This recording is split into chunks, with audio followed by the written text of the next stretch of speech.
disappear without a trace. No one gets to stand where I should be. You were always meant for only me. Crazy for you, always true. What's a little murder between me and you? She's a problem, an obstacle, a fake. My love for you, no one can break.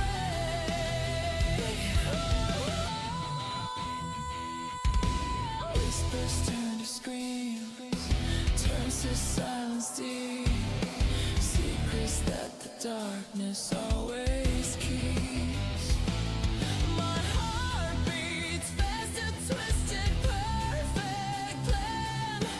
No one else will ever hold your hand.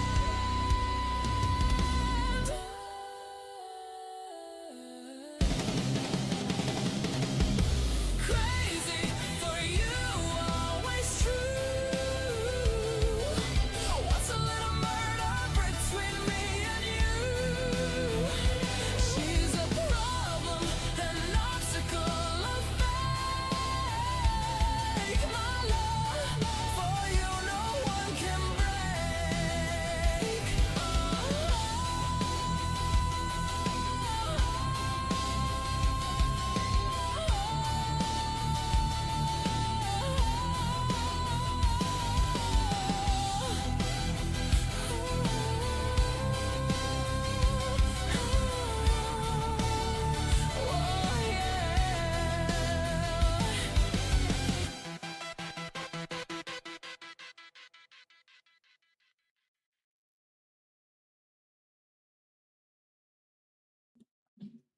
Alright, let's go. Just me. There we go. Oh, do I not have... there it is. I'm currently eating. I'll be right there with you guys.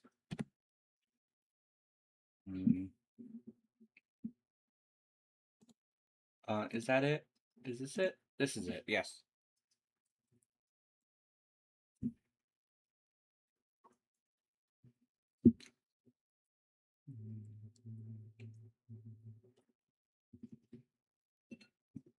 I should put on some music. Hold on.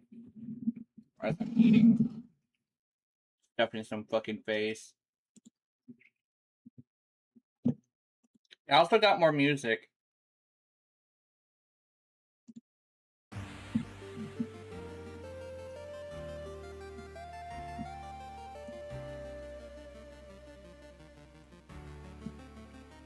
More succubus tunes confirmed.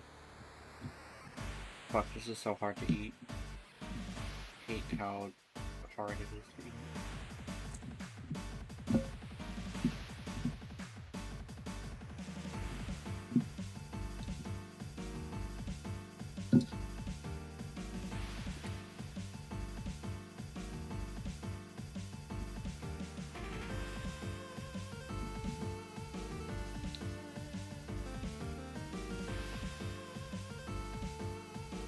Usually when I get chicken, I don't get thighs.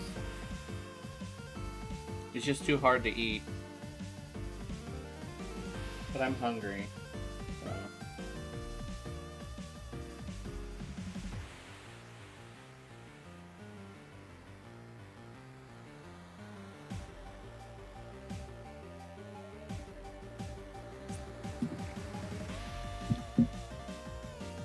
Are these? I think these are thighs. Yes.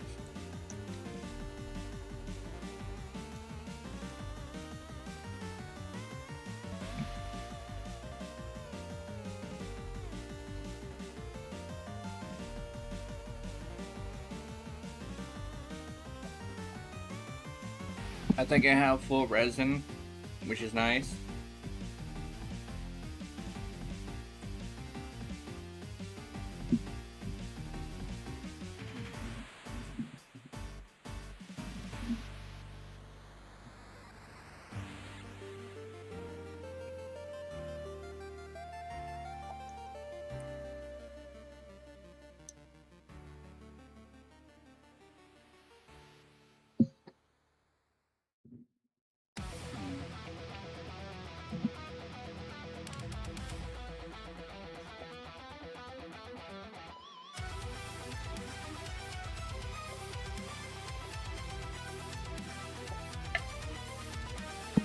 This is one of the new ones.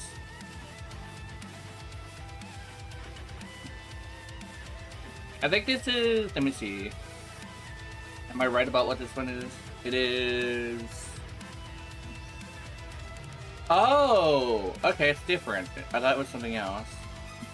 It was the Fairy King's Distortion.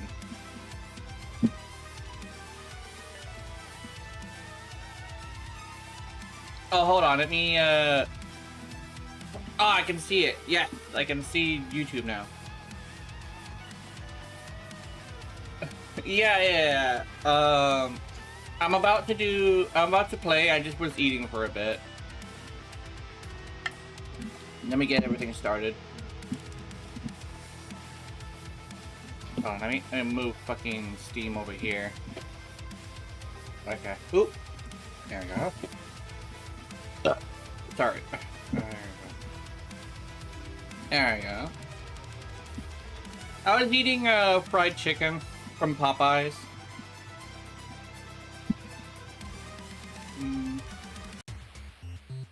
Oh yeah, hold on, let me if I was eating, I can put this away. There you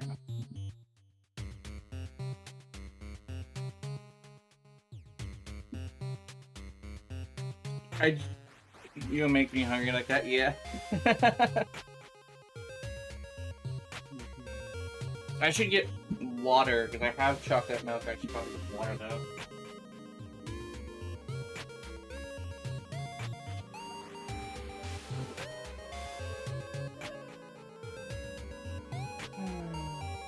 Just ate a pair of strawberries. Oh, nice! Strawberries are good. I think usually around the summer, too, is usually when they're really good. Want to know more about you being a zombie? Well, I'm supposed to be a plant boy, but I never managed to get a hold of, the ability to put a flower on my head. And, so what I did is... Oh, hold on, the music is going. Hold on, sorry about that.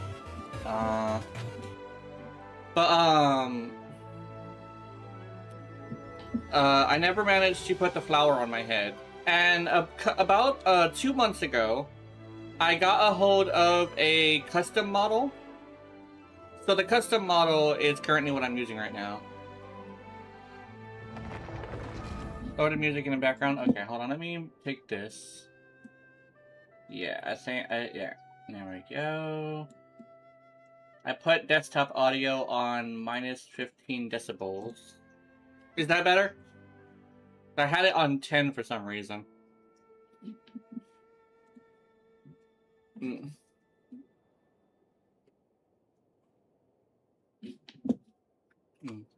Yes, okay. We get, yeah, Mr. Dog. Yeah.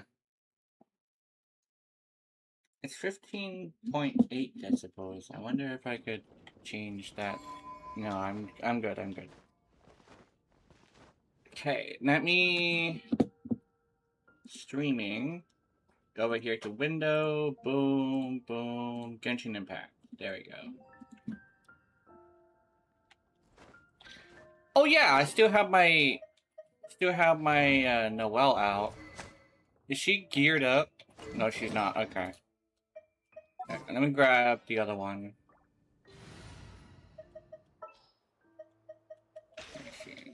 As you wish.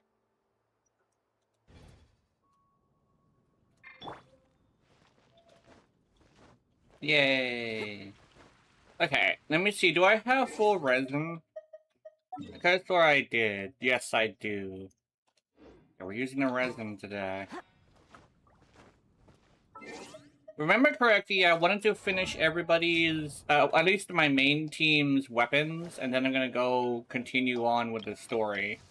Oh, wait! Isn't there, like, stuff I can... Hold on. I think, where is it? I forget what the menu is. It's been a while. Achievements. Is it quests? I think it's quests. So quests overview? There we go. Travel log, story quests. No, not this. Travel log.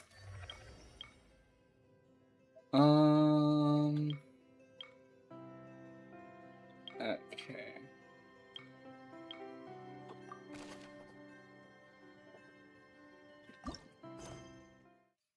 I have not done this yet. Oh, it's a Nodcry.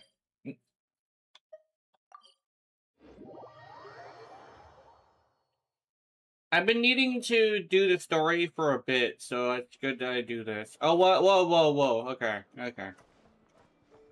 It freaked out. What the fuck? Okay. Catherine.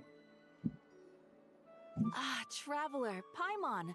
It's been a while. As it happens, there is a letter here for you. One moment. Here. Dude, you go to bed? Oh, okay. Alright, see you later. It was nice having you by. A letter? From who? Dear Diary, I'm Chloe. See you next time. Hey, I subscribe work as button. a Alright, trainee thank forest you. ranger under my master, Tainari. I'm also studying at the academia. I've been getting better and better at reading lately. Mr. Alhaitham says that the written word is a crucial medium for exploring the world and understanding oneself. That's why I decided to start this diary. That said, what should I write about? Things are pretty quiet in Sumeria these days. Life is good. Every day is a fulfilling and happy one. When I think back to the days when I suffered from Elazar, or way back to when I was injected with God remains, I am in a much better place now. I hope it stays that way forever. I'll leave it there for now. Master said he'll take me shopping in Sumeru City today, which is great, because I've been meaning to visit the toy seller at the Grand Bazaar for a while now. Kale, time to go. Yes, Master! Huh?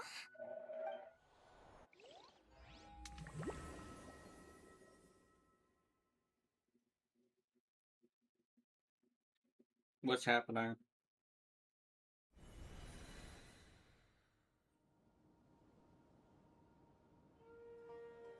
What's wrong, Kale? Is there something on my face? No, sorry. I didn't mean to stare. Did Master Tainari send you to pick me up? Master Tainari? What are you talking about? Tainari is the General Mahamatra. He's probably busy arresting criminals in Sumeru City. I mean, if that's what floats your boat, I can introduce you, but... Wait, Master Tainari is the General Mahamatra? But what about Mr. Sino? Sorry? Oh, you mean that guy who just joined the Vahumana Darshan? Rumor has it he's the leader of the Temple of Silence. If that's true, it's pretty impressive. Sounds like you've been getting to know more and more people since you joined the academia. That's great, but don't let your forest ranger duties fall by the wayside, okay? What's going on? Sethos is acting like he's my master, and Master Tainari has taken over Mr. Sino's job. Is this some kind of prank? If so, it's a weird choice of prank. But anyway, Sethos doesn't look like he's joking. What is this all about? Hey, you're zoning out again. I'm gonna buy some tools for the rangers. Why don't you stretch your legs a bit? It's been a while since you last visited the city, right? Wait! He's right. It has been a while since I last visited Sumeru City. Was it always like this? I mean, it feels familiar, yet somehow... something seems different. Is this really Sumeru City? Oh, shit.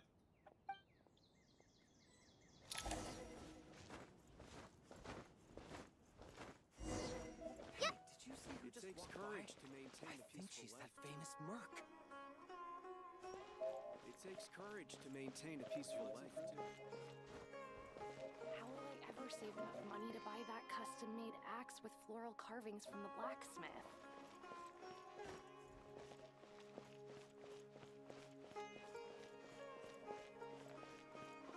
I heard that the sage disappears without a trace as soon as he gets off work. It's a little mysterious if you ask me. Lord Kave Bay, did you get a chance to review this month's accounts? Any feedback? You mean the version you sent over a few days ago? Yeah, I took a look when I received it. I was thinking that maybe our profit margin is a little excessive. I visited some of our commercial partners last month. Their earnings are very slim. Are you suggesting that we give up some of our profits for them? Well, since we have more than we need, yes. Making money for its own sake is pointless. Don't worry, I've already planned for it, and the numbers look fine. We can adjust the rates starting from next month. Also, about that designer you hired, I've had to revise his proposal 3 times now, but he just doesn't seem to... Let's cut our losses.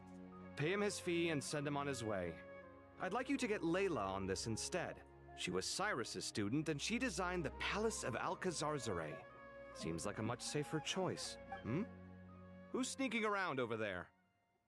Mr. Kave?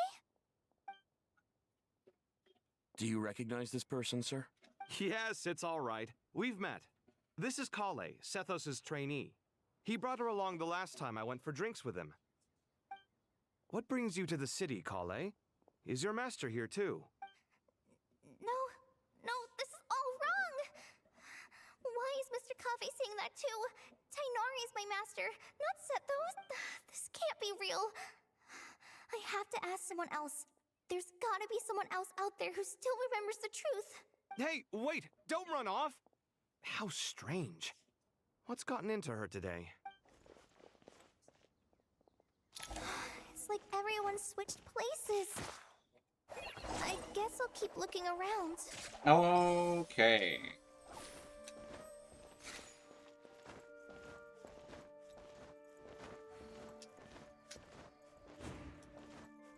Whoa, what was that?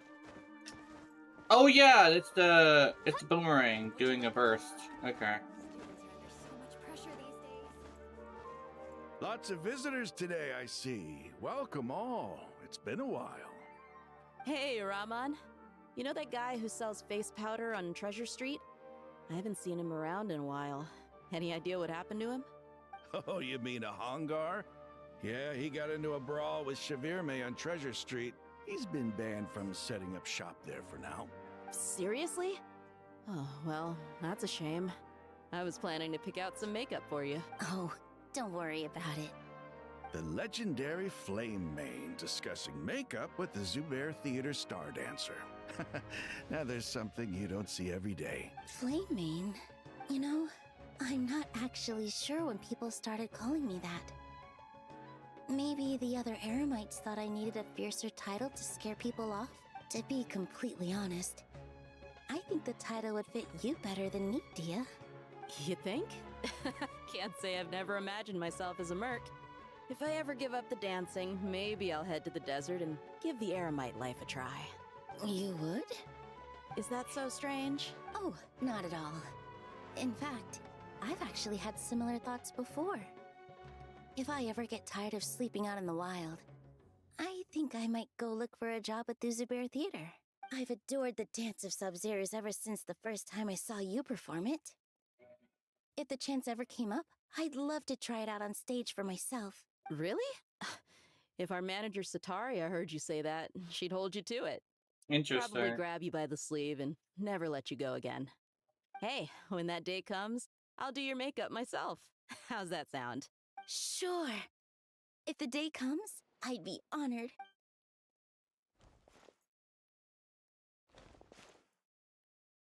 Everyone I know, everything I've ever known. Suddenly it's all a jumbled mess. The question is, who's right? Them or me? Oh, my head feels so heavy. I can't think straight. We're going up. Yep.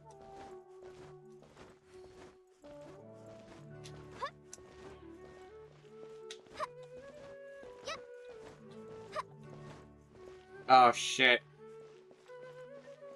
What's up with you two?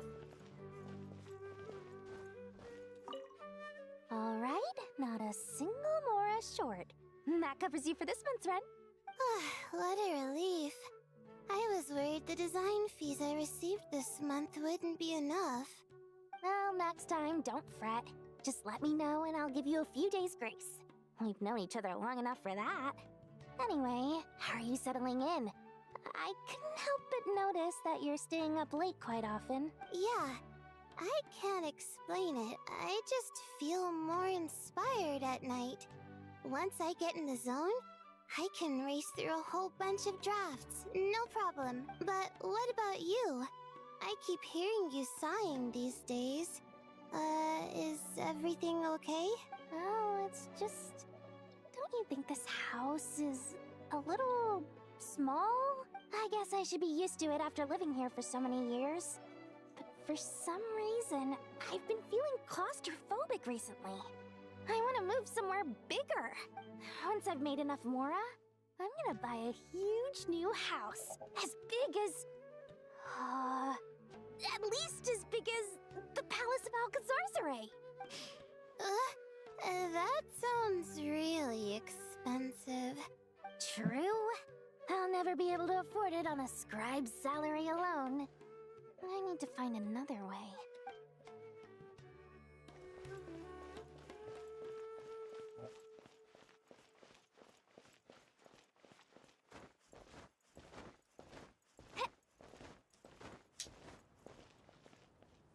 Mahamatra Tainari, we've apprehended the suspect. They say that the fool is prone to blind faith, but the wise man is not immune to it either. Suraj, do you have anything to say in your defense? Tainari, you were the one who turned the sages against me. Just a few words of caution from you was all it took to destroy my research. And now you're trying to stop me again? You should know that mechanical life is the future! We must cast aside our useless flesh and... That's enough. I'm not in the mood to listen to your lunacy. Anyone could tell you how amateur your work is. Karina, Ilias, put him somewhere safely out of the way. Yes, sir. Next on the agenda is... Master? What is it? Wait, did Professor Zahahati send you? She's been encouraging me to take on an apprentice. Might be getting a bit ahead of herself there, though. No, Master! It's me! Kale! Listen to me. Something really weird is going on in Sumeru City. It's like everyone's identities have switched around. You're not the General Mahamatra. You're a Forest Watcher. Just yesterday, we agreed to come to Sumeru City today to go shopping together and... All right, there's no rush. Let's back up a little. Your name is Kale, correct? Although this is our first meeting, you do seem strangely familiar somehow. Is there anything I can help you with? No.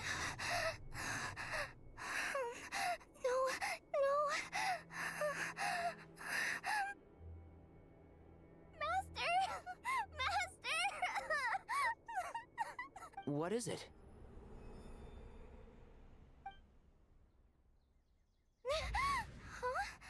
Did you have another nightmare? I've told you before, when you're tired, lay down on your back in bed and get some proper sleep. It's much better for you. Oh, it's a nightmare. Okay. Poor posture obstructs your breathing. Oh, the dream lead to thing. All sorts of weird dreams.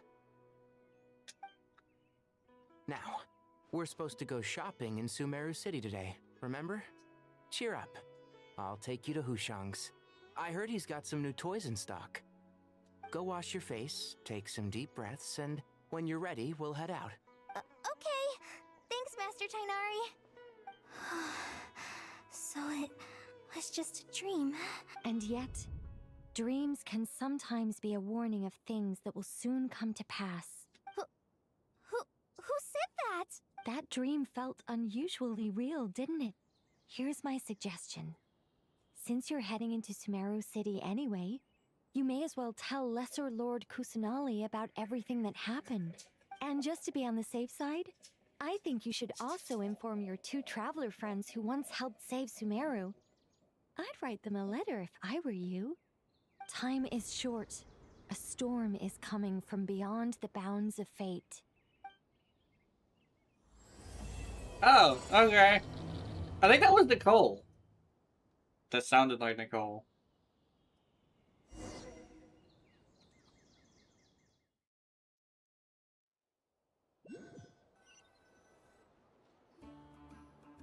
What a strange situation. No wonder Kali was in such a rush to write us a letter. Imagine waking up one day to find that everything around you has changed. You might not even recognize Paimon anymore. Oh, that's a scary thought. Let's get to Sumeru and find out what the heck is going on.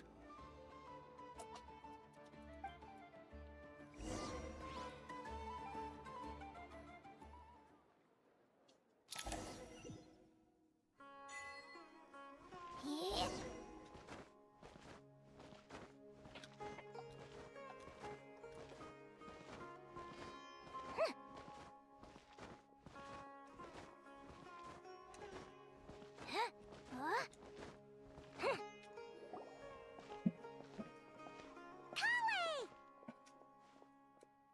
Traveler! Paimon! Thank goodness. I'm so glad you made it. Of course! We won't let anything happen to you, Kale. So, what's going on in Sumeru City? Looks like lots of people are moving or something. Yeah, I was just gonna say, after I wrote my letter, Master and I went to Sumeru City and told the Dendro Archon everything that I experienced, from start to finish. She was silent at first. It seemed like she was deep in thought. Then the next day, we got told that she was ordering everyone to leave Sumeru City immediately and move to Caravan Rebot. The entire population of the city has to move? Not just Sumeru City. The evacuation also includes Lokapala Jungle, Avidia Forest, Ashavan Realm, and Ardravi Valley. Oh, damn. Basically, everyone living in the rainforest must temporarily relocate to Caravan Rebot. The entire population of the entire fucking forest. Yes, it's quite an operation. Even if people only bring the bare essentials, the scale is simply enormous. They've requisitioned almost all the Sumpter Beasts in Sumeru for the task, including the entirety of Dori's Sumpter Beast Park.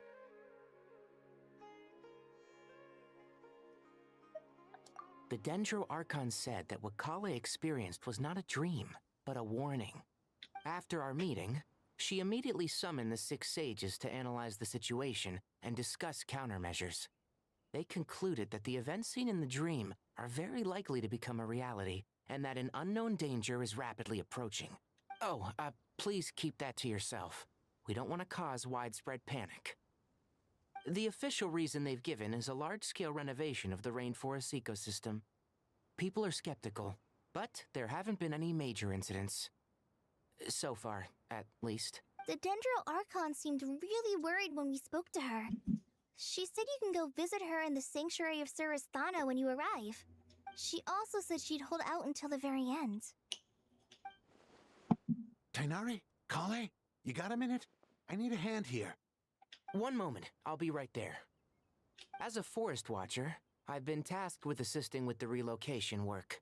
There's a lot to be done, and they need all the help they can get. This will be the final group of evacuees from Sumeru City. While they're away from home, they'll be heavily reliant on outside Oh, what? help. The 30 seconds. Okay.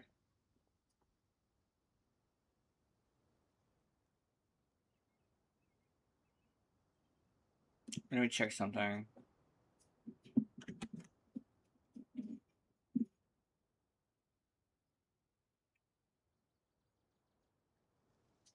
Okay.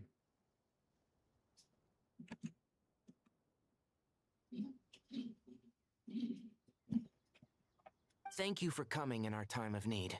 As you can see, another crisis is upon us. Excuse me, sorry to trouble you, but could you help an old man find his medicine? It's buried somewhere in my luggage. Where's my mom? Where did she go? Don't worry. It'll be okay. Those items are worth a small fortune.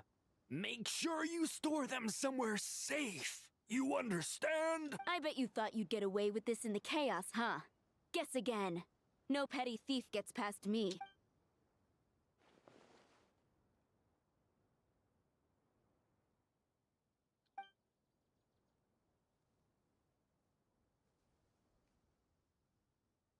We should go help the evacuees. See you around. I'm so glad that you believed me and came all this way to help. It means a lot. Please stay safe. Don't worry. We may not know exactly what's going on yet, but as long as we stick together, we'll find a way through this. Goodbye! Look after yourselves! Will do. See ya! Paimon's not sure how she found the words to comfort Kale because, honestly, she's kind of nervous herself. Let's head to the Sanctuary of Surasana and see Nahida.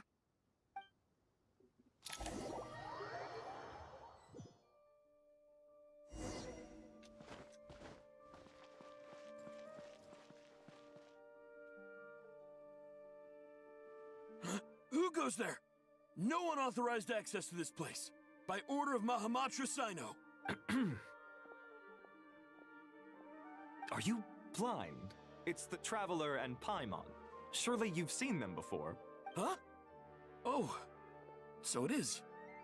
I'm sorry, I haven't been sleeping well lately. My nerves are a little frayed. The Dendro Archon is in a very vulnerable state at the moment. Mahamatra Sino is concerned that our enemies might choose this moment to strike, so he's ordered us to strengthen our defenses. Just seeing you two again already puts our minds at ease. Please, enter. I'm sure everyone's expecting you.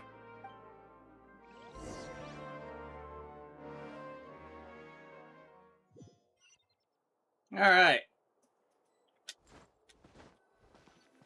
Sino! Oh, what's happening?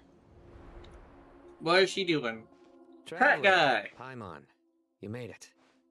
Aha! Perfect timing. Reliable helpers like you are just what we need right now. Oh, it's good to see everyone again. Kale gave us a rough idea of what's going on, but we still have a lot of questions. What kind of danger is Sumeru City in exactly? And how come everyone has to move to Caravan Rebot? At this stage, we can't be certain. We're investigating, but no definitive answers yet. I take it that Kale told you about her strange dream? Yeah. Apparently, everyone in Sumeru City was acting super weird. Even you guys. It was like you'd all switched places. That's right. Kale and Tainari reported the situation to the Dendro Archon. She believes that it wasn't merely a dream, and that whatever it was has something to do with Irminsul. It's a reasonable inference. Only through Irminsul can people's memory and cognition be so significantly modified in such a short time. We don't know why Kale would dream of these things, nor who was trying to warn her. The Dendro Archon decided to connect to Irminsul to investigate more thoroughly. Irminsul is connected directly to the ley lines. The tree serves as a central hub where the ley lines converge, and its core function is to record and store the world's knowledge and memories. But something has gone awry, severely compromising the performance of this core function. Information is bottlenecking inside Irminsul, hampering the ley lines' flow. If this continues, new information will languish unrecorded, with existing records thrown into disarray. In short, the souls of the dead will be stranded, while the living have their sense of reality warped. In the long run, Kale's dream could well become a reality. And that's just the beginning. There's no telling what other nightmares could end up coming true.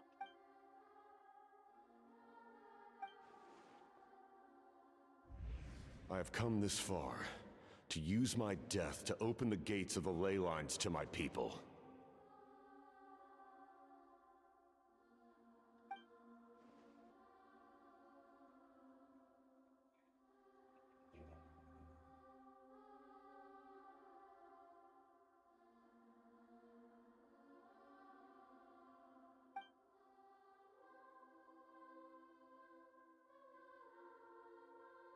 Faced with a growing backlog of information, the Dendro Archon decided to connect herself directly to Irminsul, and take over the recording and processing function herself.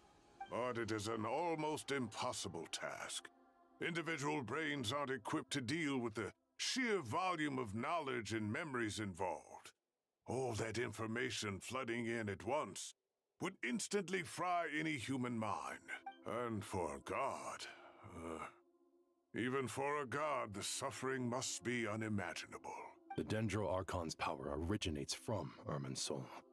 Any issue with the tree itself takes a toll on her to begin with. On top of that, she's subjecting herself to the grueling task of processing all that data. It must be torture for her. And despite all of this, she is somehow finding the strength to investigate the Irminsul situation from within and send us her findings. I finished analyzing the latest data. Looks like our working theory was wrong. There's no signs of Irminsul having been attacked from the outside. So it's internal then? Some sort of disease, perhaps? No. I've spent half my life studying the ley lines.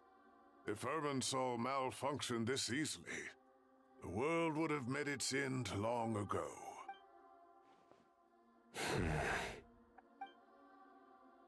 Sino? What is it? Not long ago, I got a tip from the Corps of 30 that a large number of unidentified merchant caravans had recently been spotted entering Sumeru through Beta Harbor. At first, I suspected that they might have something to do with all this, so I sent some people to investigate. But if Irminsul wasn't attacked from the outside... Don't you think there are more important things to worry about right now than guessing who's behind all this? It's been over 12 hours with no new intel. If even the Keeper of Irminsul is this badly affected, you can imagine how bad things are in there.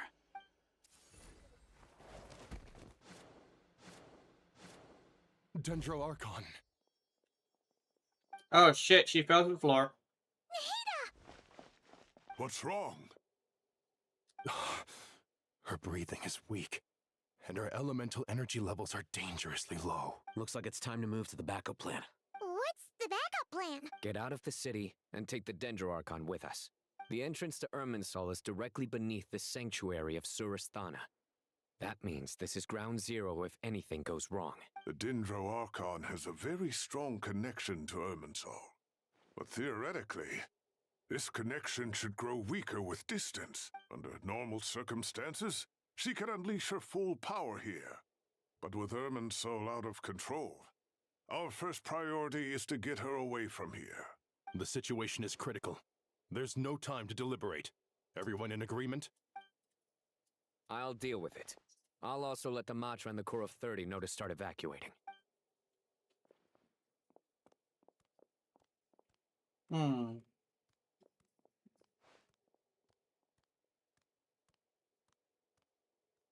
I get to carry the Dendro Archon. Okay, Let's cool. go. No sense grieving when there's nothing more we can do. Agreed. We'll be back as soon as this is over. That guy has a very, very deep voice for what he looks like. Although I've seen something similar. Quite often, actually.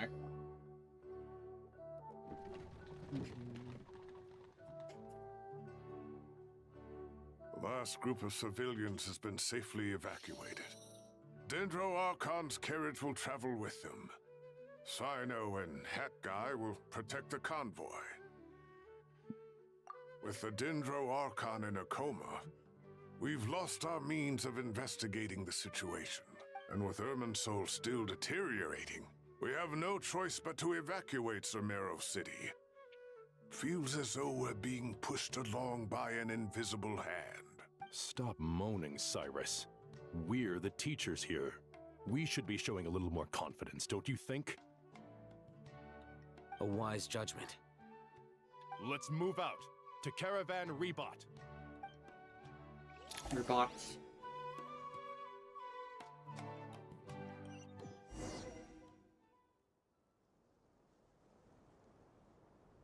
Sir, all units are in position. Good. Everything is going to plan. Interfering with Sumeru City is a necessary step, so do not hesitate. The Irminsul situation will not harm you. We need to speed things up here, too. We don't want to keep our client waiting, do we? No, sir. You have my word. Everything will be completed on schedule. They say that fervent ambition attracts the favor of the gods, and with it, a vision. But we appear to be the exception. So, is our ambition not strong enough? Or does it threaten the very foundations of this world? Oh shit. The Patui!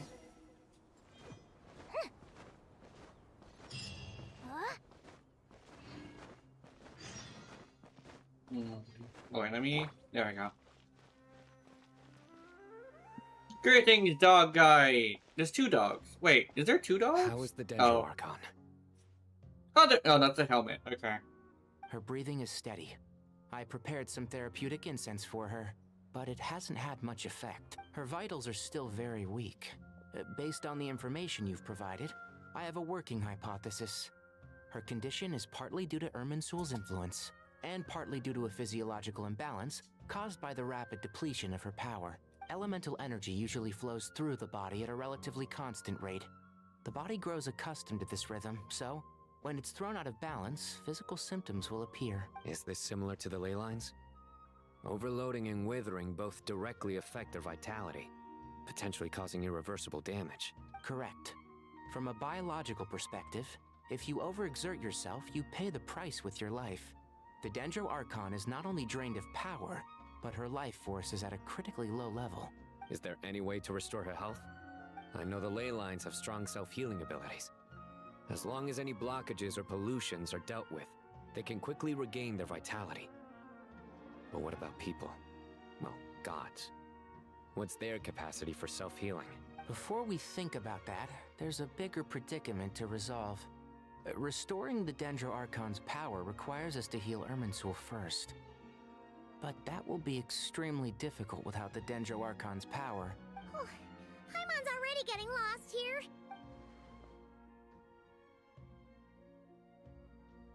Master Tighnari and Sino look so serious. I've not heard Master speak in this tone for a long time. Tighnari. Master Nephis, sages. Tighnari, haven't seen you in ages. Have you gotten taller? Or did your ears get longer? Hopefully the former, Uncle Baladuri. Sino, where's Professor Cyrus? I thought he'd be with you. He went out into the wild to investigate the situation. He said that the Irminsul anomaly will likely start to affect the real world soon. He shouldn't be trotting around alone at his age. Which way did he go? I'll look for him later. Would someone mind introducing us? Ah yes, of course. Allow me to do the honors. I'm sure we're all familiar with the Traveler and Paimon. They're the heroes who helped foil Azar's conspiracy and save Sumeru. These gentlemen and I are the 6 current sages of the Academia.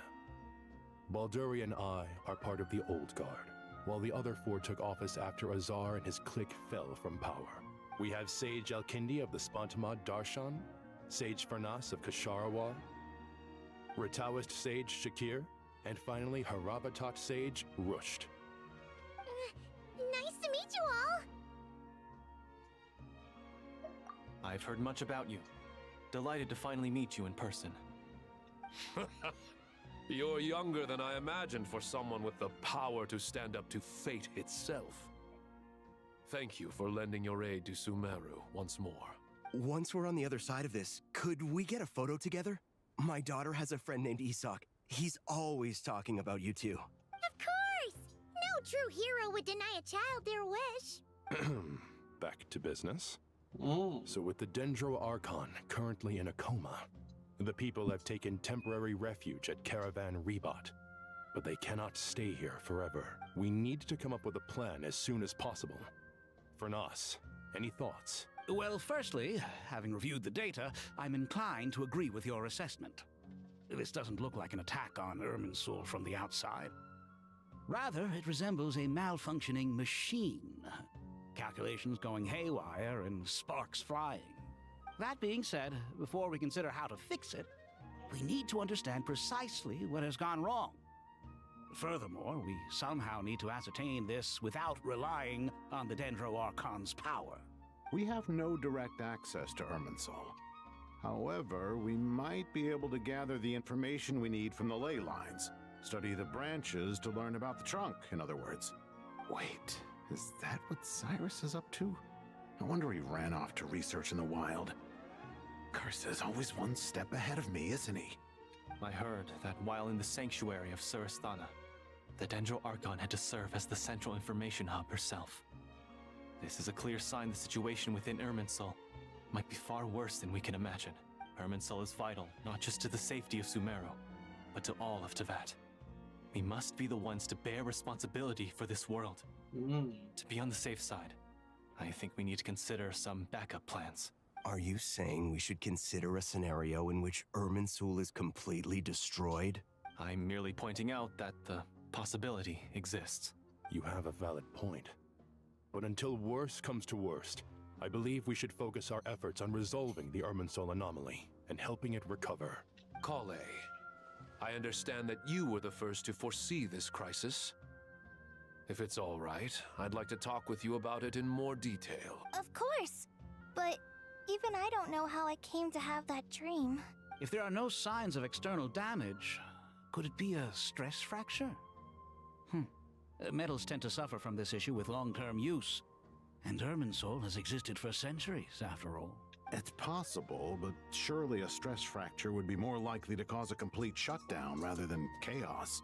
Sages, General Mahamatra, sorry to interrupt, but something has come up. What happened?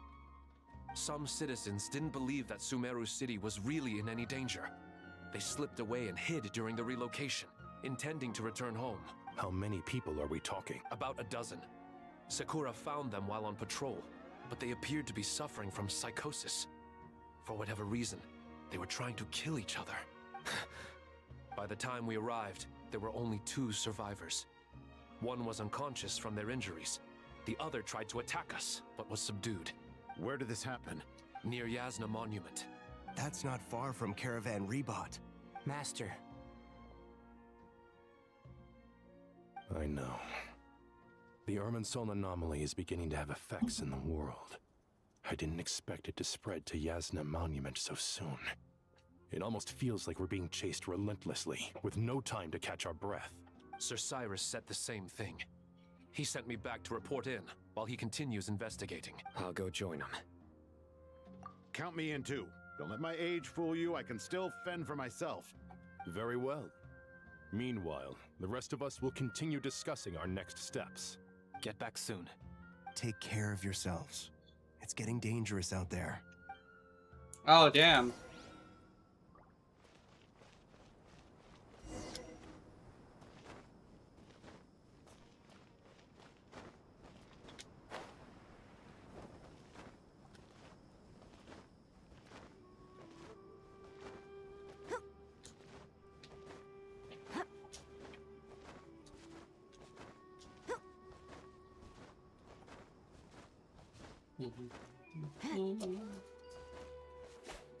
Oh, I remember. There we go.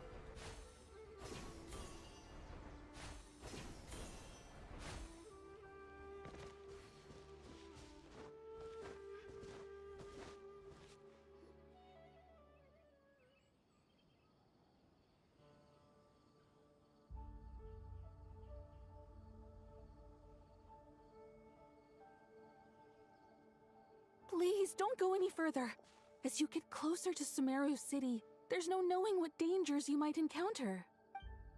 So this is our mentally disturbed man? I'm going to gut you all!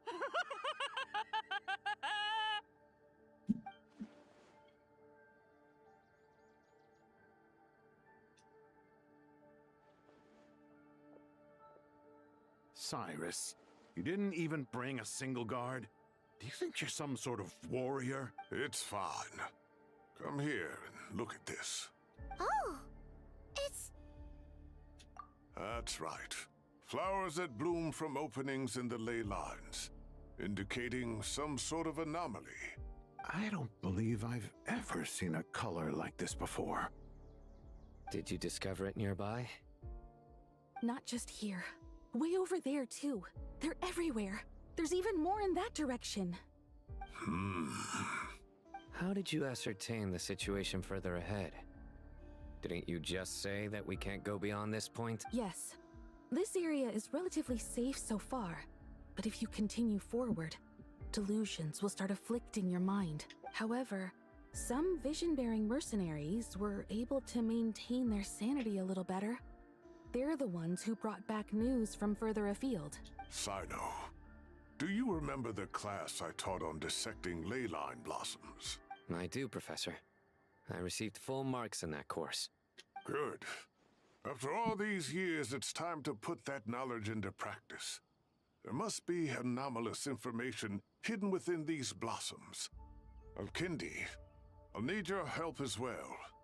Been a while since we worked on a project together, hasn't it? Sure has. Well, what are we waiting for? Let's get to work. Anything we can do to help?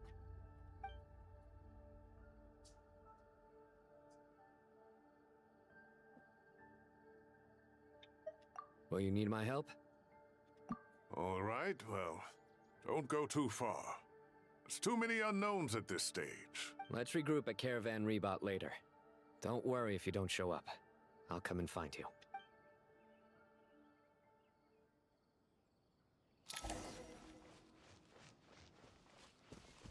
Okay.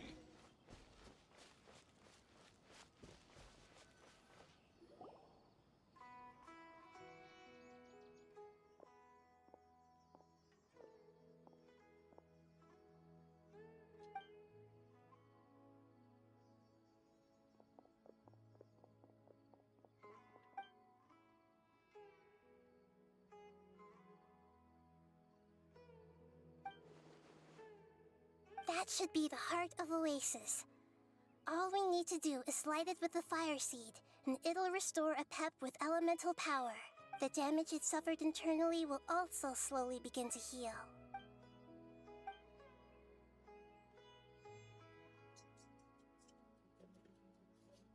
What is it? You thought of something? Really? Then let's get back and tell the other!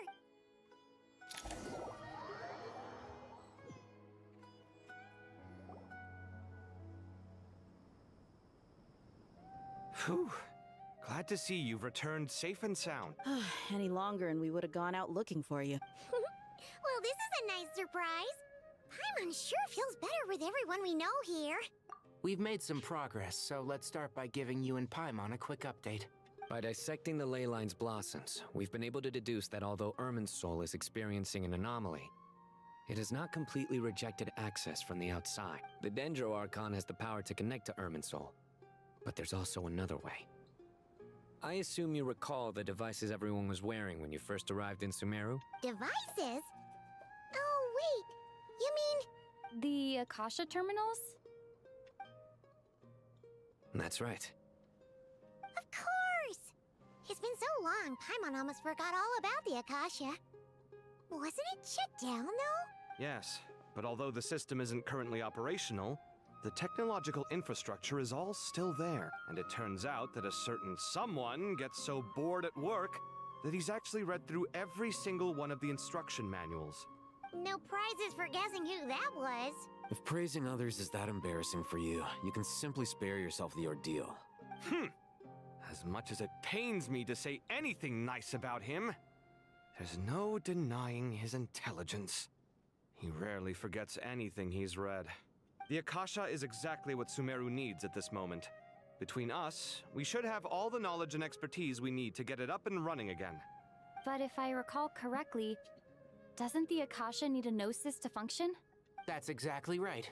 The Akasha relies on the Gnosis as a power source, and in its absence, we'll need to find an alternative. To tackle this problem, it looks like we'll be relocating once again. Mainly to the Temple of Silence. Ring any bells? It's the only major institution in Sumeru dedicated to preserving the knowledge of King Deshret's civilization. You might find the answers you're looking for hiding there. I agree. There's a good chance. Master Nephis and the other sages have discussed it. As the chaos from Irminsul continues to spread, Caravan Rebot won't be a safe haven for much longer. We have to move into the desert next. The scholars and sages will head to the Temple of Silence, while the civilian population seeks refuge in Aru Village. The Eremites will keep everyone safe during the journey, and Candace will be there to receive us at the village. This leaves us just one thing to worry about. The Dendro Archon. She's very weak. We can't afford to wait until Irminsul is fixed. There has to be another way to help her. Huh. Wow. Luckily, the Traveler had a eureka moment while we were out investigating. Really? Wow, nice one, Traveler. Let's hear it. What say our Amorta experts? Theoretically, it's feasible. From what you're saying, although elemental life and elemental energy have their differences, the Dendro Archon has explicitly stated that she can imitate the power of the former, in which case, as long as a Pep is willing, she should be able to convert her own power into a form that the Archon can use. It wouldn't be difficult for her at all. The only problem is convincing her to help. Yeah! Even though she wasn't exactly friendly the last time we met, she didn't refuse to talk with us. When she realizes the danger that Nihida is in, surely she won't turn a blind eye to it. Well, hopefully not. Either way, we're not exactly spoiled for choice here. Hey, it's better than having no options at all. I agree. Without Irminsul's aid, the legendary Dendro Dragon Apep may well be the only living thing in Sumeru who can help our Archon recover her power. There's no time to lose. I'll bring this proposal to Master right away. If he and the other sages agree, we'll split into 3 teams. The academics will go to the Temple of Silence to look for a solution to the Akasha problem. The Eremites will escort the civilians safely to Aru Village, and the Traveler and Paimon will take the Dendro Archon to see Apep. There's still a long road ahead, and no knowing if we'll make it. But at least we have a direction now. I'll take it over floundering around in confusion. If there are no objections, then let's proceed. But before we adjourn, I would like to leave you all with some parting words. No matter the distance between us, there will always be an invisible force tying us together. May the bonds forged in the past shine bright like stars and open a new path before our feet. Huh. Is that from King of Invocation? No. This one's from King of Invocations, the sequel. What's the difference? The sequel's much cooler. Couldn't agree more. Well, it was very apropos. Once this is all over, I'll give everyone a copy of King of Invocations and the sequel to show my gratitude. Come on, let's get moving. It's a book. It's a book. Yeah. Oh, this way. No, this way.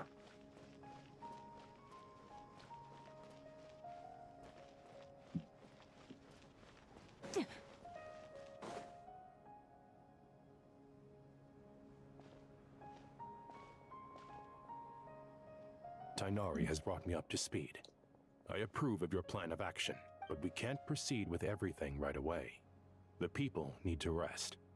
For many of them, this will be their first time in the desert, so we'll need to find additional personnel to help escort them. You two, please go on ahead with the Dendro Archon. Let's rendezvous at the Temple of Silence later. No problem. We got this. Words can't express my gratitude, so let me just say, I hope everything goes smoothly for all of us. Goodbye for now. All right, let's get going. If Paimon remembers correctly, the last time we saw a Pep was in... Traveler, Paimon. Could I borrow you guys for a moment? It'll only take a second. Kale, what's the matter? Well, the thing is, Master Tainari once told me, after you raise a problem, you should think about how to resolve it. But ever since I had that dream, I feel like I haven't been of any help at all. I tried my best to keep up with the conversation, but there was so much new information, I couldn't take it all in. So, I just wanted to ask, do you have any tips for me there? Paimon knows exactly how you feel, but fear not, everything you need to know is right here in Paimon's notes. Sumeru chapter! It's got tons of info about all the things we've seen and heard on our adventures. Some parts are a little simplified, but hopefully it all makes sense. You see? Being the greatest guide in Tibet isn't just a fancy title. It takes a lot of hard work. Paimon doesn't always understand the things you're talking about with other people. Whenever that happens, she notes down the confusing parts and goes over them in her own time. This is perfect. Could I borrow it? Sure. Matter of fact, you can keep it if you want. Paimon has another copy. The spare copy was originally meant for the traveler. Paimon used to worry that one day she might not need a guide anymore, so she wanted to have a gift for her, in case we ever parted ways. But it doesn't seem so necessary nowadays. We have so many more places to see together. One copy will be enough for both of us. Thank you so much. But still, these are your treasured memories. I think I'll make my own copy and then return the original to you. Anyway, that was all. I won't keep you any longer. Have a safe trip. See you again soon. See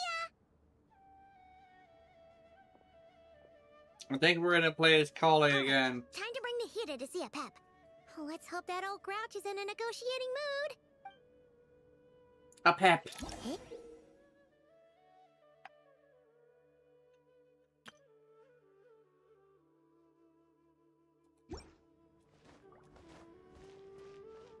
Actually, never mind.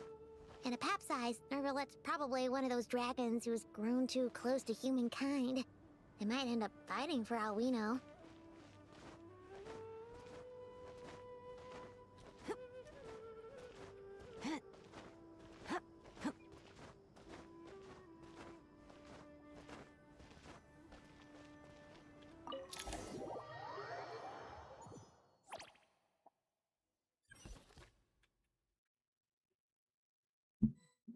Search for a pep.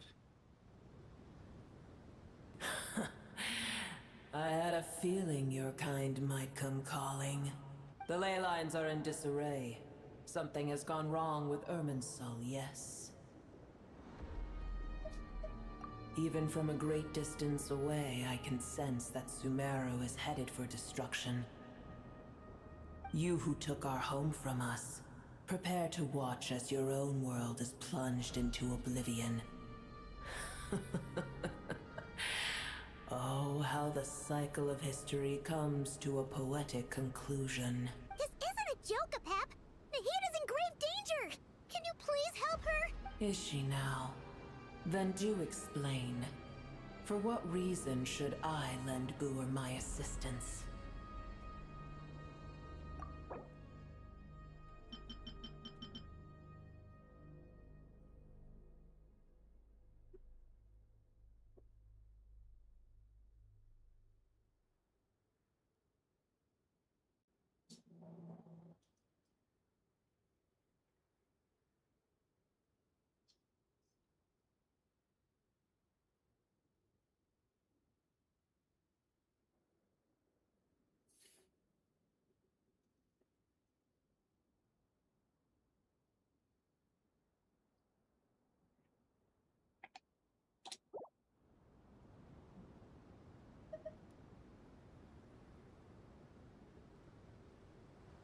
Apep, if you truly despise gods and humans so much, well, after the great humiliation of being helped by a god in the past, shouldn't you be jumping at this chance to balance the scales? Now that is a compelling reason. When El Ahmar plotted against me and I was tortured by forbidden knowledge, it was Boor who saved me from agony.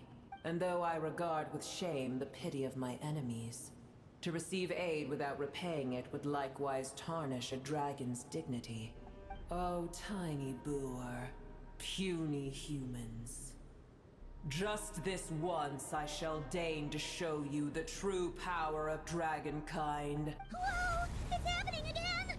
We're gonna get sucked in!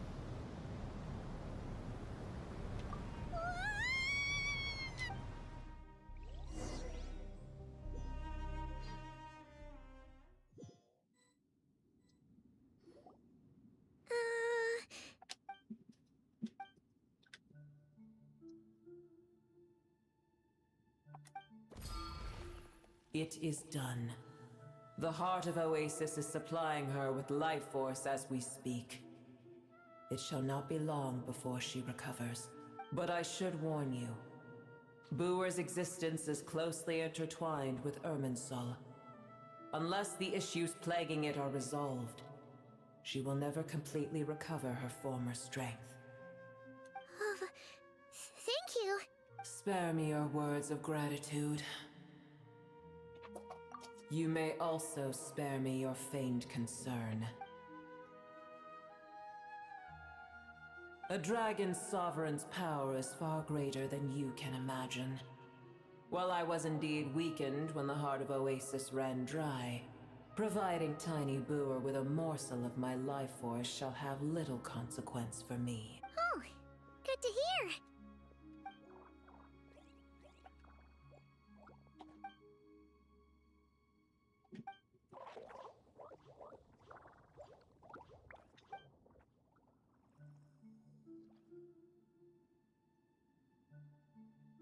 Ever held in high favor, I see. Oh, well, you know. The compliment was sincere. Simply accept it.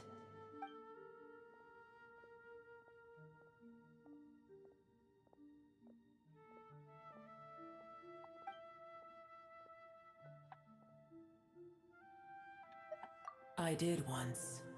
That tree was not planted by the heavenly principles. Irminsul existed before they ever arrived in Teyvat. What? There was a time when it belonged to Teyvat, to dragonkind. Its appearance and function then differed greatly from today. The ley lines flowed with an abundance of a familiar, primitive form of elemental energy. You may know it as the power of the Light Realm. The heavenly principles usurped and refashioned Irminsul, made it serve humanity, and used it to anchor the fate of the world. Yet in the end, humanity has failed to protect it. Heavenly principles, God of gods. It makes me sick. The enmity between your kind and mine can never be bridged. As things stand today, holding a grudge against you would serve no purpose.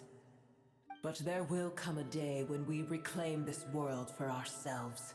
The opportunity will arise no matter how long we must wait. I can already sense that far away from here, the Hydro Dragon has wrested his authority from the hands of the usurpers. Though we have yet to meet, I know that we are both preparing for our revenge day and night. Uh-huh.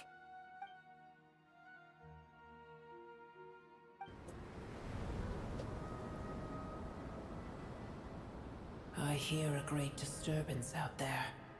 Huh? What is it? Sandstorms come. The Jinn. I see. Another calamity approaches. You both seem restless. Let us part ways here. Booer is safe with me. Once she has recovered, I shall return her to your side. Oh, thanks again. Take care, all right? I told you already I have no need of your feigned concern.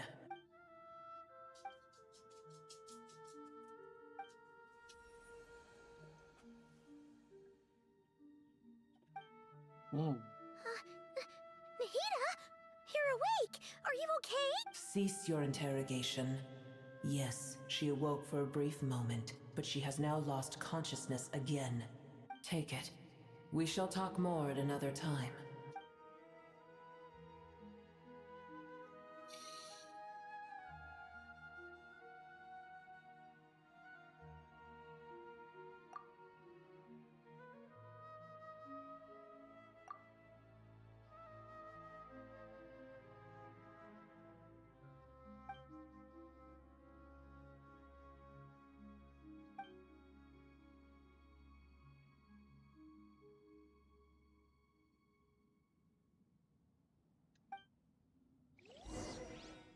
There we go. We're keeping it a secret, even from the player, apparently. Interesting. Are we? Did you just dump us in the middle of nowhere? Wait. No. Paimon remembers now. The Temple of Silence is over that way. Come on,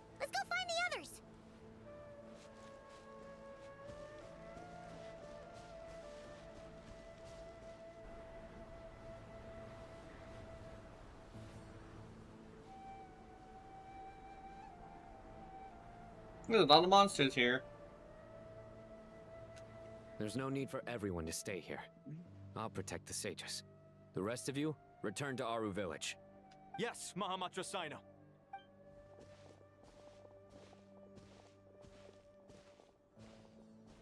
Sino! What's going on? You're back. How is the Dendro Archon?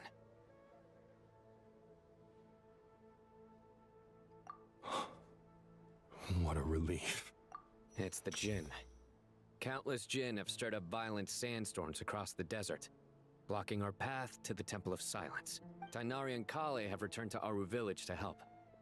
The Jinn are being highly aggressive, so both the village and the merchant caravans require protection. It's just one thing after another. Where did all of them come from anyway? In all my trips to the desert, I've never seen anything like this before. As I see it, the only possible candidate is Gurabad.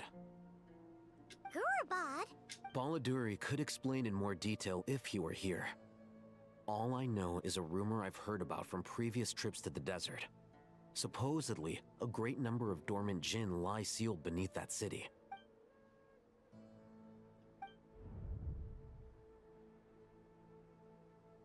Gurabad is, for me, a fated land.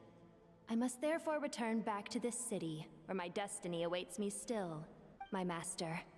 I am sorry that I couldn't stay by your side for long, and that I could not have more time to get familiar with you. Lilupar.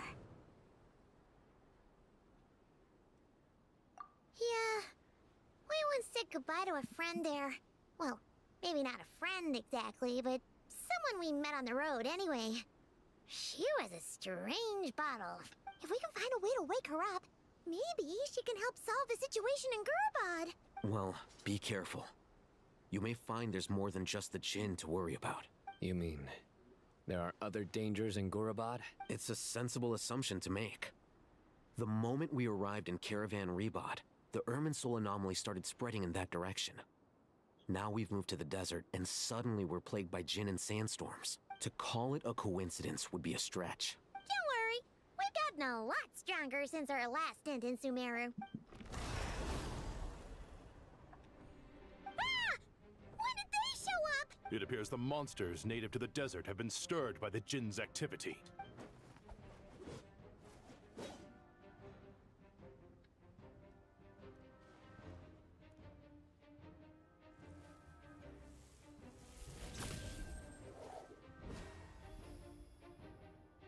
You should get going. We'll take care of things here.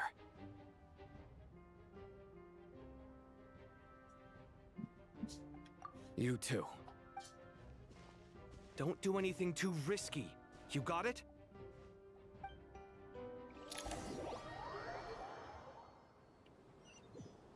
Try not to do anything too risky. Bitch! Party setup. Interesting.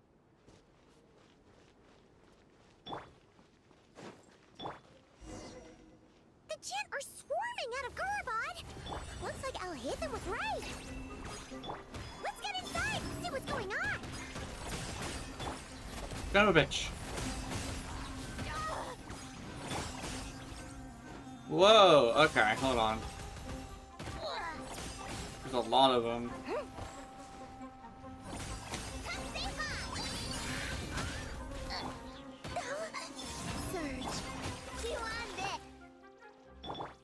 There we go.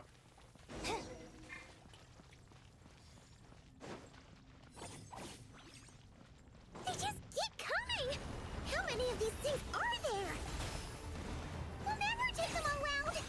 Let's just head further inside for now! Lash it!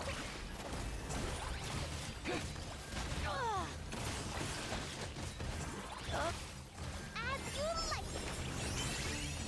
Wait, why? You on there!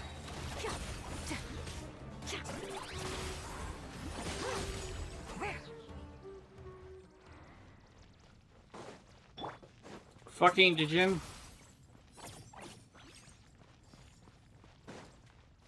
Target spotted! All units at the ready. Chili? They must be using this place as a stronghold! Are they the ones behind all this?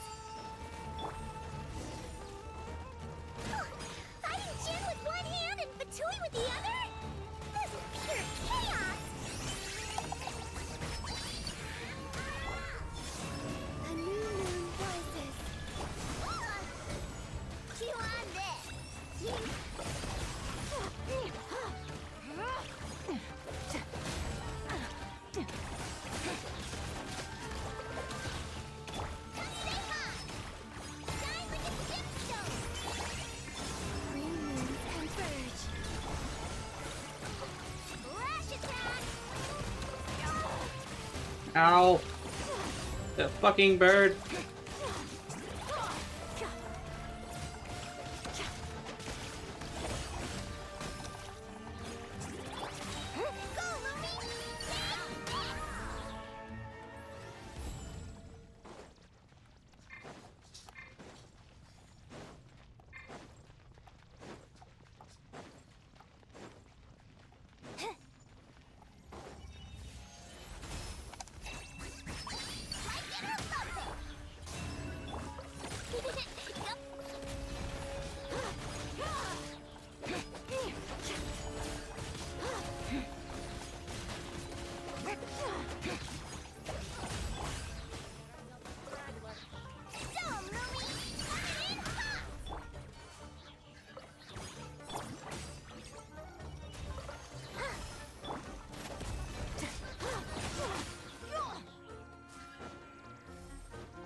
Son of a bitch.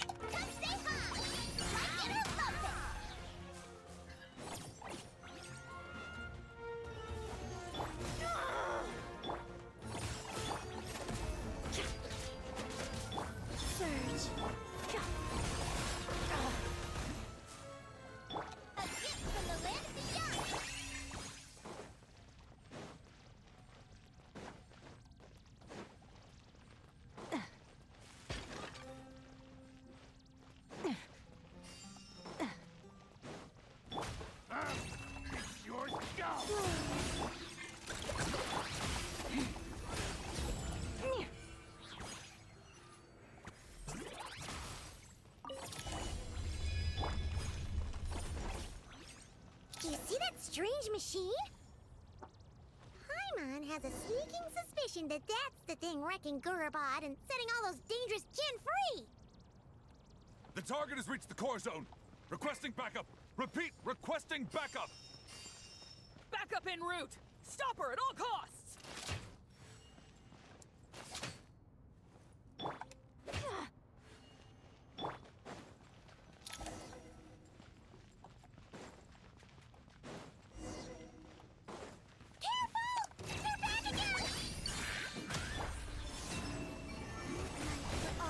Explode!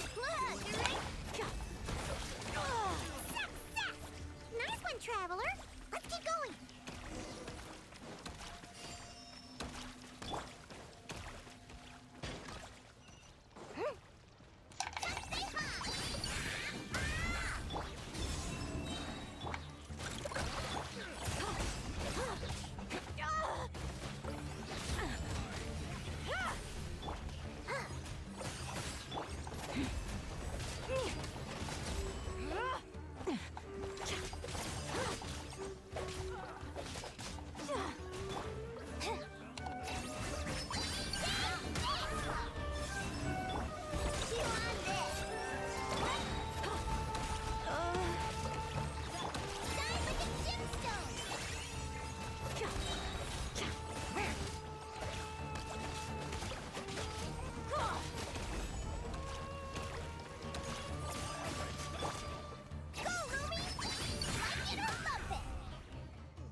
Get booped.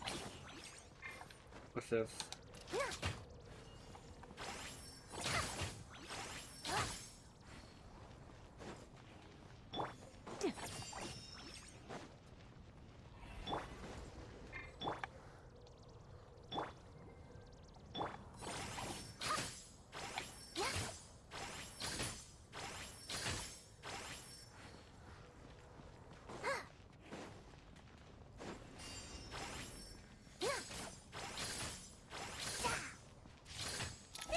Jin's gone kaput! Now we can finally... It seems my subordinates failed to stop you in your tracks. Apologies, sir. There is no need to apologize. You did well to hold your ground against such a powerful adversary for as long as you did. I must commend your courage and perseverance. So, you're in charge here, huh? First the problems with Irminsul, now this mess in Gurabad? Are you the ones responsible for all this? I'm afraid I cannot answer that. I assume you aren't naive enough to expect answers from an enemy. Oh, this guy is so snooty! However you want to spin it, you're clearly involved in this somehow. So you can either start talking, or we'll have to make you talk. Let's get him! Traveler? What's wrong?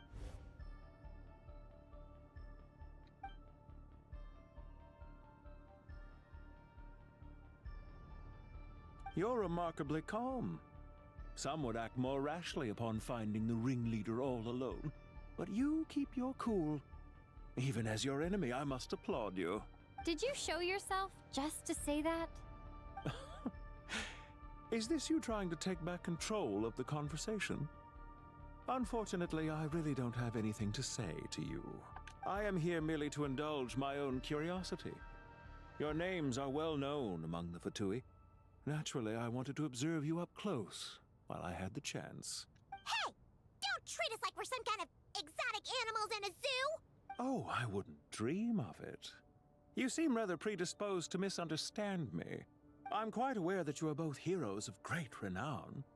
You have resolved crises in many nations and won countless allies along the way. I've been following your adventures with great admiration. My only regret is that the trajectory of your journey conflicts with our goals. What do you mean, admiration? Sorry, but that sounds pretty weird coming from you. I don't see why. We may happen to occupy opposing sides, but there is no cause for deep-seated enmity between us. To respect one's enemy is to respect oneself. Well, now that you're observing us up close, what do you see? I've observed as keenly as I can. Yet, while I endeavor to understand, your true strength remains a mystery to me. Violence is not my area of expertise either, so, you see, I would much rather converse with you like this than determine a victor with the edge of a blade. Besides, I've heard that even 3 moons in the sky fail to eclipse your brilliance. I know better than to bite off more than I can chew. 3 moons? So, you have a connection with the Harbinger, the Doctor. Well deduced. Our commander, Dottore, died in Nodcry, but there are things that do not end with his departure. We must... Look at me. I almost divulged more than I should have. What are you after? Revenge for Dottore? Or are you plotting something else? I've said quite enough, I believe. There's no point in continuing this conversation, except to say, I've noticed that you seem to know your way around here quite well. A repeated visitor to Gurabad, are we? Ugh. I'll take that as a yes.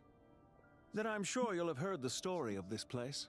The mother of the Jinn, Lilupar, and the tragic tale of her vengeance that spanned 3 generations. It was right here that Lilupar once helped the wise to ascend to the throne. But from that moment on, every king who sat upon it was corrupted by power. These degenerate rulers lost control over their nation, and with it, the right to occupy that exalted seat. What are you trying to say? I once admired you for your adventures. That is the earnest truth. But it appears to me that your journey serves ultimately to uphold the rules of this world. Are these rules truly just? Does the heavenly principles rule with wisdom or folly? And how can we be sure that the 7 who wield authority over the world will not be corrupted? Do you seriously think you're gonna convince us of anything? Convince you? I'm sure my commander already tried that. Why would I waste my breath doing the same? If a few words from a stranger were enough to make someone completely change their stance, it would only prove that they never had a firm will to begin with. I am merely stating my position, so that we might understand each other better. One's enemy in the present may not necessarily be an enemy for life. As for what game I'm playing here, I'm simply buying some time. But now I must bid you farewell. It was a wise decision not to attack me immediately. Since you did not fall for my ambush, I will now have to ask those in hiding to reveal themselves. Leave this to us, sir. Very well. I trust you to do what is necessary. Stall her while I execute the next step of the plan. Sumeru City, Irminsul. Hey!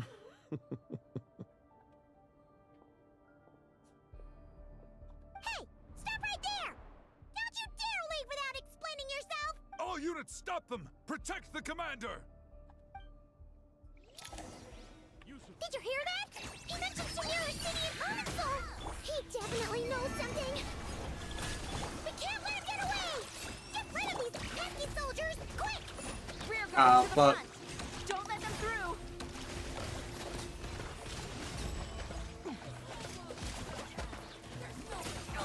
Get that thing in position!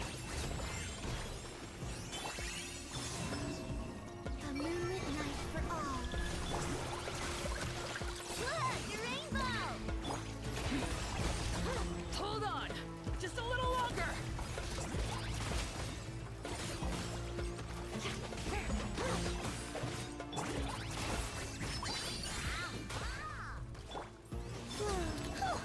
We finally beat them! That mysterious guy can't have gotten far! Let's catch up with him!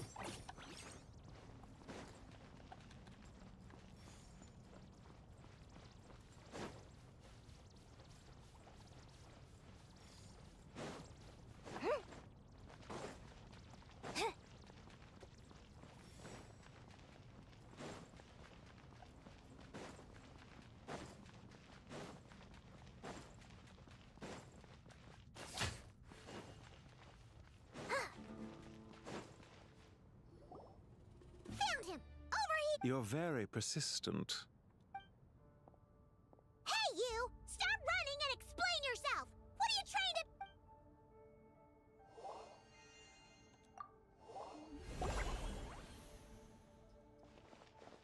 What's this? Relax. A small trap like this won't be enough to hold you. The sandstorms from Gurabad will die down soon enough, but this small window of time was all we needed to launch the next phase of our plan.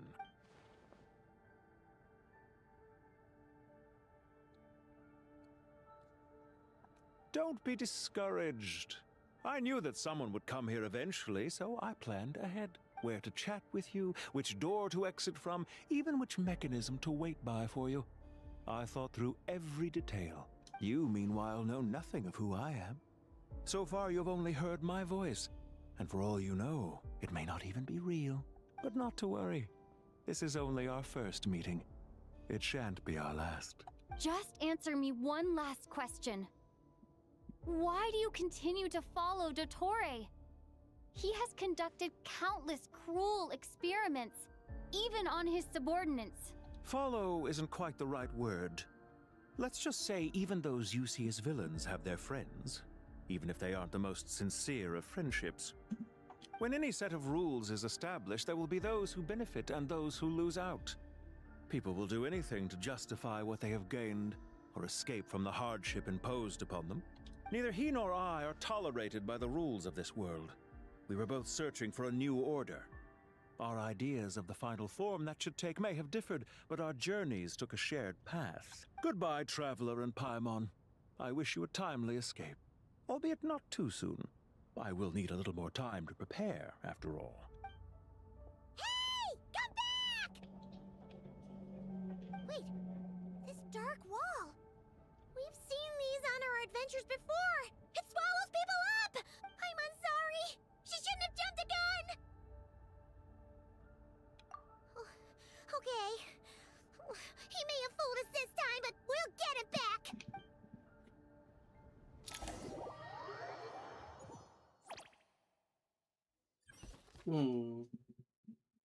Oh, shit. Sino and his team are guarding the north. We'll take this side. There's so many Jin. We can't let them get into Aru Village. Don't fret. I am well prepared for this situation. Huh. So you have a solution? Perhaps you're unaware that I have a trusty genie partner of my own, Plumpy. If I send her to negotiate with the others, this whole thing will be resolved before you can say Mora. Off you go, Plumpy.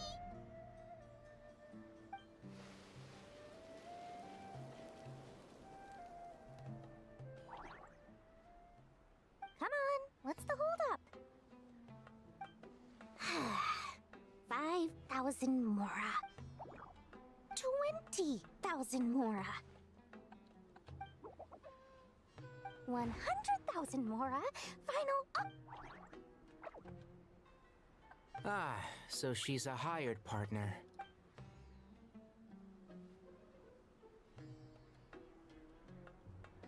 Hired partners are reliable too. Plumpy here is a highly skilled negotiator. You'll see. Just a few words from her and...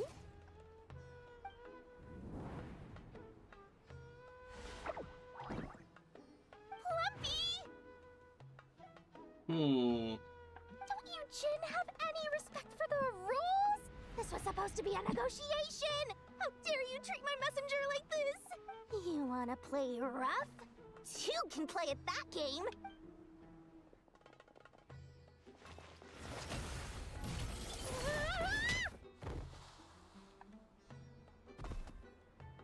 Dory! Looks like it's up to us now. Be careful, Kale. Yes, Master. Interesting. What happened? How did I pass out? Never mind. Plumpy, it's time for revenge. You know, this reminds me of when you first arrived in Avidia Forest. You were trying to help a child retrieve a lost toy when you stumbled upon Spino Crocodile territory by mistake.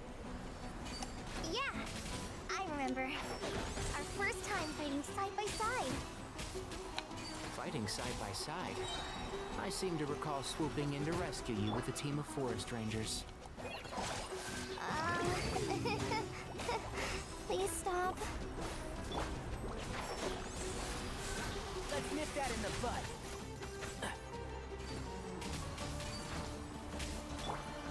Dory!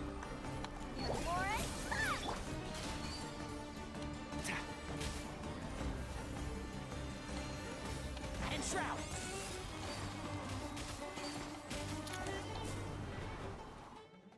There's too many of them! I can't believe I used 12 rare items in one battle. Ugh. I shudder to think how this is going to affect this month's accounts. The sight of that glaring deficit might be more than my poor heart can take. Tainari, how's the situation on your end? We held the line, though it was a close call. But it looks like they're preparing for another attack. Has something happened? They've breached our defenses in the south. The Jin are pouring in. We're moving the villages to the north as we speak. We're hemmed in. This is getting precarious.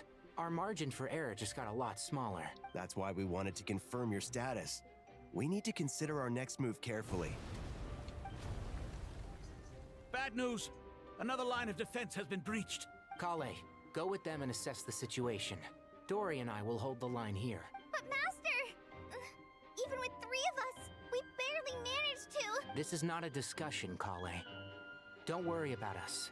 She clearly still has plenty of tricks left up her sleeve. Wait, you can't pin all your hopes on me! Oh, great. I've almost run out of the things I brought with me, and the rest is back at the caravan. I should be able to hold out for a little longer, but still... Master! Need any help? Huh? What is it, Kale? If things continue like this, it won't be long before Aru village is overrun by Jin, and the sandstorms are sure to follow in their wake. I do have a plan, but I can't guarantee it will work. I don't care! Whoever you are! Please just help us! The only one who can help is you. I am merely here to guide you along the correct path. I am a spirit created at the beginning. I am a flickering illusion. I am the shimmering light that flows from the eyes of the Creator. What do you mean? It doesn't matter. You don't need to understand it. Just repeat after me, one line at a time. Watch out! Jin incoming! I am a spirit created at the beginning. Here goes nothing! I am a spirit created at the beginning.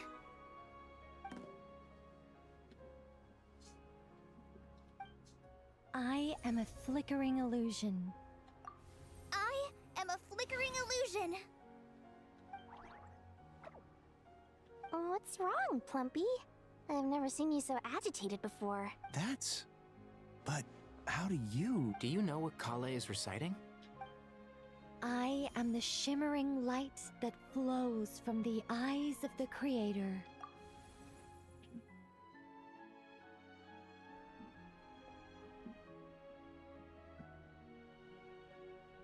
I am the shimmering light that flows from the eyes of the Creator!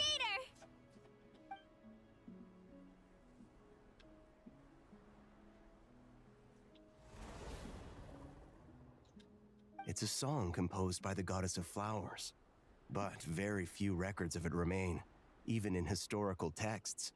All we have is a few fragments. Is Kale an avid historian? Not to my knowledge. The Jinn have actually quieted down. Although, no, it's more than that. It looks like they're showing submission. Clearly the songs left by the goddess of flowers have a soothing effect on them. At the very least, they're much calmer now. Really? Let me... I am a spirit! Don't stay away! I'll stop! It seems like the song only works when Kale recites it. But why? Kale.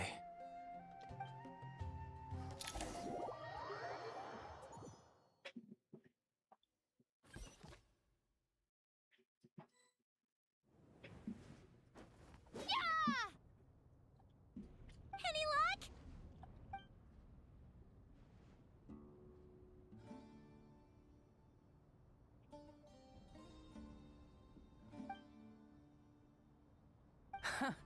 When I heard that loud rumbling in the distance, I thought the shifting sands had bust open the gates to some ancient treasure vault. Turns out it was just you guys. Huh? Wait, that sounds like... It's been a long while. Did you miss me? Jet! Ben! Let's save the catching up for later. First, I gotta get you guys out of there. This should be the right mechanism. Ben, can you handle it? There we go. Come on, let's leave this place. Oh shit!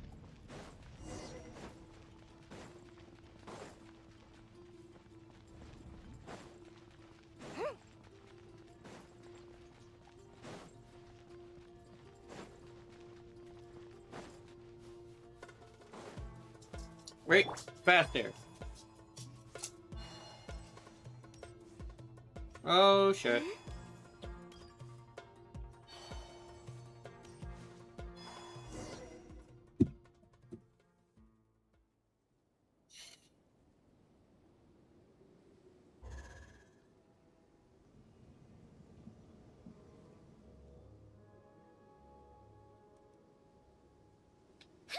Those Fatui sure made themselves scarce.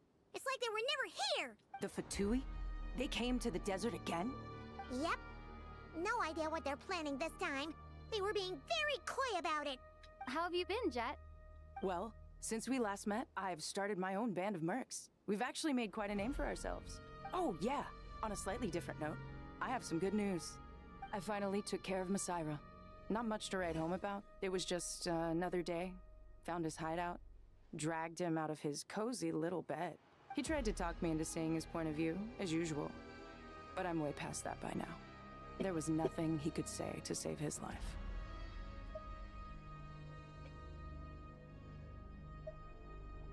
What about you guys? Bet you'd forgotten all about me and Ben, huh? Of course not! We're super duper best friends! Wow. Sounds like I should make time to visit some other nations too. Anyway, what brings you to Gurabad? Oh, right. I almost forgot. We're here to look for Lelupar. That bottle? Seriously? Yeah! We need her power to calm the Jinn and stop the sandstorm. Here's hoping we actually manage to find her, after all the trouble we've been through. Surely, with everything's been going on in Gurabad, she must have woken up, right? Only one way to find out.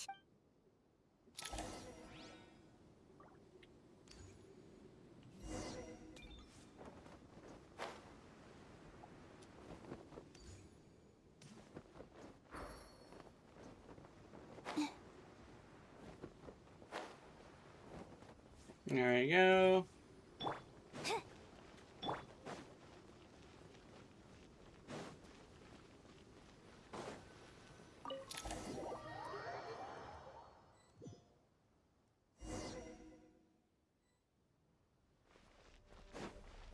Let's see. She should be around here. Aha! Found her!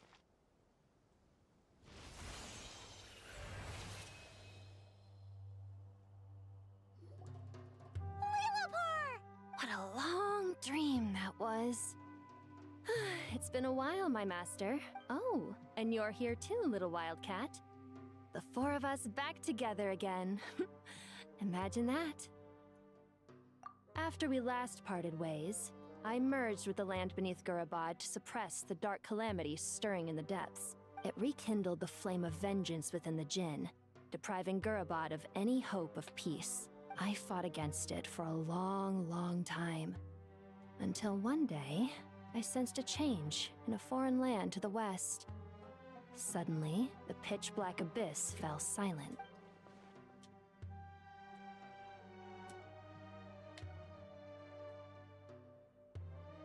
Once satisfied that that dark power could no longer bewitch the Jinn, I too fell into a deep slumber, from which I have only now awoken. Why have you returned to Gurabad, my master? And why is my sand-swept homeland in disarray once more? Well, basically, Sumeru's in danger and a lot of our friends are affected. Some bad guys messed around with Irminsul and now they've released the Jinn in here. We managed to chase off the culprits, but we have no idea how to seal this place back up and stop the sandstorms. Child's play. I shall quell the Jinn and scatter the storms. Thank you, Lillipar. No need to thank me, my master. I have granted many wishes in my time, and this was the most trivial of them all.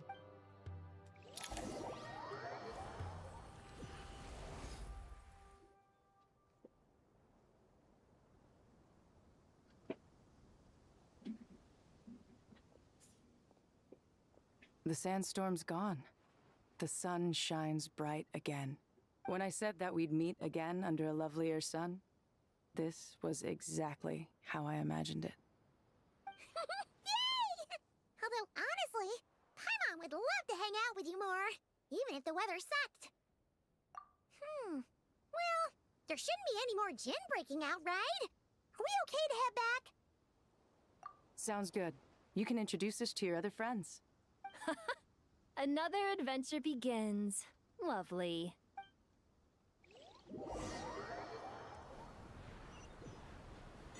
The storms have stopped! We should be able to get to the Temple of Silence without any problems now. Time to regroup! I be boingin'.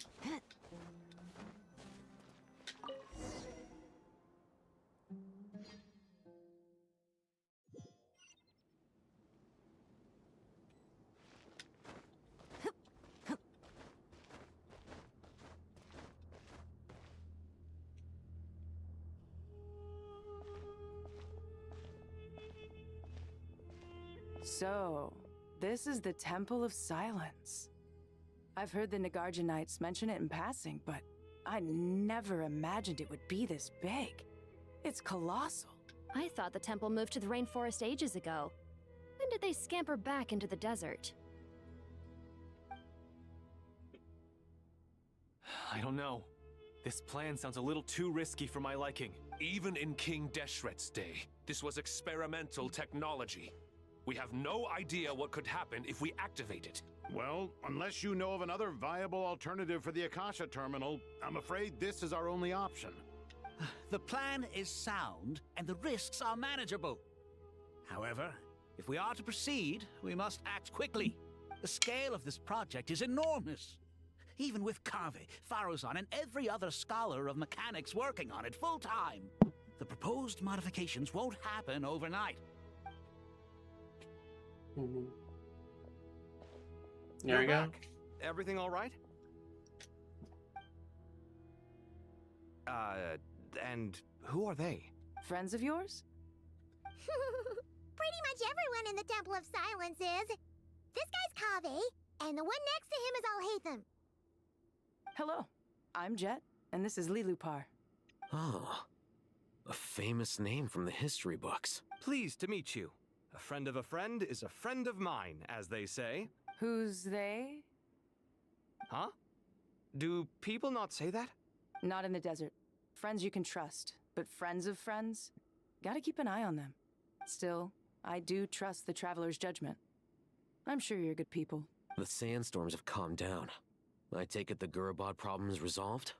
What did you find? And after getting all smarmy with us, he trapped us there.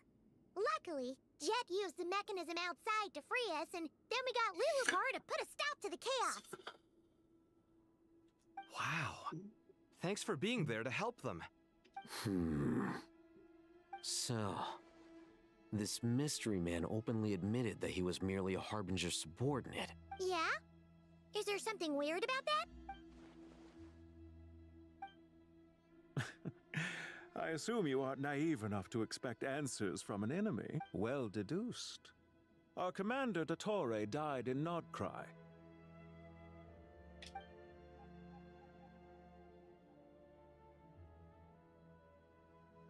Are you wondering about his true identity? Or do you think there's a big conspiracy behind all this? I wouldn't go as far as to call it a conspiracy. Just the simple fact that having someone to shift the blame on tends to prove useful, should trouble come knocking later. The most important thing for now is to solve the immediate problem. Perhaps that man knew you wouldn't have the resources to investigate his background and so didn't put much effort into disguising himself.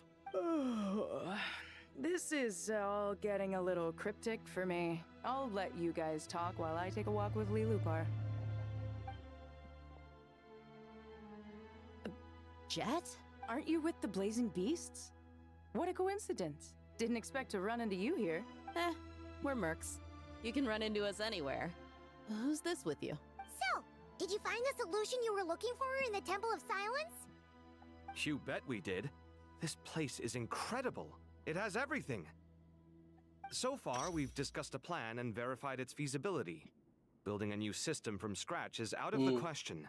So our only option is to modify the Akasha using certain resources we hope to find in the mausoleum of King Deshret. According to certain sources in the Temple of Silence, there is a core device in King Deshret's mausoleum known as Aru.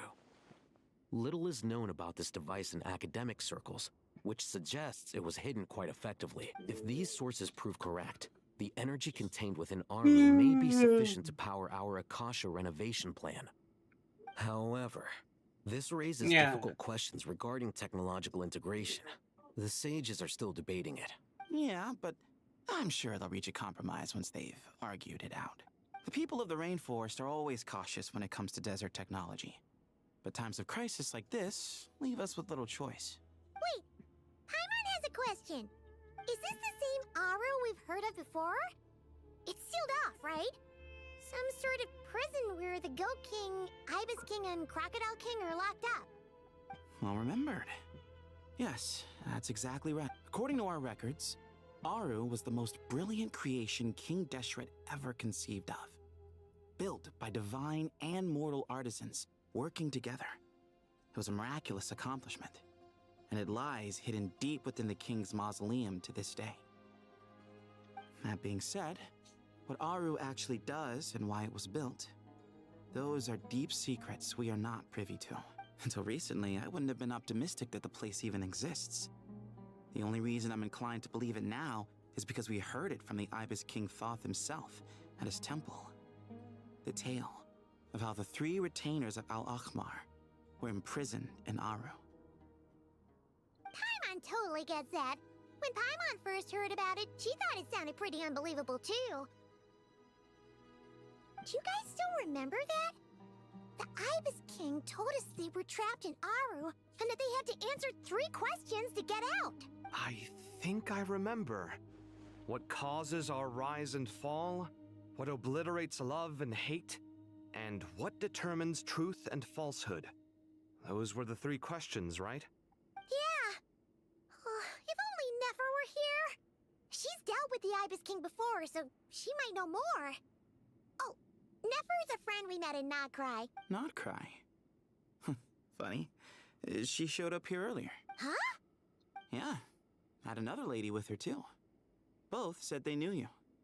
They contacted the sages, claiming they might be able to offer some assistance. Really? They came here to help out? Yes, really.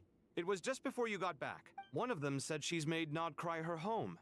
If she's the person you were talking about, then... Looks like betting on Aru was the right choice. See? They're right over there. Oh, it is Nicole!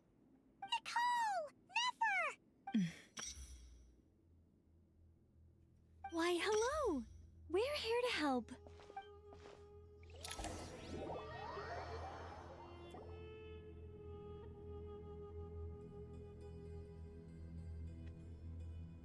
It's a good thing we left early.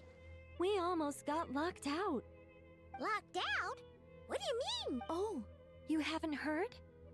An invisible barrier has appeared around Sumeru's borders, cutting off all travel in and out. Aww. No one can leave and no one can enter. Sumeru has become a lonely island. Are the Fatui behind this too? Actually, no. This has nothing to do with them. I suspect it's a defense mechanism within Irminsul itself. Irminsul is the source of Tevat's ley lines after all, and Sumeru is the nation closest to it. I imagine this function was put in place to seal the entire region off in the event of serious damage, preventing the disaster from spreading to the rest of Tevat. It may have been implemented long ago. But doesn't that mean that the people here won't be able to escape to other nations if the anomaly keeps spreading? Currently, that does appear to be the case, which is precisely why I am here. This is a critical moment for the world, and Sumeru is the eye of the storm. Paimon's surprised you managed to convince her to come back to Sumeru. Indeed. Even for someone of my wisdom and eloquence, this tested my skills to the limit. And why should it concern me that Sumeru's in trouble? Surely you don't think I still have feelings for that place? Judging by your tone, I suppose you don't. Sounds like you don't know much about my past. And here I thought you knew everything. All I know is that the Ibis King is the source of your power. He was quite a prominent moon envoy once upon a time, so I do know a thing or two about him. As for your past, I have ways to learn the full story if I wish to. But everyone has secrets they'd rather keep to themselves. Wouldn't you say? I'm glad you see it that way, Miss Nicole. I've chosen to call Nod Cry home, which is why I did my part in its hour of need. That doesn't mean world savings become a habit with me. I have no particular desire to play hero in Sumeru, thank you. I understand. Human emotions do not appear and disappear without cause. There is always a reason to be found behind both salvation and destruction. Still, if time has taught me anything, it's that human emotions are often complex and in conflict. That's why people change their minds about things all the time. But that's where we angels come in. Our duty, ultimately, is to guide people towards their deepest, truest desires and help bring them to fruition. So I wish to hear about your past, because I do not believe you are motivated by hatred alone. And if we still arrive at different conclusions in the end, that's okay. I refuse. Wait, what? But I set the atmosphere and everything. Isn't this supposed to be the moment when we finally open up to one another? Is it? Maybe I'm not so good at reading the atmosphere. You're right, Nicole. There's more to me than just hatred. Had it consumed me, I'd be left stuck in the past forever, never living in the present. But I don't think that your guidance can change my mind. The all-consuming sands, the bloodshed, both deserved and undeserved. Those old emotions cling to me like a shadow. Do you wish to shake them off? No. I hope to remember them forever. Those emotions and memories shaped me into the person I am today. They'll always be a part of me. In that case, would you like to hear my perspective, at least? Sure. It's not every day you get to hear an angel's opinion. A long, long time ago, When the angels still walked freely upon the earth, I found life tedious. Monotonous work, lukewarm relationships. Things weren't nearly as interesting as they are now. And yet, since the angel's demise, I have found myself missing those days on more than one occasion. Human emotions are often attached to a person, a place, or an object. When those things are gone, the memories quickly fade, and the emotions slip away along with them. If Sumeru were destroyed, both rainforest and desert would be no more. With the object of your hatred wiped from existence, it would not take long for the memories buried deep in your heart to slowly fade. Both love and hate are intense emotions, but they are nothing compared to the void left behind when they disappear. Most sophisticated, Miss Nicole. But anyone focused on the future could only ever applaud the destruction of the things they hate. Still, I'm a special case. Someone once told me that human memory is more selective than a Mora-hungry merchant choosing between customers. We all need a reality check once in a while, so we don't forget the truth. As much as I dislike Sumeru, this is no way for it to perish. All right, you win. I'll help you out a little, but I won't work for free. How much will you need? You're not gonna milk this for all it's worth, are you?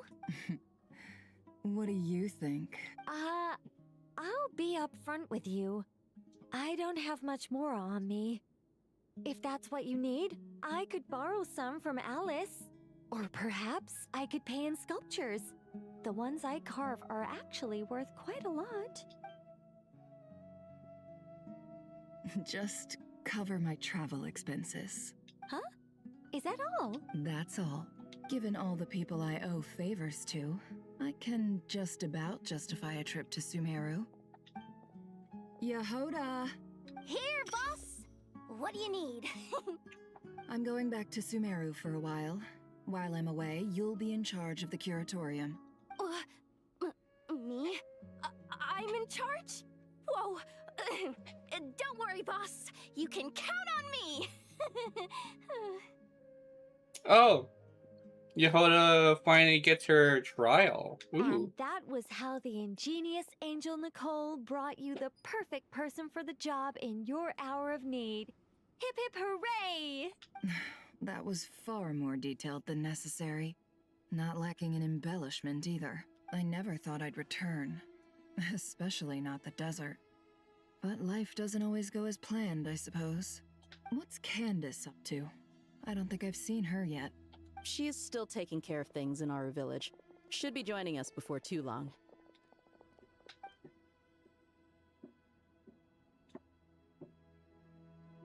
Oh, and sorry. Hope we're not interrupting anything. We have some good news, though. We're planning to go to the mausoleum of King Deshret to look for the legendary Aru, then use it to try and restore the Akasha system. According to records in the Temple of Silence, the mausoleum houses something called Aru's Chute, which can be used to establish connection with Aru. We still have some time before we leave, so there's no rush. By the way, who are these two new faces? Just call me Nefer. I'm based in Nodcry. Did I hear you mention Aru? Correct. Well, I happen to have a connection with one of the 3 retainers imprisoned inside, the Ibis King. I'm here to get things done, so if you don't mind, I think I should come with you. That sounds perfect. Miss Nefer, are you from the desert by any chance? Why do you ask? I don't know. There's a familiar air about you. Plus, you mentioned Candace. Sorry, I don't mean to pry. It was just a random thought. I'm Dia, an eremite mercenary. My work usually keeps me out in the desert. I'm on good terms with Dory, and she's mentioned you all before. It's nice to finally put faces to the names. However, my associate here is probably less well acquainted with you. Why don't you all introduce yourselves? Actually, I'm a little better acquainted than you might think. Huh? Huh. Are my eyes playing tricks on me? It looked like you spoke without moving your mouth. Ventriloquism. I have heard tell of it before. What is it, Kale? It's you! You're the voice who's been speaking in my head, aren't you? You encouraged me to report my dreams to the Dendro Archon, and got me to recite that magic prayer. Mm-hmm. I have many titles, but let's go with the most pertinent one. I am Nicole Rain, an angel who has lived since ancient times. An angel? Sounds like a big deal, but, what exactly is an angel? Oh, Well, we're a rather long-living race of beings.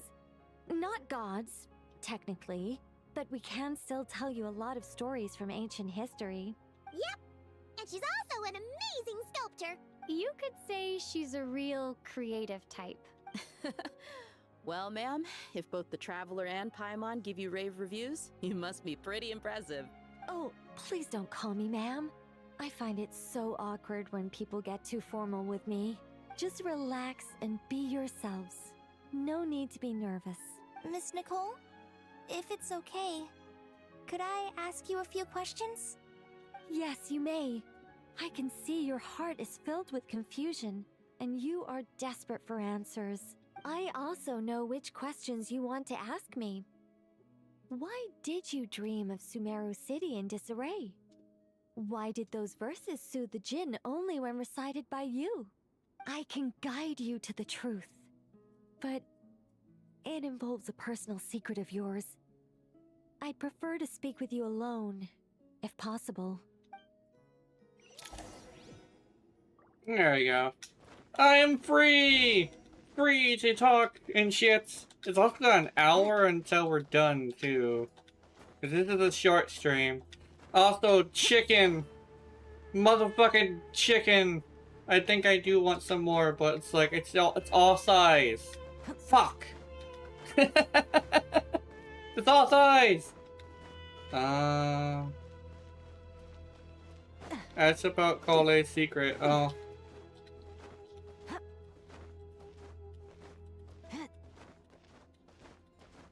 Kale, I need to know your secrets. What color is thine underwear? I thought we were going to speak alone. This is a lot more people than I was expecting. What's wrong with it? Even the doctors at Dar al-Shifa allow patients to be accompanied by family members. Well, if Kale doesn't mind her secret being revealed, I have no problem with it. Thanks for being so considerate, Miss Nicole. I don't know what secret you mean, but whatever it is, there's no need for me to hide it from my closest friends. Closest friends? It's so nice to hear that. All right. In that case, I'll get right to it. Kale, are you aware that there are god remains inside your body? I am. When I was young, I got sick with Elazar. Nothing could cure it.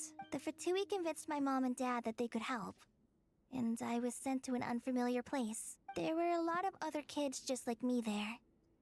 This creepy guy injected us with some strange medicine, which I heard contained god remains. I can still remember the pain like it was yesterday.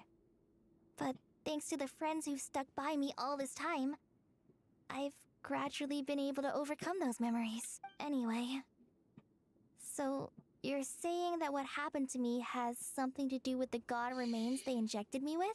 Yes. Those were the remains of Nabu Malikata, the goddess of flowers. What? Huh. Fascinating. You don't seem surprised like the rest of us. Why? The possibility crossed my mind when Kale recited the Goddess of Flowers song and calmed the djinn. You made Paimon jump!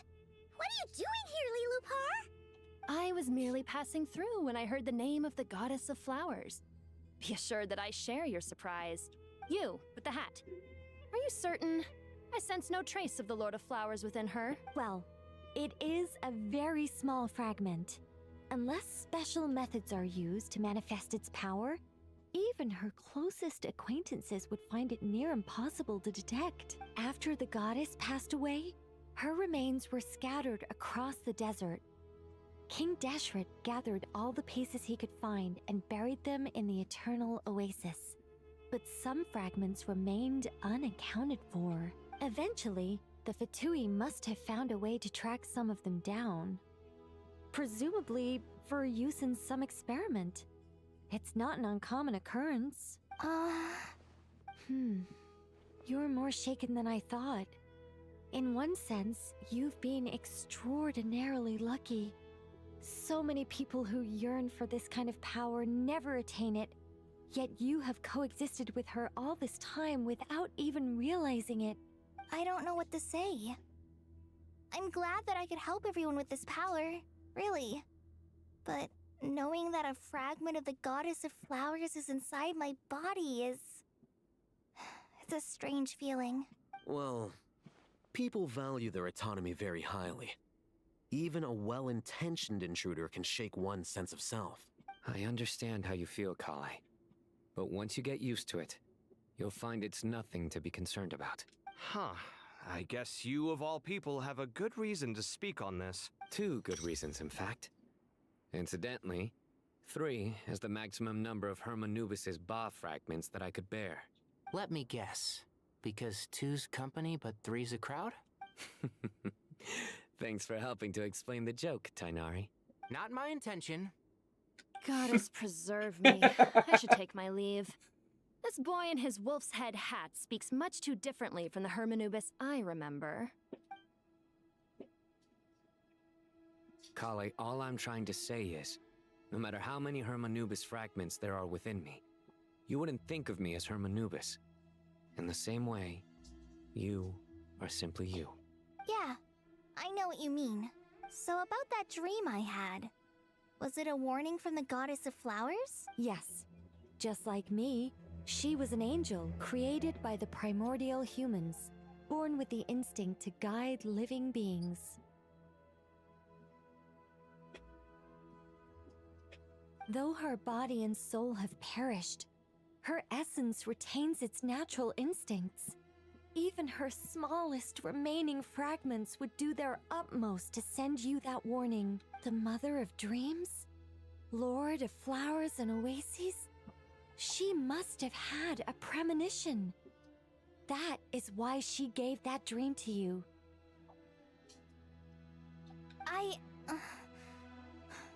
We won't let our efforts go to waste.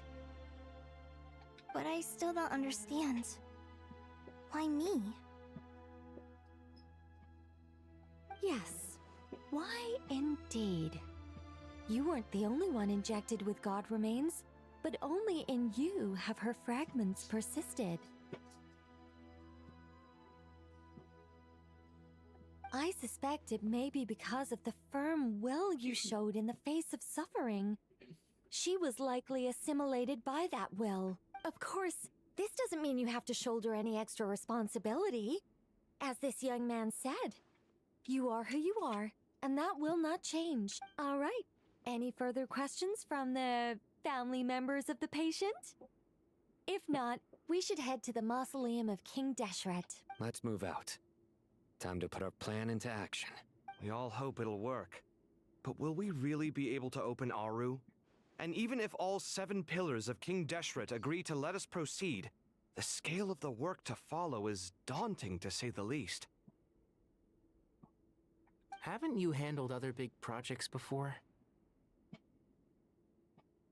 I mean, the biggest project I've worked on to date is probably the Palace of Alcazarzaray, I guess?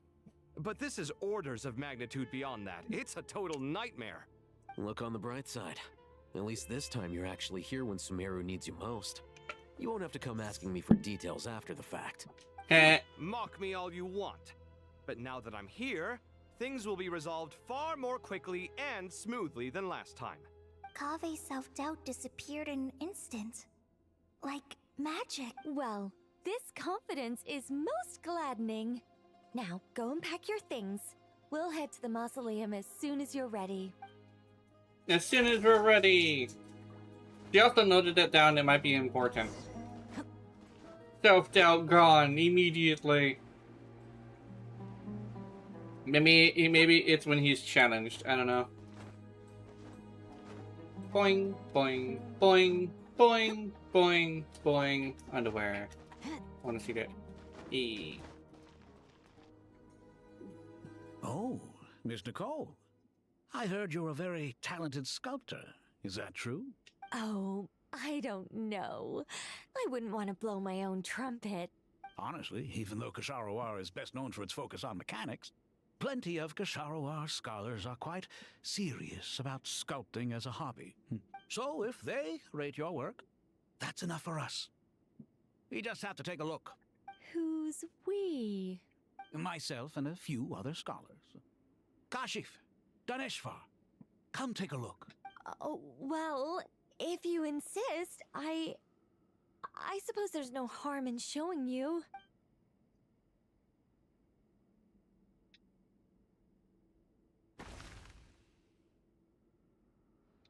Whoa. Where did that come from? Look at the level of detail. It's so lifelike. The squirrel descends from the heavens like a champion, and the earth trembles beneath its feet. What do you think? Striking, isn't it? Kaveh? Kaveh, come here for a sec. Oh, and Madame Faruzan, didn't you used to study in our darshan? Come take a look. All right, but hang on a moment. I have to finish reviewing this proposal first. You called? What is it, youngster? This squirrel statue. Isn't it cute? Oh, a squirrel. I wouldn't say cute per se. The realism is what stands out to me. Were you trying to carve a statue of a hero, young lady? Oh, a hero? I suppose so. Actually, I didn't really have a specific theme in mind. I just started working on it, and this is how it turned out. I see. Well, do you tend to read novels about heroes in your spare time? As a matter of fact, I do quite enjoy those. Everyone loves a good tale of daring do, right? Then perhaps this statue represents the heroic tale you long to see deep down inside. Also on the subject of heroism, I feel that if the subject posed with a finger raised towards the heavens, it would lend a greater gravitas to the overall image. I'm sure some would call it cliché or old-fashioned, but not me. I think it would be a perfect fit. It has a certain classical beauty about it. Kaveh! Sorry, Madame Faruzan, I'm a little busy right now. Don't wait up for me. What a pity. That young man has excellent aesthetic tastes. I was hoping to ask him for his opinion. What a genius idea! Why didn't I think of that? Classical beauty is a great direction to explore. That's it. Once I get back, I'm going to sculpt a heroic squirrel pointing its finger towards the sky. Precisely. A declaration of victory. You understand my vision. Then place the two statues face to face. Yes! That's exactly what I was thinking. It'll be a masterpiece. Miss... I'm sorry. I didn't catch your name. Just call me Nicole. Madame Faruzan? Was it? What? Oh, no. That wouldn't be right. Why ever not? Madam is a state of mind cultivated from within. Anyone may call me Madam if they so desire. My dear Miss Nicole, once we make it through these trying times, should we have the pleasure of meeting again, I shall look forward to seeing your new work. In this day of age, it's rare to find people with an appreciation for classical aesthetics. Meeting you was truly a pleasant surprise. Honestly, I feel the same way. It's been a long time since I met anyone interested in this style of statue.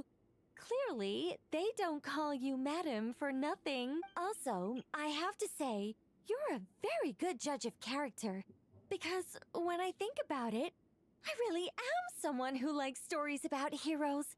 That must be why I've quietly kept watch over generation after generation of them. Sorry, keeping watch over heroes? What exactly do you do for a living? Oh, never mind that. Let's not tell Madame Faruzan about Miss Nicole's true identity for now. Good idea. Let's limit the conversation to aesthetics. Hey, what am I doing? I can't talk to them. They're talking to themselves. What the hell do you want? Let's not tell Madame Fab. Good idea. Let's limit the conversation.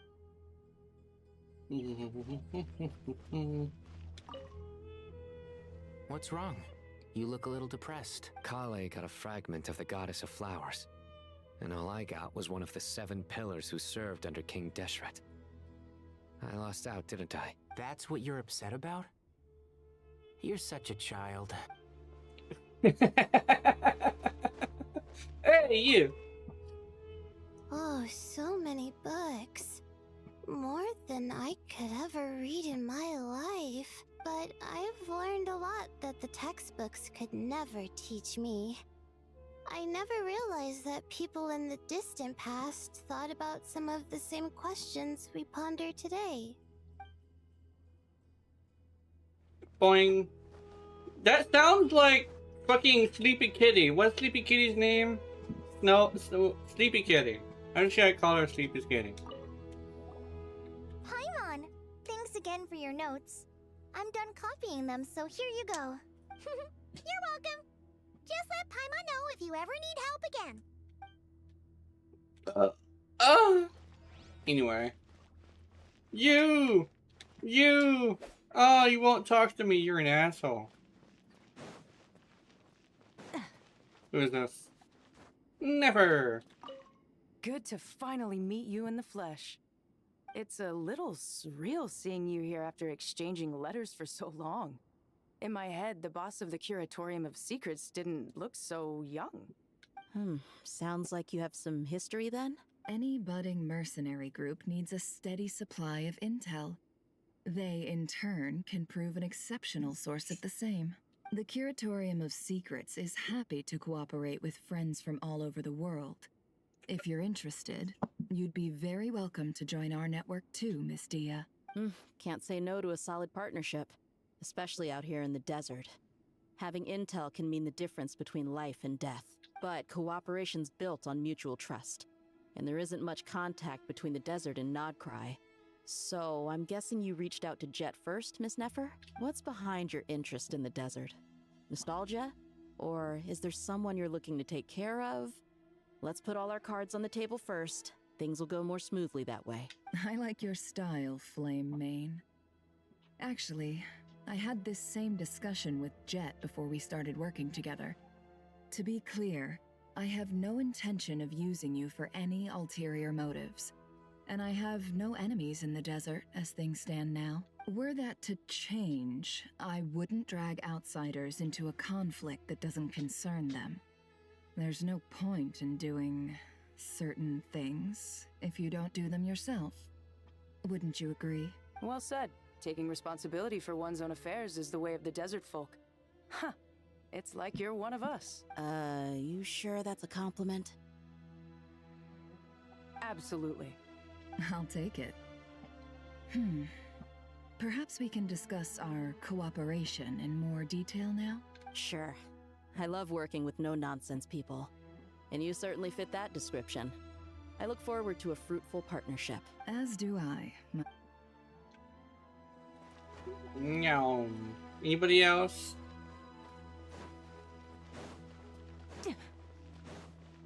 Who else eggs of the Easter? Lady with a broom. Interesting.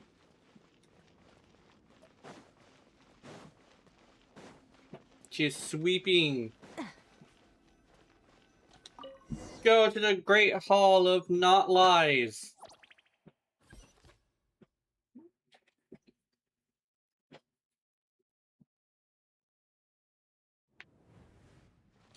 I hope everyone's ready. We'll be arriving at our destination very shortly.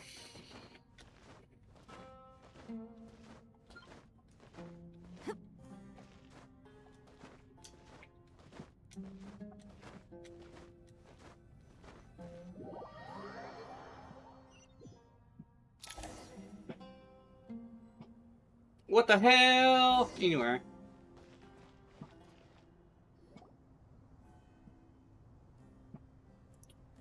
Why, we've not seen so many visitors ever, really.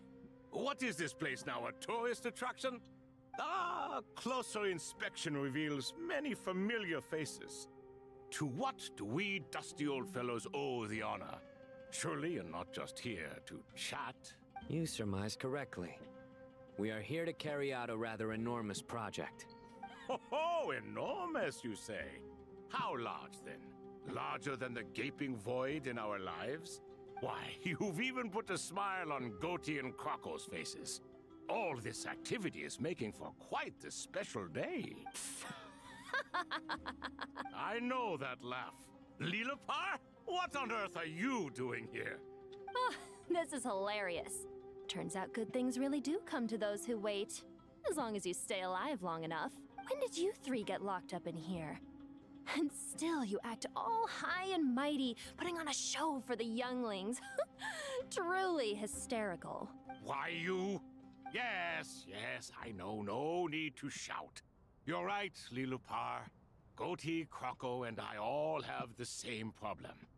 But didn't King Deshret seal you away? How did you break free, and how did you get in here? Who knows? Perhaps you can ask my master one day, should you ever get the chance. Behold, the executioners of old. Some have turned into fragments residing in human bodies, and others are imprisoned eternally, leaving not a single shard behind. It's almost tragic, watching lowly prisoners like you act all self-important. Curiosity gnaws at you, doesn't it? Your interest in the outside world threatens to burst you at the seams. I'm starting to take a liking to this magic bottle lady. Time is of the essence. Let's get down to business. We come to you, O three ancient lords, to request your assistance on behalf of the Academia. If we can help you regain your freedom, then please consider lending us your aid. As for precisely what we need your help with, it's a long story. So, to demonstrate our sincerity, we are prepared to first resolve the problems that plague the three of you. All right, stop arguing, Crocco. And Goatee, don't you start. What's the harm in letting her speak? It's not worth getting so angry about. Forget about her. The three questions are the crucial thing here. But do you really have a way to answer them? You once answered the final question, Nefer, but the seal did not open. Unless, with the passage of time, you have found a new answer? You could say so. When you first asked me what determines truth and falsehood, my answer was a liar's soul. Liars are the best at seeing through the falsehoods of the world. But if you want them to tell you the truth, you have to reach their soul. I think that makes sense. I found it quite compelling myself, and I told Nefer so. Unfortunately, it brought us no closer to liberation. Well, that's simply because it was my answer, not the one King Deshret was looking for. Can you guess which answer Al-Ahmar wanted then? Time. And that's not only the answer to the final question, it's the answer to all three of them. All things wax and wane with the passage of time. Love and hate eventually fade into nothing. Current affairs are always fraught with conflict and controversy. Only time can distinguish between right and wrong. You once described King Deshret as a proud man. I'd say that the prouder someone is, the more inclined they are to believe that only time is qualified to be their judge. Time. Well. Indeed. Perhaps in building Aru, our king was in fact attempting to reverse time, to bring love and hate, right and wrong, the rise and fall of all things back to their point of origin.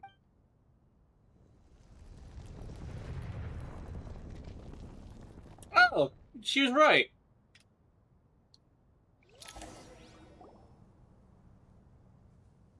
Oh, they're muscular men. Oh, they're furries.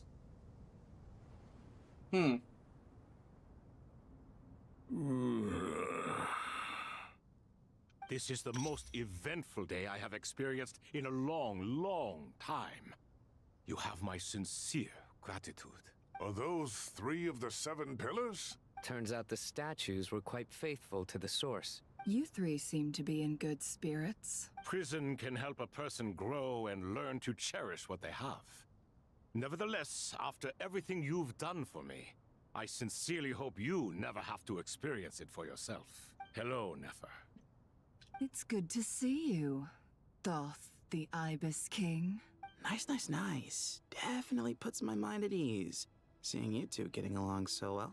Should we maybe introduce ourselves, or... Sure. I'm Sethos, the current leader of the Temple of Silence. This is General Mahamatra Sino. And this is the former Spontamat sage, Cyrus. But I'm guessing none of that means a whole lot to you. Everything is equally new to us, in truth. We've been gone from this mortal world for longer than you can imagine. Let's hold off on the introductions for now. We can always ask Nefer about you later. It'll give me something to talk about with my chosen disciple. You're like a helpless parent. Gods and people of yore are not necessarily welcome in today's world. Self-awareness is one of my finest qualities. I thought I ought to share its fruits with you two. Is that so?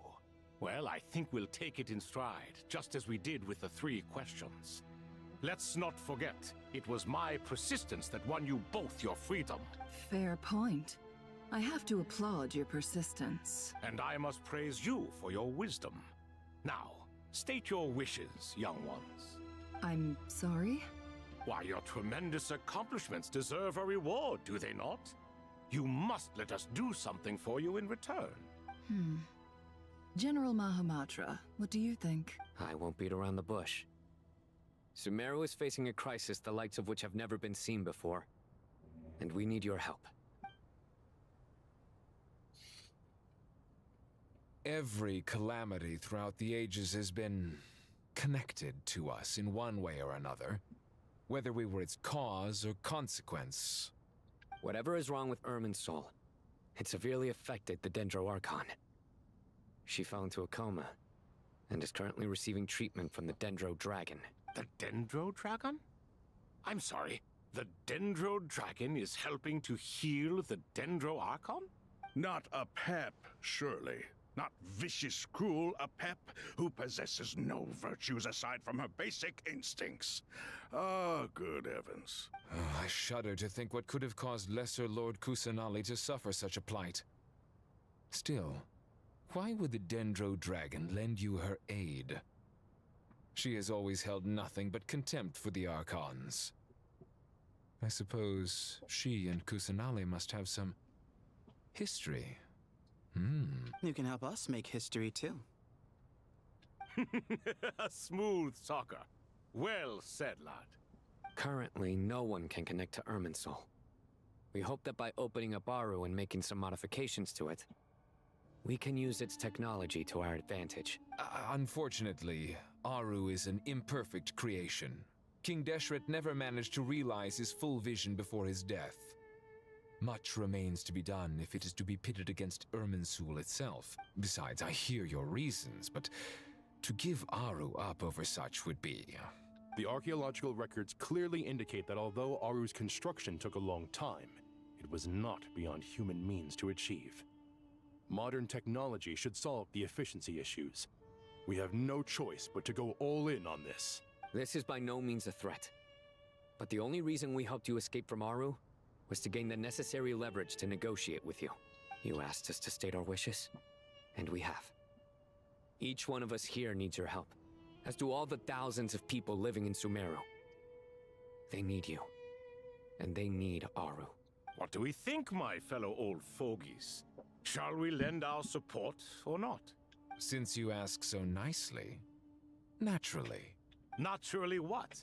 Are you for or against? I simply mean we shall do what comes naturally. You claim that you wish to open Aru. Know you then that the golden slumber created by King Deshret is preserved within? We do. We understand the risks involved. In all likelihood, the mortal world will never again be able to replicate King Deshret's work. Never will there be another chance to come so close to creating a utopia. Knowing this, are you sure of your decision? We are sure. Before people can dream, they must first live. If your minds are made up, very well.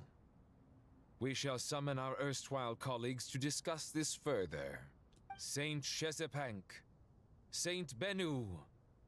Once you surrendered to silence and were buried with King Deshret. But now, we invoke the right to awaken you with our voices.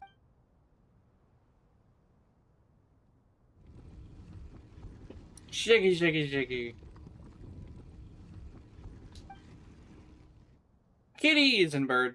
Saint Bennu, responding to your call. 3 kings detected. Initiating autonomous will.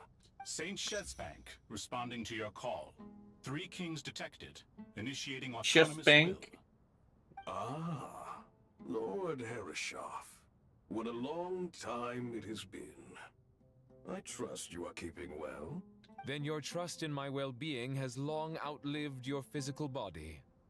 You have always opened with that same phrase, in life, death, and now even beyond. Al Akmar is long gone.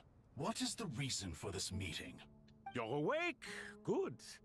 We are voting on whether to give the people of present-day Sumeru access to Aru and permit them to perform technological renovations. You have the right to support or oppose the motion. Aru is the pride of Al Ahmar. Opening Aru requires the unanimous consent of the 7 pillars. I hope you have a convincing reason to present to us. Sumeru is currently in the midst of a major calamity.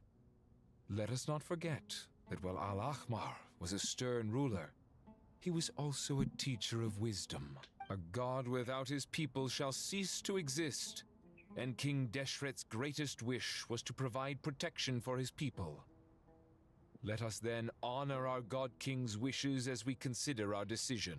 I do not mean to mock these proceedings, but what is the point of a unanimous vote when we know that the last of the 7 pillars, the Dendro Dragon Apep, will never communicate with us? This will no doubt surprise your mechanical mind, and I have no intention of trying to persuade you it is true.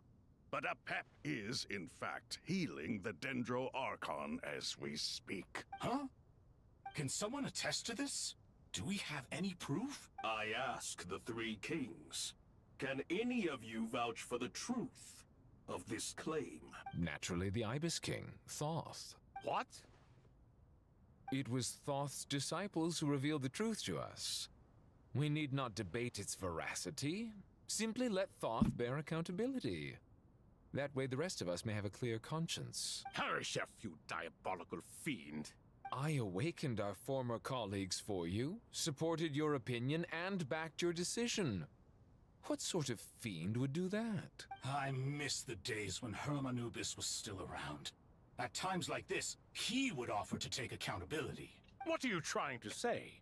Is my word worth less to you than Hermanubis's? Hypocrite though you are, Lord Thoth, you are humorous in equal measure. How could we bear not to associate with a character such as you? I, Saint Shespank, approve the Goat King's proposal. Since King Deshret is no more, we shall receive no reprimand for acting beyond our remit. Nevertheless, I sincerely hope that those before us understand the significance of what they intend to do.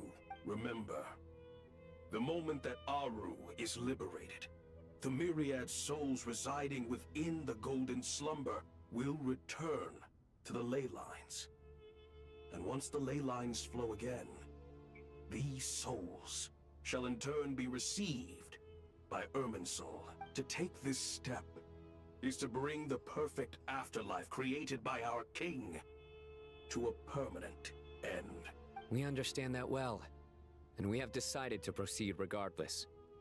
Furthermore, the contemporary human perspective would contend that confining souls in this way is no act of benevolence. The deceased have a right to rest in peace. King Deshret's creation is clearly a place of rest and peace. It is just that many do not see it this way. But no matter. Saint Bennu approves. Hermanubis' representative and the Dendro Dragon Apep made their choice ahead of time, while the Goat King, Ibis King, and Crocodile King have also granted permission to liberate Aru. By the grace of His Majesty, guided by his wisdom and will, let the gates of Aru be reopened.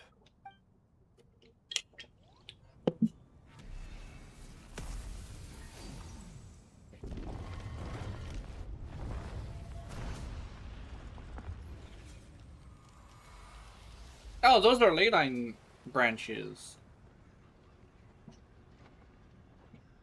Dead people! Oh my god!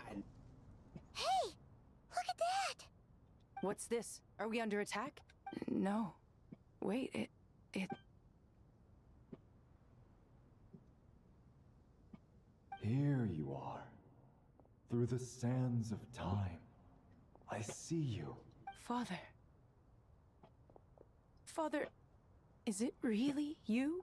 It's Jet's father, Jibriel! That's right! He entered the golden slumber, didn't he? I smell blood and sand on you. You've grown. Strong as a wild beast, and without shedding a tear. You have to leave, don't you? Please, just answer me this. What should I do for you? This meeting is a blessing from the gods. My soul, once imprisoned along with that of Semail, is finally free. I am truly grateful for the chance to see you again. That the dead should meet the living is itself a miracle. One brief, precious moment is enough. Enough to set my heart at ease. Do not weep for me, Jet. I know you will accomplish many great things in your life. You will go further and climb higher than I ever did. All I ask is that you take good care of yourself.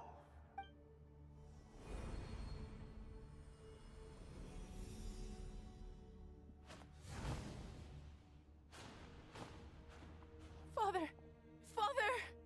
Father! Hey, Jet. Do you want something to eat? Maybe it'll help you feel better. I'm fine. Thanks, Paimon. It was just a little sudden. The chance to see my father again meant the world to me. He was trapped in the golden slumber for our sake. And now, after all this time, he can finally rest in peace. I'm glad. It's a huge relief. You've grown strong, Jet. More than enough to fend for yourself. Yeah. I'll leave the past in my memory where it belongs. My family, the good times and the bad. Goodbye, Father.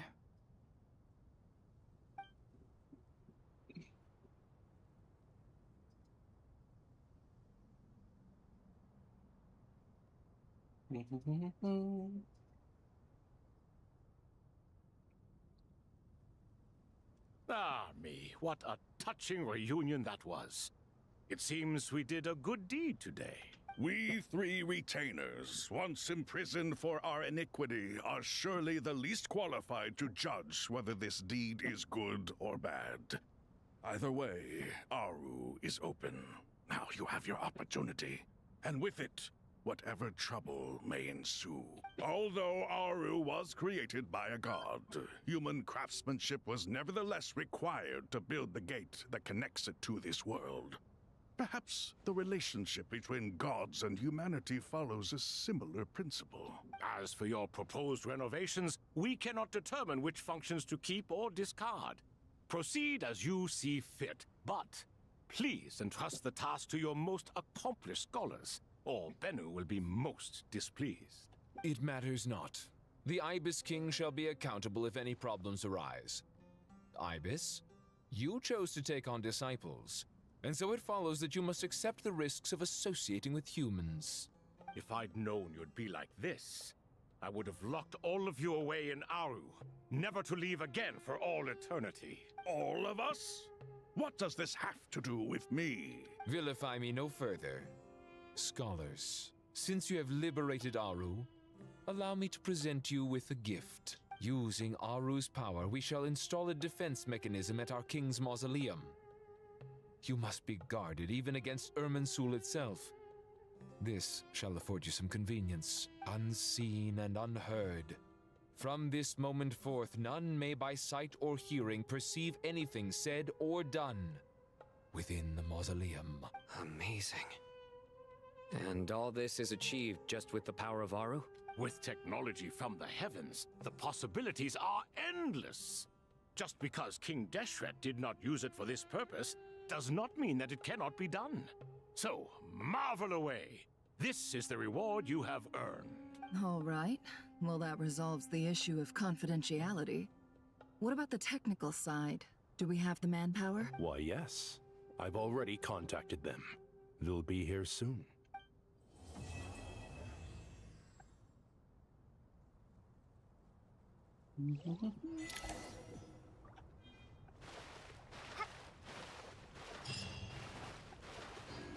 I am Victoria for some reason. Why? Wait a while.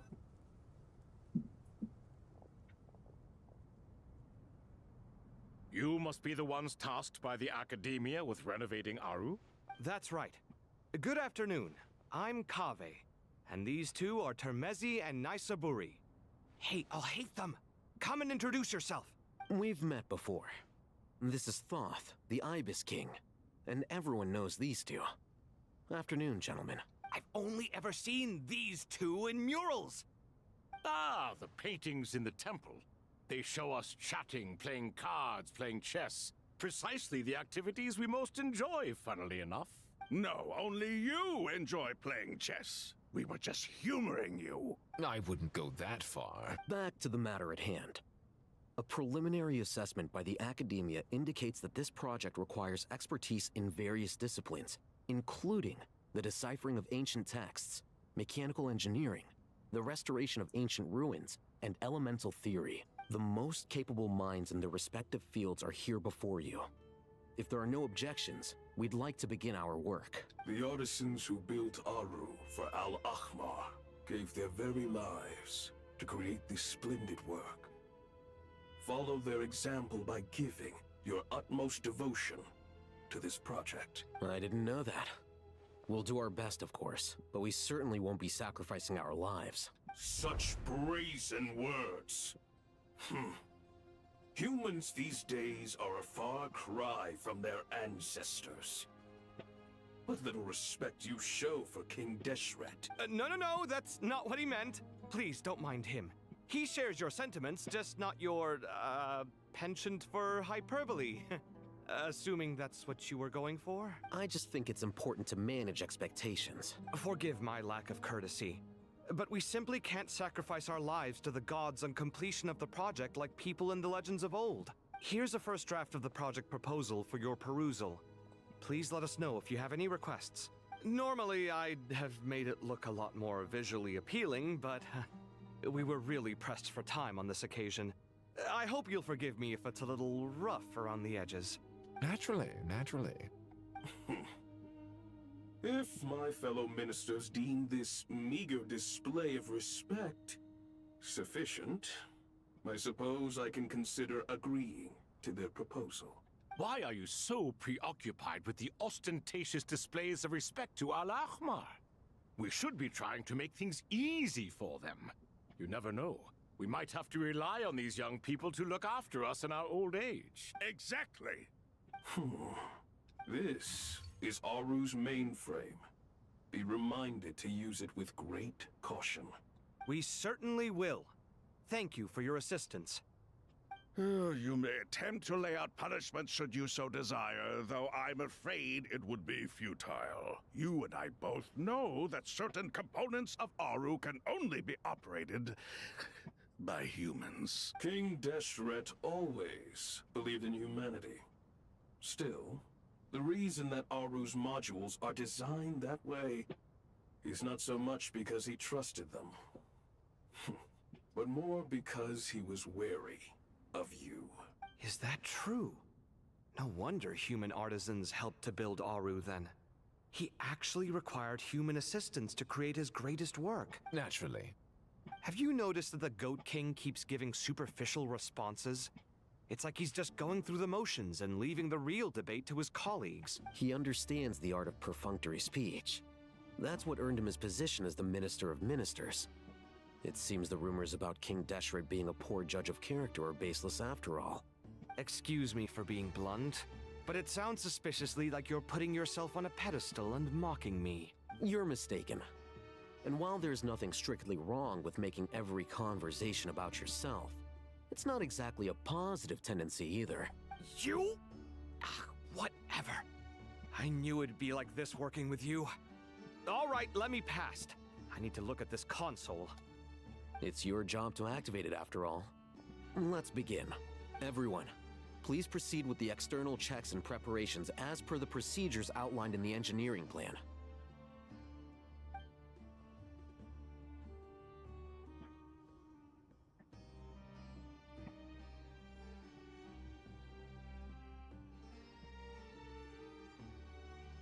Hello there, youngsters. Whoa, the Ibis King came to life. What do you mean, came to life? I've been alive the whole time. You did say we could start our research, right? Are you having second thoughts now? I've reviewed the proposal. The work you're planning to carry out on this grand device is ambitious in its scope. You have ample confidence in your abilities, I take it? I wouldn't say I'm feeling hugely confident. But given how bad things are, I'd rather at least try something than sit around waiting to die. You are the top scholars of your day. I trust you are aware that there are countless links between Aru and the Akasha. Aru and the Akasha? But I thought the Akasha was the Academia's greatest technological accomplishment, created years ago by the Dendro Archon to help her people access knowledge. And you too? Do you not know either? You've read the instruction manual, right? You tell them. An instruction manual? The Akasha has an instruction manual? The Dendro Archon is a kind and thoughtful god indeed. It used to sit on a shelf in the corner at the House of Dana. Not the most popular read. If the manual is to be believed, Aru was in fact the original inspiration for the Akasha system. What? But there are so few records about Aru anywhere. And practically none of the scientific expeditions into the desert had anything to do with it. Ah, but this is something you could not possibly have known. You may have heard many stories about the desert, but what is the most important aspect of history? Consider this a quiz. Anyone from Vahumana present? I'm from Vahumana. It's, well, veracity. Precisely. And a large part of veracity is the chronological order in which events occur. I may as well tell you. In the beginning, Nabu Malikata, the goddess of flowers, descended upon Sumeru. The glory of the heaven was within her. She brought life, oases, and knowledge to this land. Then she created the Jinn, enlightened them, and ordered them to serve her. Two other gods also walked upon this land where wisdom flowed in abundance, and the three met beneath the great green trees. It was the first and greatest alliance. We should speak with reverence of this covenant between the three, which transcended both time and life. For they promised that in Sumeru, wisdom would be shared with all.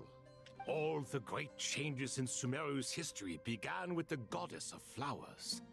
For King Deshret's sake, she pried into the secrets of Celestia, and for this was burned to ashes by the flames of wrath. So grieved was King Deshret by her passing that he lost all interest in state affairs and devoted himself instead to the knowledge that she had brought back. It was after learning of the technology from that floating island in the sky that he first conceived of Aru. And so, the Akasha was inspired by Aru, while the basis for Aru itself came from Celestia's technology. Well, if the two share a common technological origin, then connecting one system to the other is an entirely feasible idea. Unbelievable. Have you no reverence at all for celestial technology? No, I do, but there's no time for that. The schedule is too tight. Blame it on the deadline. Perhaps you could try coming up with our cutoff dates. You know what it's like having to turn around 5 different drafts in one day? I wouldn't wish it on my worst enemy. Yeah, also, Sir Ibis King, you don't plan on getting directly involved at all, do you? Yes, well, you strike us more as having come to give a popular science lecture. Or, wait, does this count as more of a first-hand witness statement? Neither. Anyway, this sounds like far too much work for me. Still, if Aru is so powerful, why didn't King Deshret use it for more ambitious ends? Because it was never fully completed. King Deshret had grand plans, but he perished before they could come to fruition. In the beginning, his wish was to create something that could rival the very world itself. The Lord of Flowers sacrificed everything for that ambition. What he desired, she bestowed, and thus was knowledge brought into the world. Her courage and sacrifice had to be honored with the most splendid of monuments, or King Deshret would surely have deemed it a grave injustice. And that monument, built from knowledge and technology, etched with a sacrificial and courageous love, even in its unfinished form, it deserves to be treasured. At that time, King Deshret said the following to the Lord of Dendro. Since we share an eternal covenant, I shall never be your enemy. Hence, the fruit of wisdom from the heavens is not to be devoured. Remember, it is not that I lack the power to become the enemy of wisdom. Yet you and she have taught me much and shown me kindness. For this, I cherish you both. In the end, Aru was only used to store a portion of the souls. It was but a primitive form of the masterwork the king had envisaged. His final hope for Aru was to return to the past, when she yet lived. So the point you're making is, King Deshret was both powerful and ambitious, and he only ceased his imperious ways out of affection for the Goddess of Flowers and the Dendro Archon. You could see this as an act of mercy, but you could also see it as the sentiments that lay between these three gods placing constraints on him. This was, after all, the foundation of the alliance between them. This explains why Aru was both a prison and a monument, and why the answer to the three questions was time. You have to be careful who you get involved with, or you invite all manner of misfortune. This is as true for gods as it is for humans. Love is the same. It is both a prison and a monument. All right, let us pause the story here for now. Seeing as you've been so diligent, I'll offer a little help. Who's in charge again? Is it you two? Ah, yes, me and him. Now then, close your eyes. Wisdom hides in the space between the tangible and the intangible. It is to convey the incommunicable through the simplest of mediums. By the power of King Deshret, I shall grant you a glimpse into the unseen secrets that lie at the threshold of existence. Hey, I almost fell over. I almost fell over again! Where did this come from? Is it a new mechanism? It looks more like some form of externalized information. You've rendered it visible? Just as the Akasha allows you to access a greater range of knowledge, the power of our king permits one to perceive ingenuities that do not belong to this world. This is no ordinary mechanism. It reflects the internal structure of Aru. Whether you choose to increase or decrease, keep or discard. Come, use these to achieve the outcome you desire. Looks mechanical to me.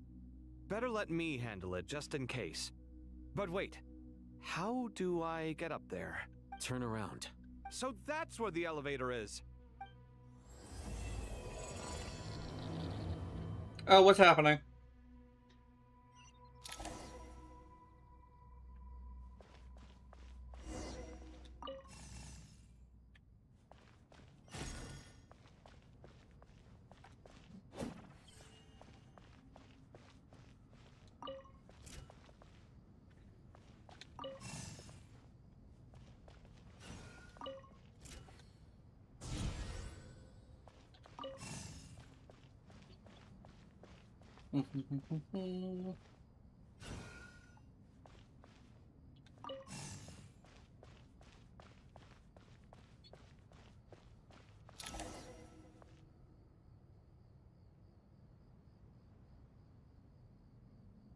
Obelisks were used to record important information in the ancient desert civilization.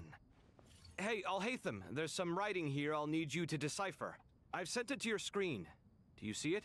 Got it. It's a little blurry, but I should manage. Take a look and tell me what it says. Oh, and I'll send any other similar text directly to you from now on. Let's start with this one. It's a variant of an older script.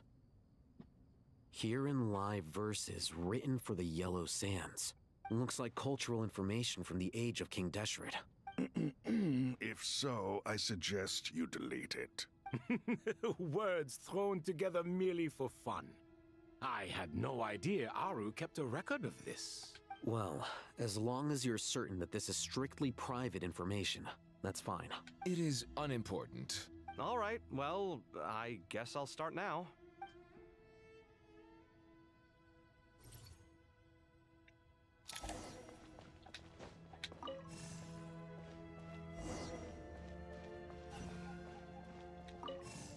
Ah, son of a bitch.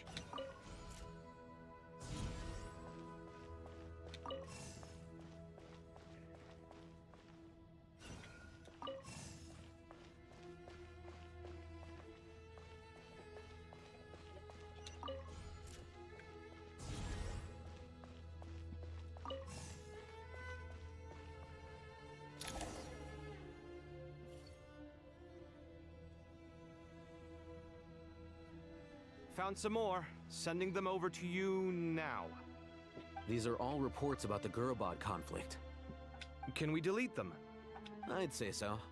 Most of this information has already been archived anyway. What if there are details in there that Vahumana missed? What are we supposed to do if they come after us in the future? They'll just have to live with it. If we don't resolve these issues now, there won't even be an academia in the future, let alone a Vahumana Darshan. Yeah, you're right. Okay, done. There's some other similar monuments nearby. I'll check them out.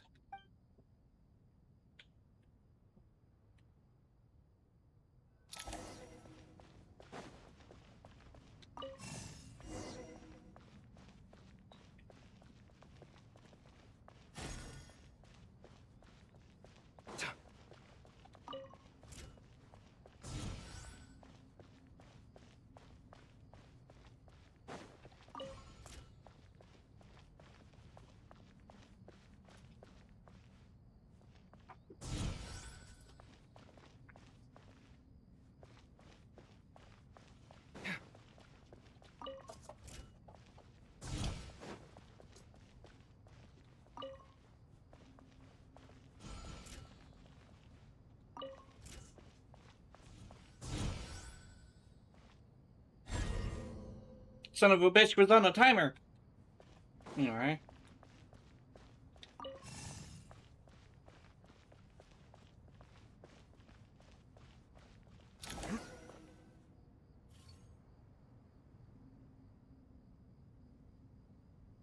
Another monument. Hold on.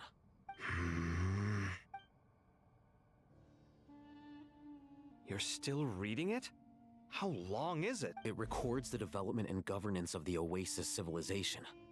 Most of it concerns the Jinn, but it also contains records left by the artisans who built Aru. Is it important? Some of it.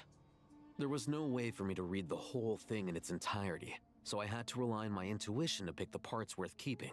What about the artisans' records? What do they mention? They're speculations, mostly.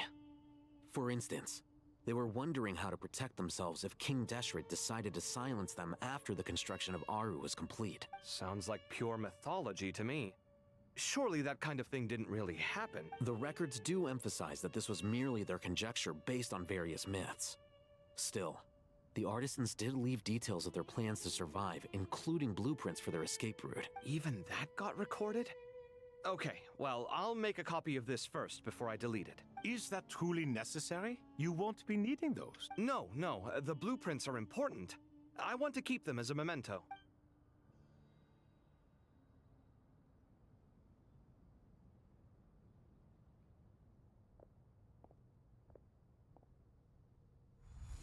I think that should just about do it. It meets the requirements of the contingency plans, so we should be good.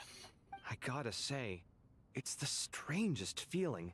This cross between reality and the intangible. It's like drifting between life and death. Or in and out of a dream. Using my own hands to manipulate illusions that are forever out of reach. I'm gonna do something real quick, hold on. Bot. Let's remove these.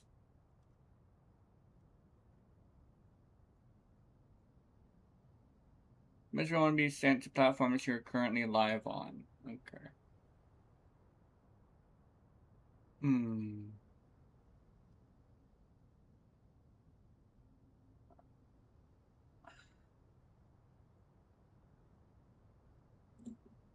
I'm gonna do 7 and 4. So it's gonna be like 1 minute before. Okay.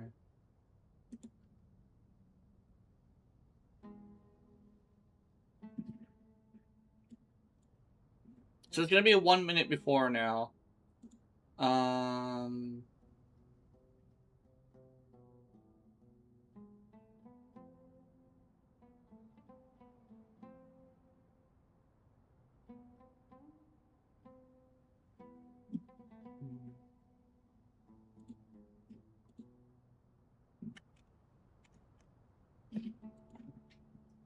Chasing dreams in the most literal sense. Definitely a novel experience. What happens if my spirit just floats away? That won't happen. Anyway, I wouldn't celebrate just yet if I were you. There's likely to be a phase 2 of this project. All right. I'd better keep my wits about me then. I'm Evie. What is happening? What is happening?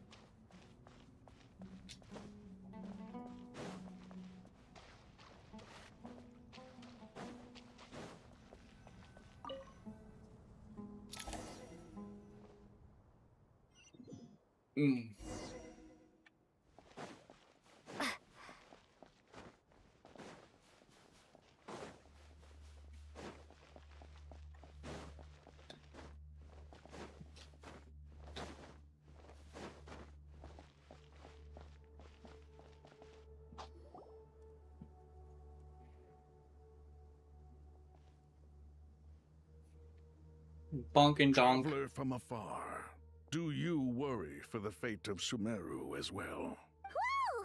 It's so big the Crocodile King! Greetings, Crocodile King.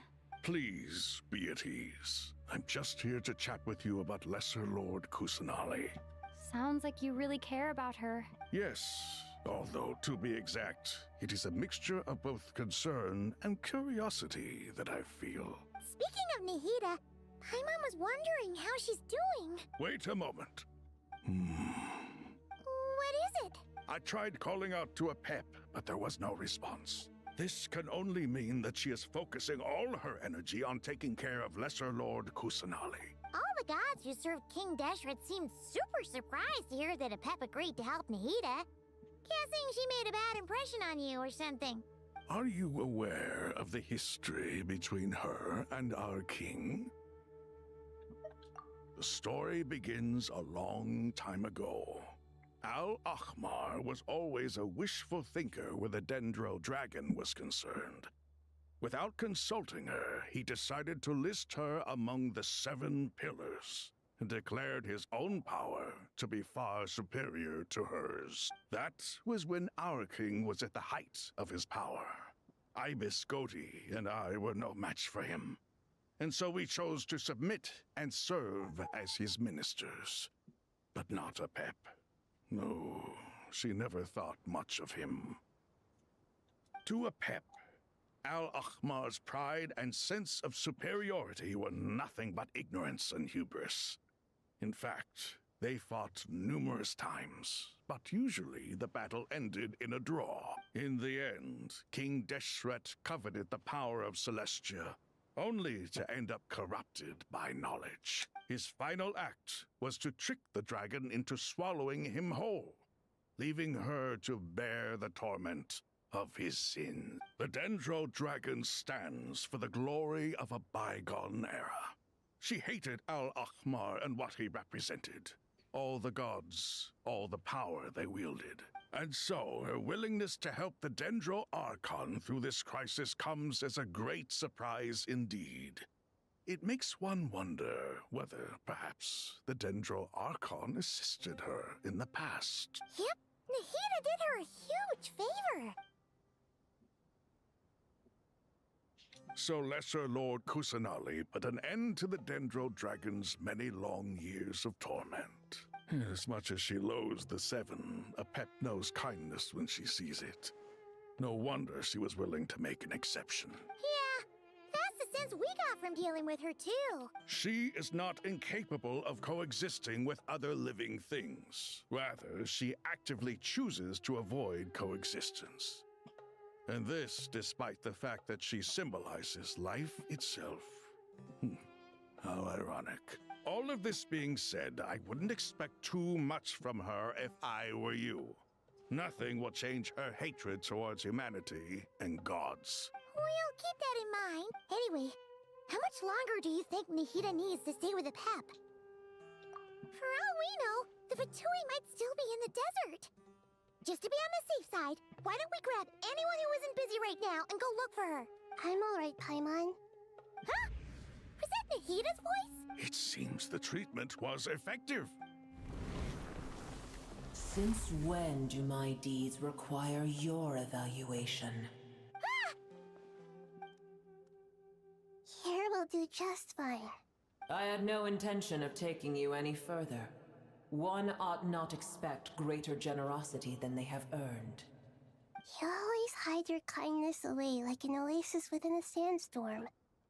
Only those who make it through the swirling winds can know just how beautiful that oasis is, and how much hope it brings. You dare appraise my being? No, I'm expressing my gratitude. I want to thank you for sharing your precious life force with me.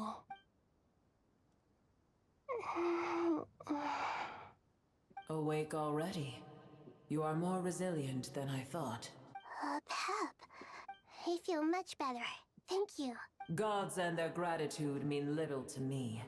I would rather you give me your assurance that the situation with Irminsul and Sumeru's ley lines will be competently managed. If I suffer any ill effects from the ley lines, you, as the god of this land, will be held responsible. And you would not enjoy being held to account by me. I understand what you require, but I would assume this task even if you did not demand it. Sumeru is my responsibility. I must resume my duties as soon as possible. A farcical notion. God of Sumeru, I hope you realize how unextraordinary your strength is. And yet, maybe it is precisely what defines me. A god of wisdom is not meant to rule by force. Then hold steady. We go forth. Well, I'll be. Is that a pep? Do my eyes deceive me? Of all places, the Dendro Dragon has decided to visit the mausoleum of King Deshret? I see that after all this time, Al-Ahmar's menagerie of ministers remain as vile as ever. It's a pleasure, Dendro Dragon. Had you arrived but a little sooner, you might have attended a meeting of the Seven Pillars. What a nauseating thought. You are not the first insects I have had the displeasure of dealing with today. A swarm of them tugged on my tail on my way over. Goodness knows what hovels they crawled from. Why do all the creatures of this world remain so lonely after all this time? What did you do with them? I cast them away. What would you have me do? Keep them as trinkets? Boer, this is where we shall part ways. To be clear, I do not wish to see you or anyone else here ever again, unless absolutely necessary. Then I wish you peace as you return to your dwelling place. It matters not to me. Simply refrain from bothering me again.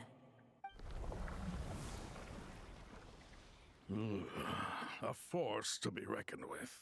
At times like this, I feel glad that she has no interest in any of this. Hold on, just hold on, okay? We're almost there. We made it. Huh?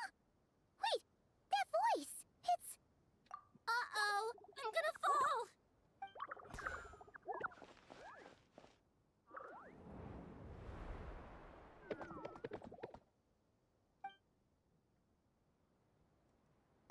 Well, that's a relief. A pair of safe hands indeed. The Dendro Archon's familiars. They are the last thing I expected to see here. Huh? Wait, what are the R&R doing here? Don't you guys hate the desert? Obviously I was worried about the Dendro Archon. I've been supporting them with my Pari powers the whole way here. Oh, you seem pretty nervous. Is it because there are too many people around? Not just people. It's all these non-human beings, too. It's hard on them. I can't believe you made such a long and dangerous journey just for my sake. I appreciate your support so much. Thank you all. I'll have to ask everyone to wait while I help our new arrival settle in. Once I'm done, I'll gather everyone to discuss our next steps. Traveler, Paimon, shall we find a place for our friends to stay? Awesome! Let's go! Well, first I have some questions.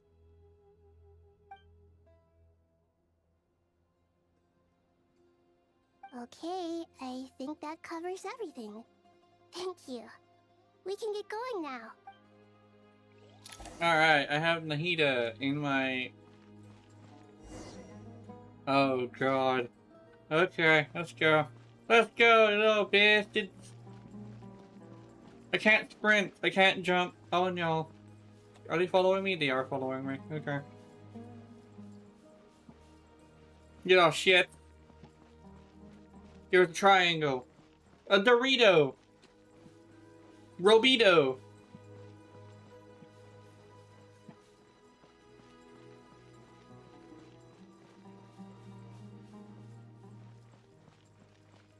Robito.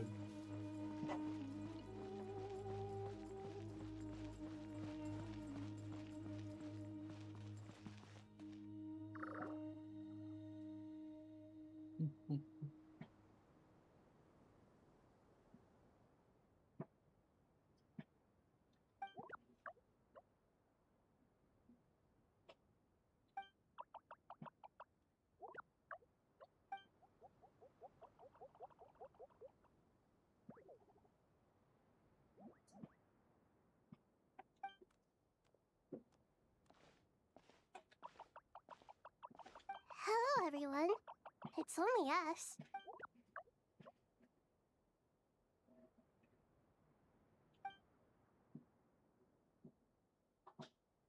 It must be very tough for you coming all the way out here, especially since you don't like the Voluka. Is everyone back in Vanarana doing well?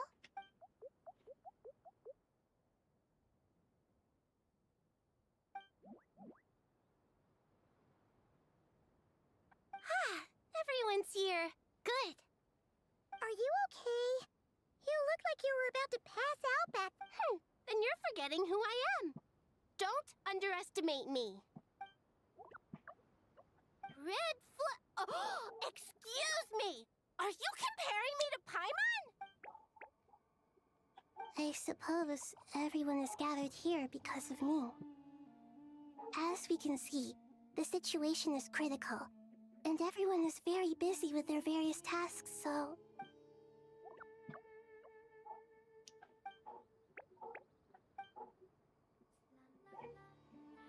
I can't thank you enough. Right now, we're focused on restructuring Aru, processing excess information, and helping restore everyone's confidence.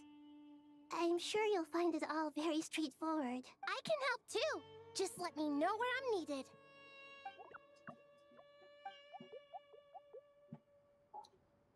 I don't remember. I don't recognize most of these. Up to no good?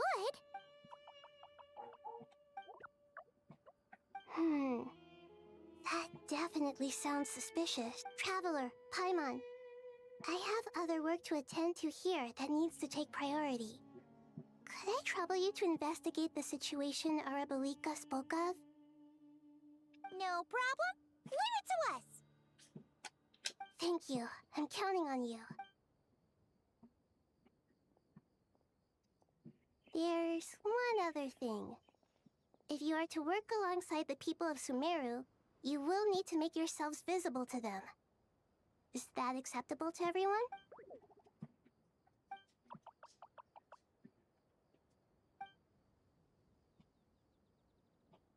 There's nothing to fear. No one here will hurt you. But if you do feel afraid, don't worry. Just call my name and I'll be there. Very well. Now, I shall bestow a small blessing upon you all. Whenever people see you and interact with you, from the moment their gaze meets yours, they will experience the most beautiful of dreams.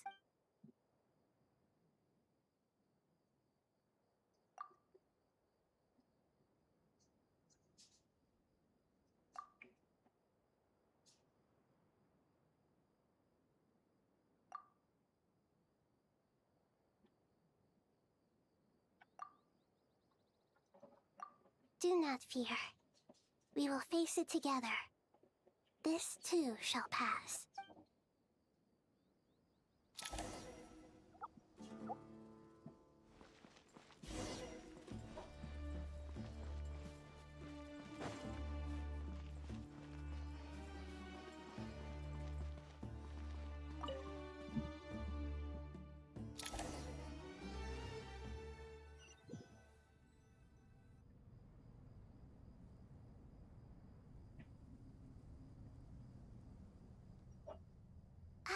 Everyone's here. Wonderful. Dendro Archon, you're back. Are you recovering all right? You mustn't push yourself too hard. I'm doing very well. Thank you for your concern. I see. Using the power of Aru to reboot the Akasha and gain access to Irminsul. It's a sound plan, although I regret to be the bearer of bad news. But with the state that Irminsul is currently in, it's impossible to access via traditional means. Even the Akasha won't change that. Alas, we had feared this may be the case. And what about non-traditional means? Non-traditional means? Are you saying... Desperate times call for new measures.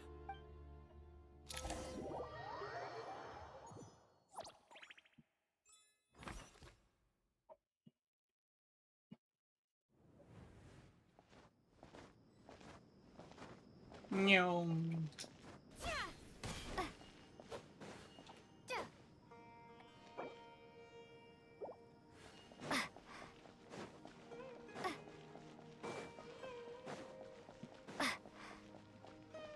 Hey, go.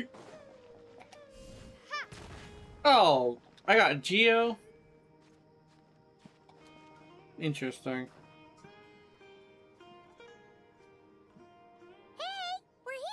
Ah, it's you. Is there a situation? The Aranara have good intuition when it comes to people. In other words, there may well be a traitor among us.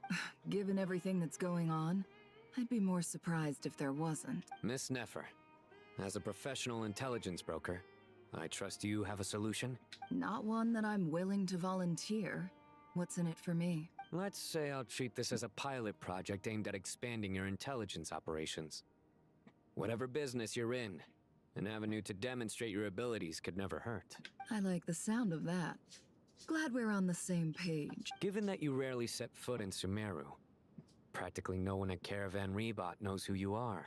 I take it you've read the files on everyone in the area? Yes. I also skimmed the list of evacuees, and are more or less up to date on where everyone stands. Any initial suspects? Limiting the scopes to males whose recent activity could be viewed as suspicious. I've identified 3 names. The Aranara saw 2 people talking, but currently we only have 1 suspect. The other person was probably just a messenger, and in all likelihood has already left Caravan Rebat. Everyone is heading for the desert per the evacuation order. Anyone willing to turn back at this stage is almost certainly with the Fatui. There's no way it was a spur-of-the-moment decision to act at a time like this. This spy must have been planted long ago. We need to smoke him out from wherever he's hiding. Sounds like you have the beginnings of a plan.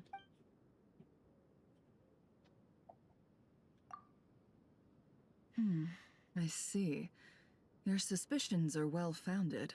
I'd be watching him too if I were you. So far, we still lack solid evidence that he's been bribed. He hasn't made any recent purchases that would indicate he came into some cash. Then let's get closer to him to confirm before we make our move. I can handle it.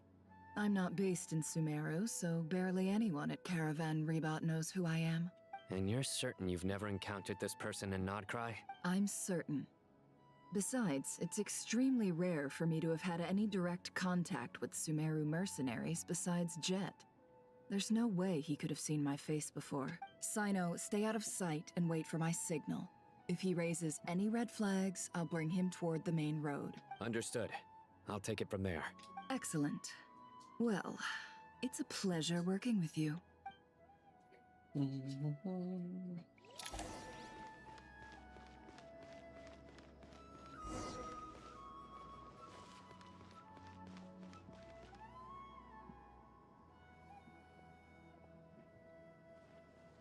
Darker skin, scars, frequents the desert and has ample combat experience.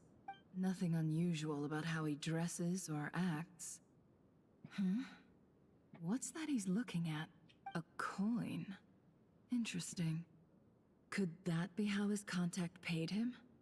Conveniently discreet for someone trying to hide any unexplained income. And yet it could be highly valuable. Sorry to bother you.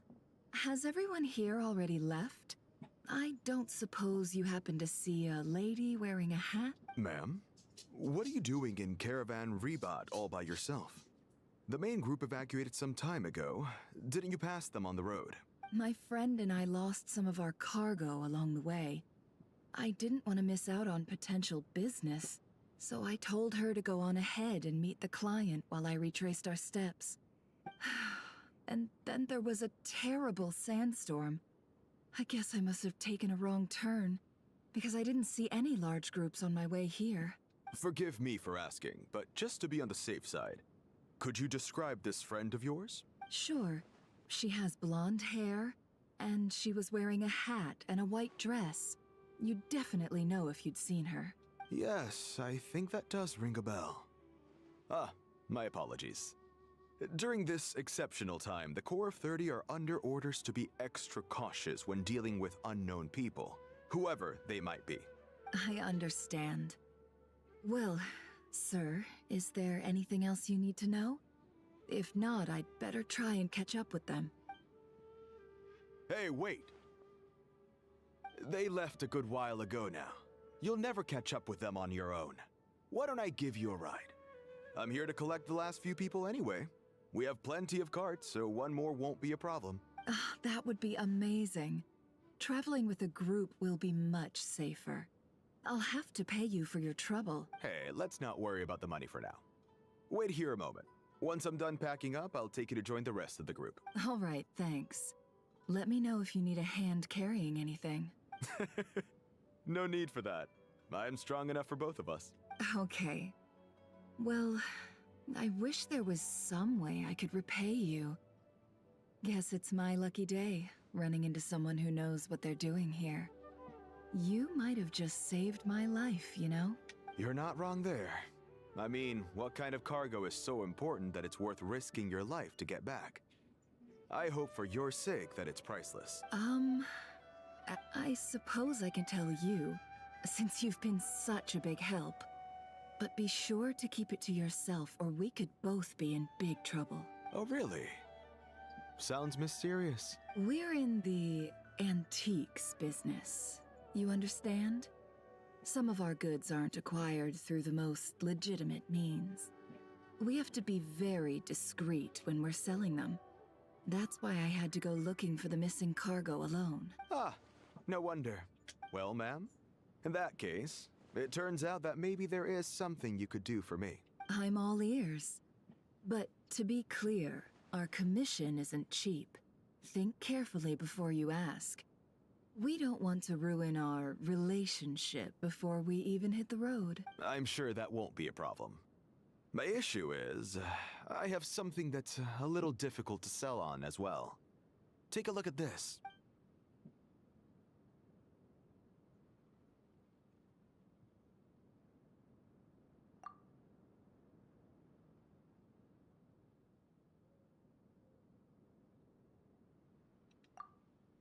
Pure gold. That's quite something. How'd you come across it? Dig it out of some ancient tomb? If you look hard enough, there are many treasures to be found in the mausoleum of King Deshret. It has no distinct Snezhnayan markings. That'll be why he's going with that story. And he clearly doesn't want to arouse suspicion, so he's on the lookout for an opportunity to make a quiet trade. Surely you have an existing business partner. Won't they take it off your hands? I hope I won't be attracting the wrath of my competitors by helping you sell this. The shop I used to work with is having cash flow issues at the moment after losing some money. I'm under enough pressure as it is without having to deal with them. On the off chance anything went wrong, I'd never get my money back. I understand. Gold is the last thing that traders with cash flow problems want to see. Well, in that case, I think we can work something out. As it happens, I'm just about done packing. Shall we make a move? Sure. Let's walk and talk. This evacuation was a huge operation. They needed a few people to stay behind and tie up loose ends. And I ended up being one of them. You're lucky you ran into us in time. I certainly am. I don't know how this happened. One thing led to another, and look how it ended up. I just hope our client doesn't get spooked and cancel their order. Fingers crossed. But either way, life goes on, and we all have to make a living somehow.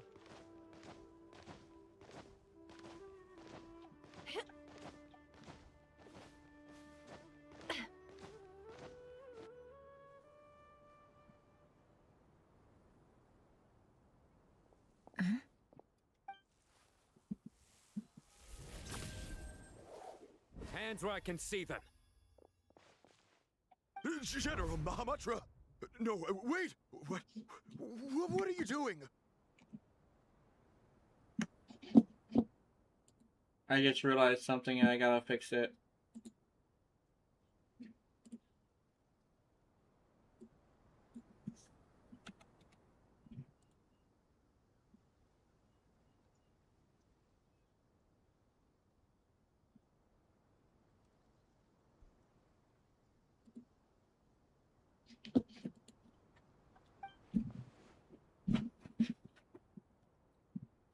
This is the coin?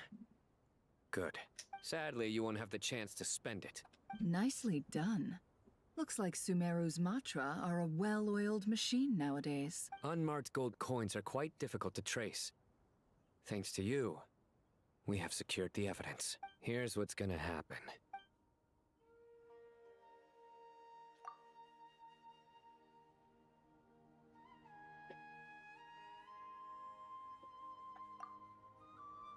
Southeast from here, leeward side of the hill. That's where he's meeting his Leeward? Did he already use the word leeward? Great work. Candace tells me your I interrogation haven't heard that skills word in a are long highly time. Effective. Hers are quickly catching up. Leeward She's side. improved a lot in recent years. Leeward side, I believe, is the side of the mountain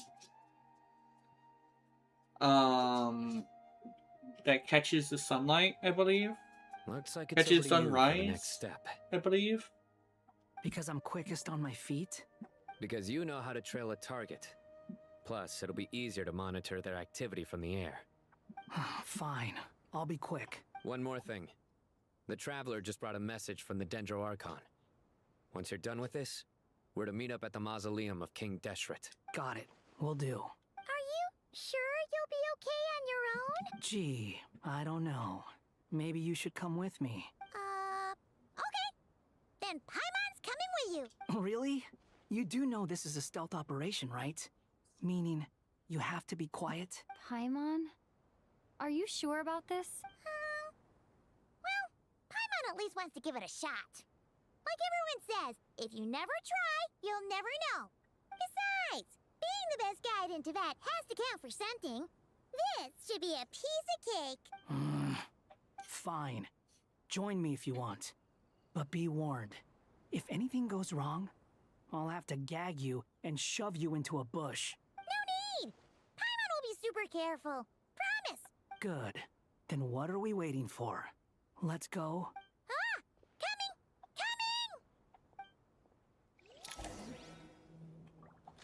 Cat guy! Squall and Fury. Huh.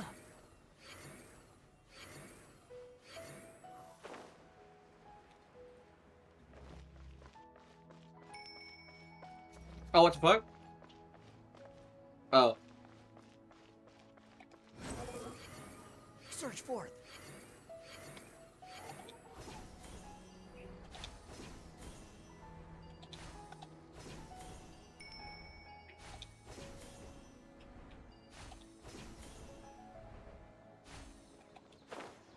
I pressed the wrong button.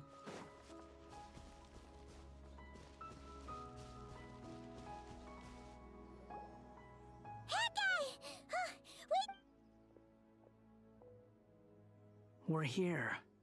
Now we wait. Okay, yeah, cool. Cool. What's on your mind, Paimon? Huh? Oh, nothing? I thought all you cared about besides being a guide was food and sleep. Why the sudden urge to go on a dangerous mission? What's that supposed to mean? Paimon's been on plenty of dangerous missions before. But never on your own. You hardly ever leave the Traveler's side. Just saying. I'm kind of at loose ends right now. So if you did want to share, I suppose I'd have to listen. If not, suit yourself. Makes no difference to me. Hat guy? Do you think Paimon is useless?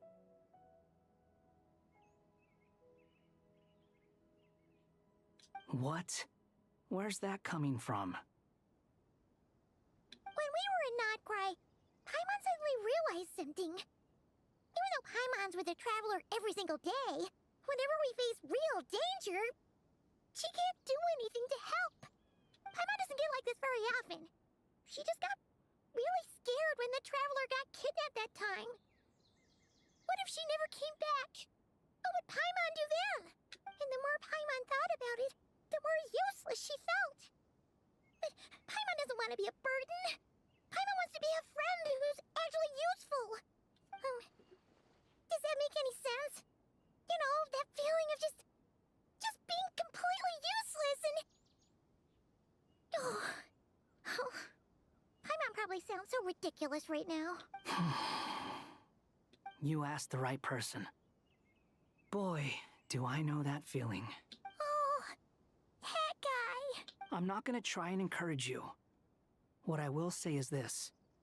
When you start doubting yourself, you have two choices. Give up or change. You have to make the decision to move forward. Otherwise, no amount of consultation from other people is gonna help you. So ask yourself, what do you want? To get stronger? To learn more? Whatever it is, go do it. You won't have any regrets if you can at least say that you tried. Alright. Something's not right. Shouldn't they be here by now? Paimon, is it just me? Or is it a little too quiet around here? Should Paimon take a look? We'll give it another hour. If nothing happens, we head back. Okay. How strange. We've been here for ages. Where the heck are they? What is it? think of something? Something feels off about this whole situation, but I can't quite explain why. We know for sure that the guy Sinocot had something set up, yet somehow his contact is a no-show. So, either the handler got caught, or, more likely, they decided to cut our guy loose. How would they know to do that? Wouldn't they at least send someone here to check things out? That's the problem. They couldn't possibly know what's happening here. Unless... This feels all too familiar. Come on, let's head back.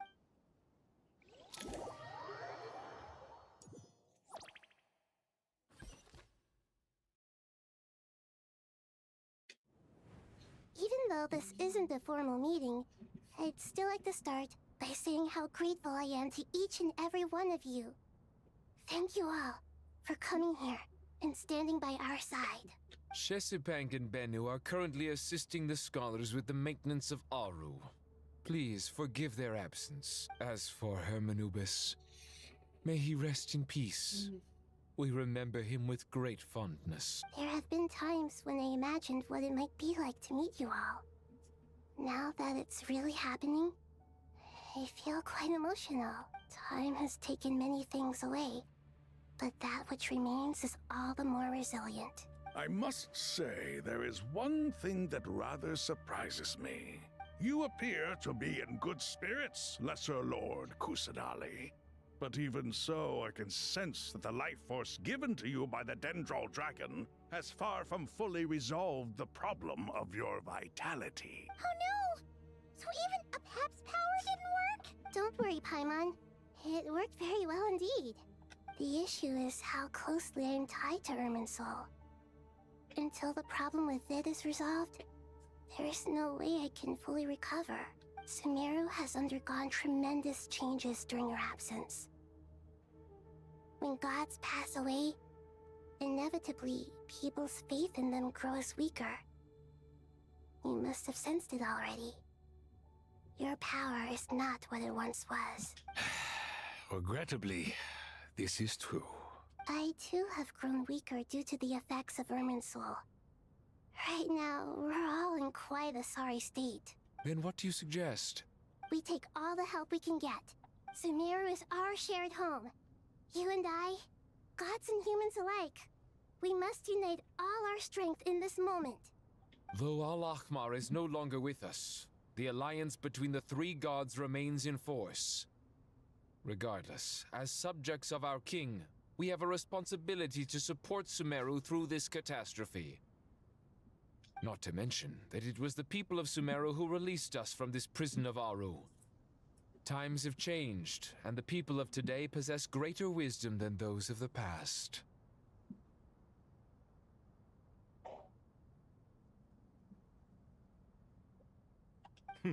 You really know how to give a rousing speech, Koti.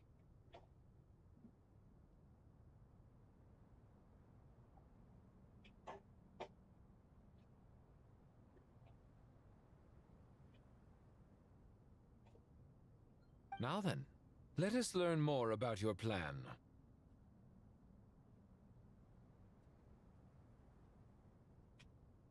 The brightest minds of the Sumeru Academia are busy opening and renovating Aru. They claim it has something to do with Irminsul? Correct. Irminsul has existed in Teyvat since the very beginning. But during the Age of the Dragons, it did not possess the significance it holds today.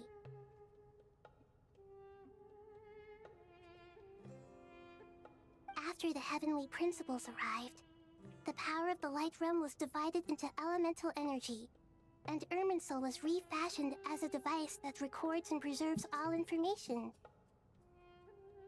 Since then, everything in this world has been inextricably linked to it. As the Dendro Archon, I have a duty to protect Irminsul. To Sumeru, it is both a national treasure and undeniably a major threat. Teyvat has seen many upheavals in the last few years. The most recent of these was a major crisis in Notcry, which forced Sumeru to be even more vigilant than usual. I made sure to monitor all the pathways through which an outsider could potentially transmit themselves into Irminsul. But despite my efforts, a major problem still arose within. I still believe that someone has actively invaded Irminsul. But rather than taking any of the pathways I referred to, the intruder chose instead to utilize the most direct route. And the only one that cannot be protected against by entering Irminsul through death. I see what you mean. You cannot simply stop all deceased souls from returning to the ley lines because of a potential invasion that could occur at any time. That's right. As important as it is to guard against external threats, I couldn't allow myself to stop the souls of the departed from finding peace. Please, understand how difficult this predicament was for the Dendro Archon. Defense has never been an easy task. After Irminsul was invaded, my authority was quickly restricted. Soon after that, the tree began denying access to any connections. I'm sure you feel responsible, but you are not to blame. No one can predict every possible disaster. There will always be trials and tribulations for the world to endure. But the people of Sumeru should not have to endure this. We must find a way to break through the lockdown and connect to Irminsul.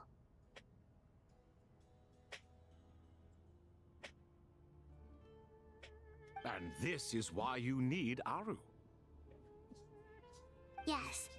The only thing in Sumeru capable of rivaling Irminsul in terms of overall function and performance is Al-Akhmar's legacy, Aru.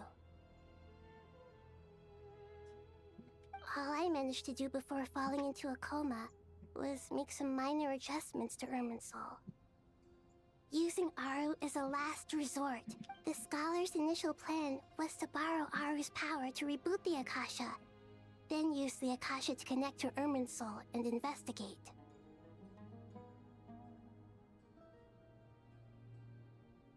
Unfortunately, Irminsul has suffered far greater damage than they first thought, rendering that plan futile. To rise to the challenge, we had to resort to more extreme and far costlier means. This has led to a number of new contingency plans. To reclaim Irminsul, our brightest scholars have made further modifications to Aru with multiple goals in mind. I thank you all for giving them your blessing in this endeavor. Human wisdom has clearly improved over the millennia. You have not only our support, but that of the Jinn, the Aranara, and the Pari.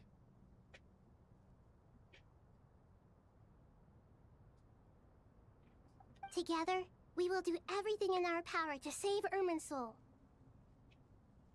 By the way, when you spoke earlier of an intruder, it almost sounded as if you knew who you were dealing with and what they were capable of. Well, since you ask.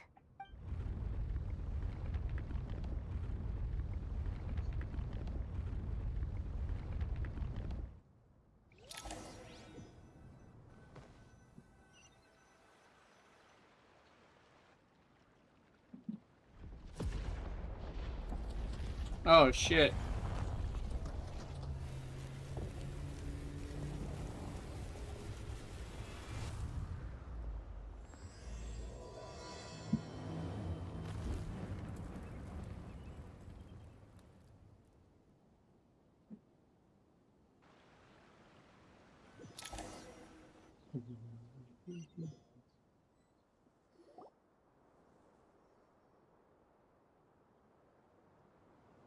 Master Tainari! What is that? Is this Irminsul? How did this happen? What's going on inside? Luckily, we managed to evacuate everyone. What in the world was that? That was terrifying!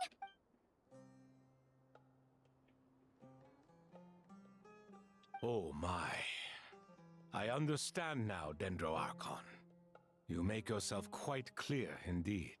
Not once over the millennia has Irminsul been so terribly afflicted as this. Please continue, Dendro Archon. Irminsul's root system is what comprises the ley lines. In the past, it has always been hidden away, going unseen by the general populace. But now, an evil intruder is making it reveal itself. It has become a tree of unbridled greed. A clear sign that a deranged experiment has advanced to a new stage. Blasphemy. From where I stand, an experiment in the name of blasphemy sounds rather improper. But if we are to honor Dottores' will, this is what we must do. The birth of this tree proves to me beyond doubt that this incident is connected to him. But to explain the situation in full, there is someone I need to tell you about.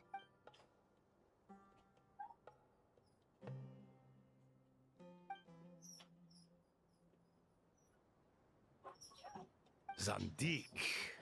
So it was him. I saw him in the desert once. A man of supreme arrogance. So this is where it has taken him. But didn't Dottore die and not cry? How is he still able to do all this? He must still have loyal followers amongst the Fatui. Even so, I'm still unclear as to how he has been able to wield such a profound influence over Irminsul. I can confirm that Fatui forces have arrived in Sumeru City. Furthermore, Irminsul seems to be undergoing some kind of mutation. Evil branches are beginning to grow. Things that do not belong to this world are slowly but surely materializing. Sorry, I couldn't think of any other word to describe it. They don't seem to be fully formed physical entities yet, after all, but they are gradually becoming real. A baleful tree climbing up into the heavens. Speaking of Dottore, I have some information on that front as well. Popeye? Yeah. My friend gave me that. She said it was leftovers from yesterday. I said, I like leftovers. You do, right? Yeah. Okay. She said her other friend is a vegetarian, so Yeah. she doesn't have a microwave. I didn't think it was wise to state this out in the open. But my theory is, the mole wasn't cut off after he was caught. They wrote him off from the beginning. You mean, the Fatui never intended to follow through with him? Then why plant a mole at all? It's hardly a conventional strategy, and the rationale behind it is pretty twisted. But as it happens, I know someone who works exactly this way. And when it comes down to it, his goals are very simple. He just wants to confuse people, so they can't figure out what he's up to. He's been a collaborator of Dottore's from the outset. That fact alone confirms that Dottore is involved with this somehow.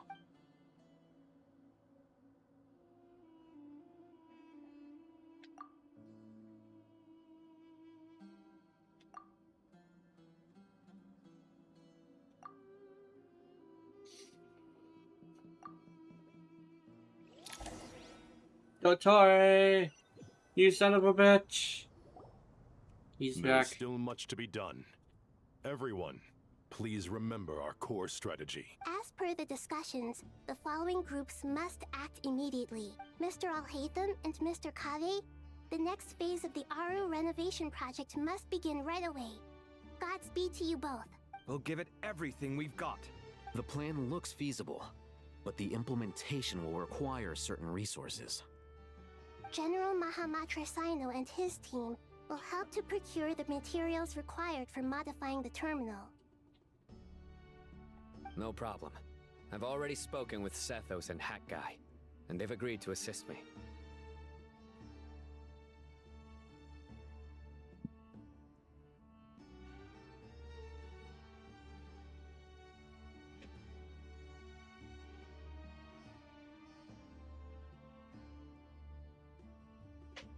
This kind of thing is best left to the fleet-footed, right? Hat Guy? If it's efficiency you're after, we're the right people for the job.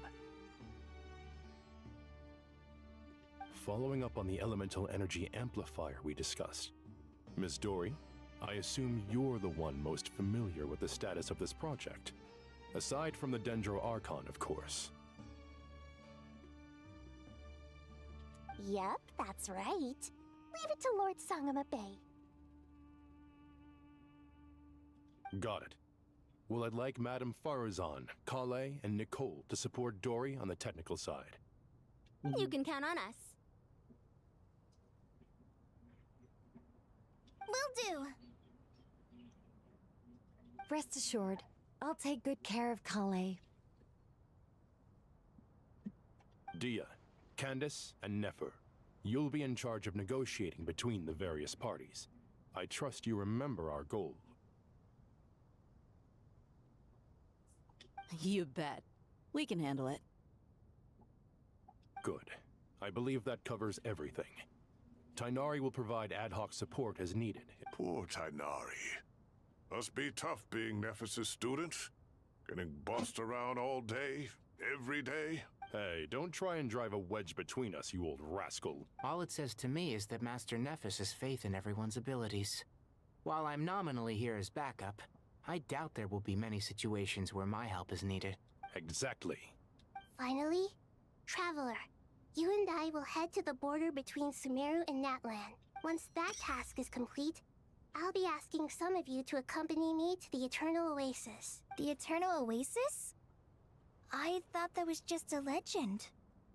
So it does exist after all. Regarding your trip to Natlan, under normal circumstances, a meeting between our two nations would be a far more formal affair. Unfortunately, Sumeru is all but completely cut off from the outside world at present. So regretfully, we won't be able to give the Pyro Archon Mawika the grand reception that she deserves. My apologies for the inconvenience. No point putting too much pressure on yourselves. That goes for everyone. Right. Especially you, Dendro Archon. I'm sure you're still feeling quite weak. Don't worry about me. The Dendro Dragon's life force will sustain me. Plus, we'll be there every step of the way. Nahida will be just fine. Yes, I believe in myself. And I believe in every one of you. Well, time to get going.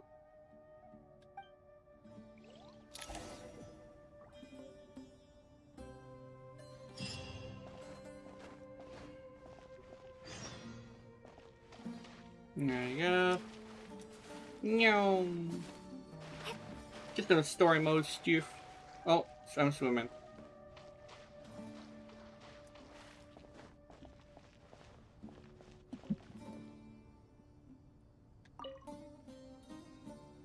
To what extent we can implement the final plan depends on how successfully the Akasha can be modified and configured.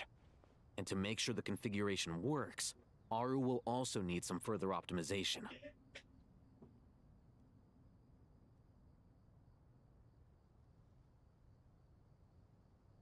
Yeah, no surprises there. Once we roll this out, any Sumeru citizens who already have Akasha terminals can simply continue to use their existing devices. This still leaves us with a significant equipment shortage, though. Many groups of people were never issued Akasha terminals, including mercenaries, the desert folk, and many others. We'll need a supply of rare materials for the renovation of Aru and the production of new terminals. Right now, the best place to source these locally is from the primal constructs within King Deshret's mausoleum. Time is not on our side here. It's gonna be a race against the clock. The Aru merge and renovation project will have to be carried out by you two. Everything's riding on this, so failure is not an option. Best of luck to you both. As discussed, General Mahamatra Sino and Mr. Hatguy will source the required materials. Mr. Sethos is quite familiar with the layout of King Deshret's mausoleum. With him accompanying them, things should go quite smoothly. I have every confidence. In the meantime, we may as well take a breather.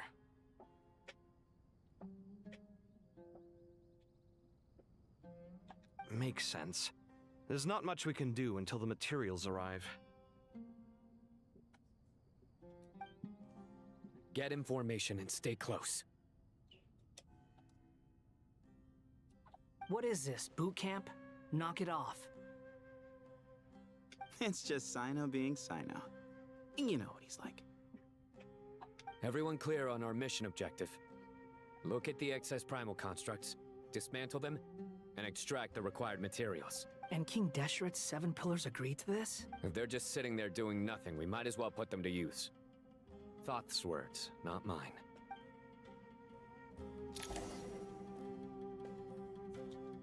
Sino! Whoa! Just slap that shit onto the floor, huh? Jesus.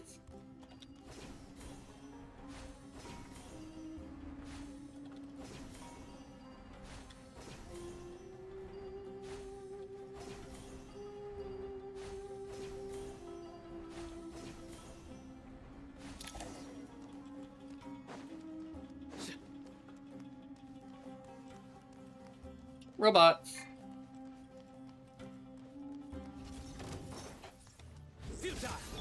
Excuse me?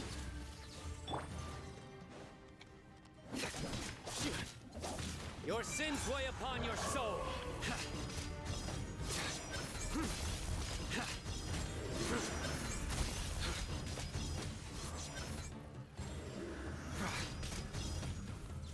Give me some space. Move or be moved.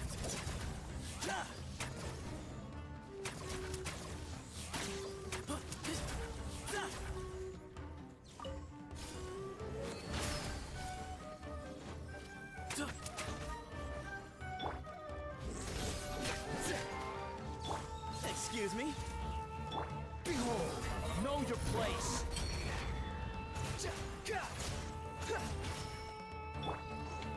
Nowhere to run. Well played. Give me the stew.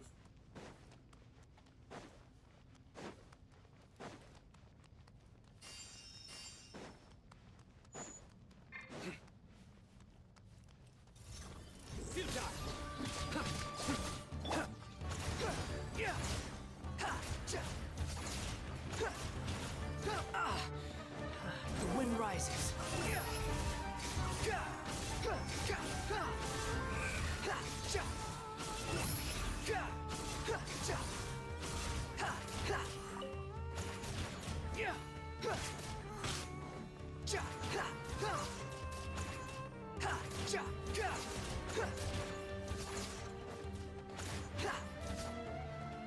Quit following me.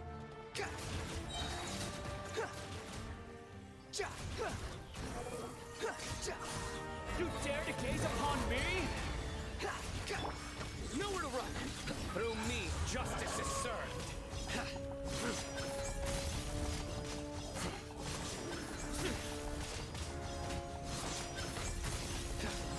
These devices should still be usable even though they're broken down. Let's take them back for the others to review.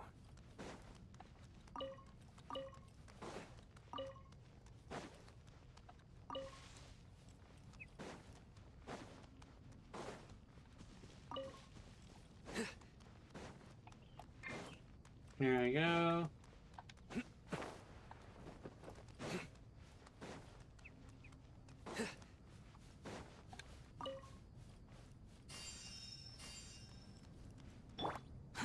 Too slow.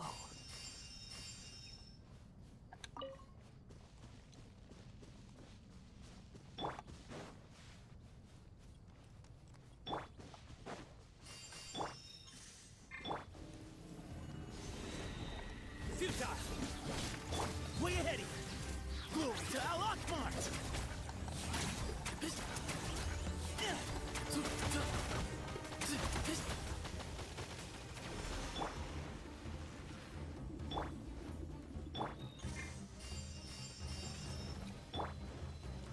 Nowhere to run.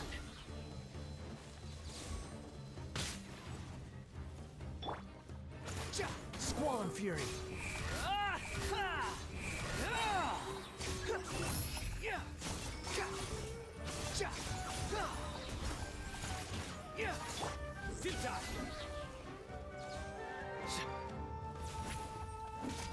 Your sins weigh upon your soul.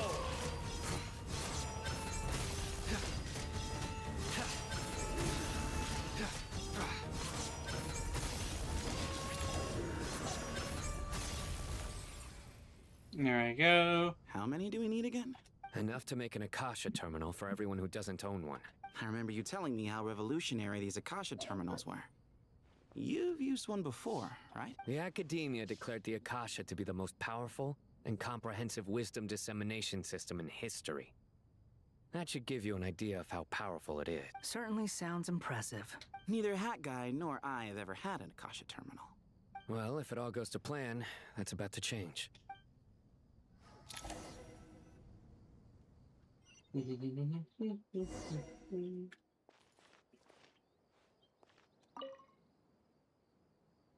Oh, goody! Thank you so much for handling the delivery. What a long way it was. You've really outdone yourself. I'm well aware what a bumpy, dangerous journey it must have been. Now, I would have loved to oversee the process myself, but of course, those of us who know the plan can't leave the mausoleum. Oh, trust me, I'm patting myself on the back for my assembly work here. Simply flawless work. But will you really be needing all of this? According to our plan, yes, this is the quantity required. I have no complaints about the quality either. Only the price. So expensive. I heard you covered a lot of the funding out of your own pocket. Oh, that's an exaggeration. The Academia provided most of the funds. I just offered a small token of my goodwill. Of course, the real tragedy is how little profit I'm making on this. You know, it's a serious crisis when you can't even make money out of it. It's really quite a beautiful design. And I'm intrigued by how such a diminutive device is able to output the power of the Light Realm. Did you attend the lecture on Light Realm Energy, Madame Farzan? I don't believe I saw you there. Of course I attended. I was just a little late, so I had to listen to the whole thing from outside the back door. Anyway, I have a perfectly good understanding of Light Realm, Elemental and Abyssal Energy, as well as the relationship between the three. Good to know. Master told me in private that the conversion process between Light Realm Energy and Elemental Energy involves highly classified knowledge that shouldn't be disseminated too widely. But even so, the scholars still shared said information. Well, you can't enforce a rule that everyone breaks. Is that the idea? At first, the Dendro Archon was reluctant to explain it in great depth for safety reasons. Later, she came to terms with it, and simply informed my master that we would all have to face the question of survival together. To protect someone from such dangers means keeping them in the dark. But for someone to know and embody the wisdom within, they must understand its very essence. It's an information hazard. We're exposed to danger just by knowing the facts. And just like bait, it lures us in by offering us the solution to our problems. But if you're not careful, you'll end up pursuing it down a dark path. A tricky problem. But today, this big problem has been broken down into many smaller, more trivial ones. What do you mean? I get it. For instance, you and I share secret knowledge, while she and I take on the risks of life, death, and fate. Something like that? Hey, what? That is not what I call a trivial problem. Well, as they often say in Vahumana, an event that is monumental to the individual is negligible in the grand scheme of history. Generally, the fate of the individual is an insignificant affair. Being from Amorta, where the subject of our research tends to be a lot more personal, I have to disagree. It's hard to dismiss the individual as insignificant. In other words, the big problem of survival has been broken down into many small, interconnected factors, and each one of us represents one of those factors. When the same secret is shared with a group of people, the same fate binds them together. Most people would find this unimaginable, but to us scholars, this is the path that has always beckoned to us. Sharing knowledge is a good way to fight against fate. I will always believe in that. All right. I think that's everything. Thanks a lot. But don't go anywhere just yet. I'll still be needing you to calibrate the equipment. Sharing knowledge is a good way to fight against fate. That is a very good line, actually. Because it is quite true. It's why history is a thing. Yeah, a lot of people forget history or try to dress it up. I don't know. Okay, the materials are ready. We can proceed with the next phase. Alhaitham, how are you getting along? Most of the information in Aru is written in ancient desert scripts. Some of this is written in a tribal language, while other parts seem to be a variant of an oasis script, based on the glyph forms. Oh. Not lost to history, I hope. Some are. All we can do is infer the meaning based on the rules of related languages. Although, this section actually fills in some of the missing historical record. I'm transcribing it so we can bring it back to the academia. After Aru started up, 2 more lines of text appeared here. Can you read them? Humans may not read what is written by the gods, except by not reading. Victory should not be easy to attain, for it symbolizes divine wisdom. Knowledge must not waver, for it has external borders. Is this a clue to solving a puzzle? Or is it being symbolic? You can't read it unless you don't read it.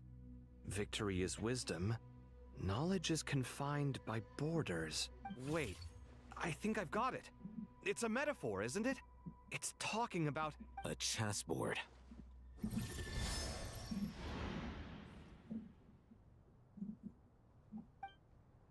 You were right. The youth of today are skilled at solving riddles. Have the secrets buried in the desert not been unearthed over the years all the same? Since Aru is a place reachable through wisdom, this day was bound to come sooner or later.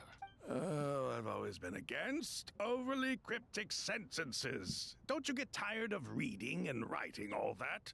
Ah, it's you 3. Just in time. We've been delving deep into Aru, and now this board has appeared. I've heard this was how you'd while away your free hours. You must be quite the experts by now in that case. It is true. King Deshret's chess games are some of the most well-loved of all his wonderful creations. If you have ever been to Safhe Shatranj, you may well be familiar with the chess pieces you see here. Is this chessboard supposed to be another visualization of the interior of Aru, then? Naturally. Visitors, everything is ready. Only by completing the challenge on the board in accordance with the rules will you be permitted to overwrite Aru. 1 second. It's not dangerous, is it? Dangerous? Why, yes, of course. I should be the one to go, then. Wait for me here. Sounds like the self-confidence of our present company has rubbed off on you. Don't be ridiculous. I'm your upperclassman, and that means I have to look out for you. I appreciate the sentiment. Well, but a game of chess it typically didn't hurt requires today. 2 players? Hmm? It did not hurt me today. Okay. He just said, relax. Breathe through your nose, because but it didn't hurt today. Mm-hmm. And he did a lot of work today on one tooth. Had a lot of holes. He said an old filling fell out. Yeah. So he had to clean it all up. Mm-hmm. But, see? Mm-hmm. That's my eating tooth. Yeah. So tonight or tomorrow, I should be able to actually chow down on some food. Yeah. Now my stomach just has to get used to it. Besides, I'm sure they won't let things get out of hand. Keeping things relatively safe is in your best interest too, isn't it? Fair enough. I mean, you guys are controlling the difficulty, so please don't go too hard on us, all right? Ah, but Bennu said he wanted to put some respect into these whippersnappers. All right. Thank you. Obviously, we'll still try to be careful. This doesn't seem like ordinary chess. Is the goal to defeat the opponent? No, you must enter the board and pass the trials we have placed there. Ready? Let's do it.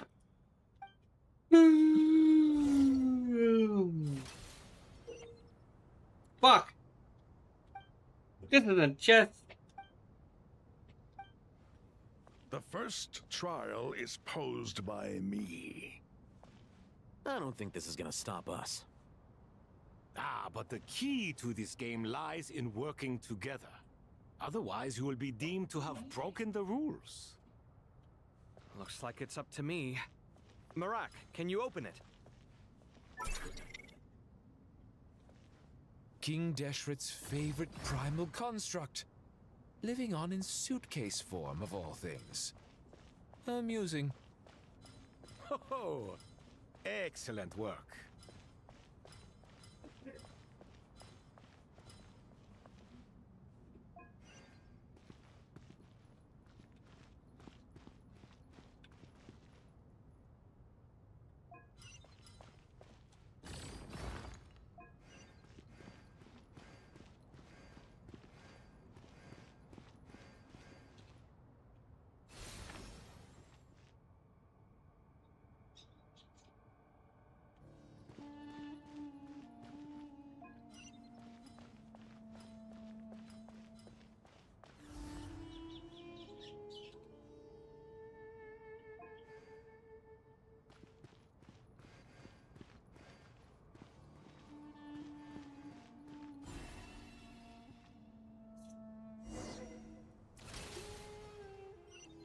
Oh, I see. Now is the time for my trial.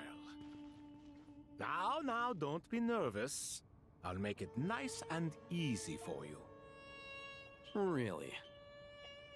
Thanks in advance. We appreciate it.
Ibis King, don't you think this all rather inappropriate? You may as well be handing them victory on a silver platter. Do not expect me to follow your lead. Ha! Suit yourself.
Shit.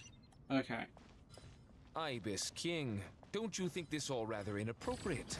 You may as well be handing them victory on a silver platter. Do not expect me to follow your lead. Ha! Suit yourself.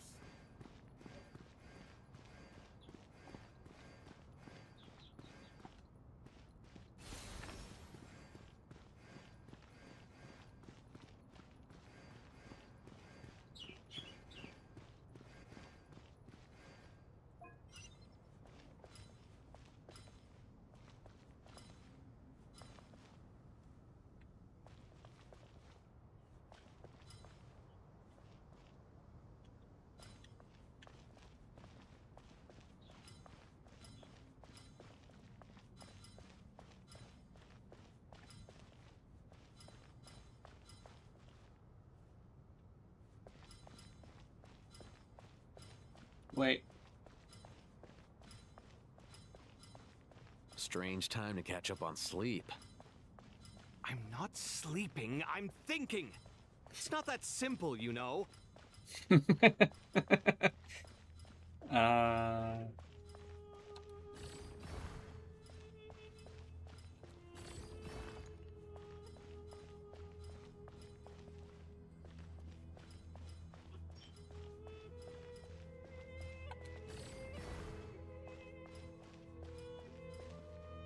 Strange time to catch up on sleep.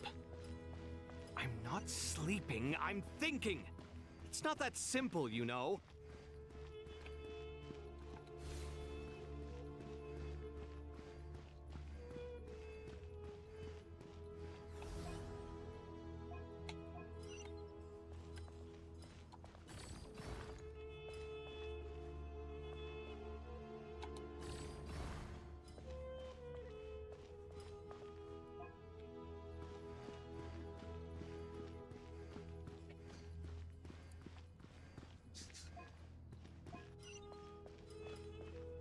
Motherfucker. Anyway.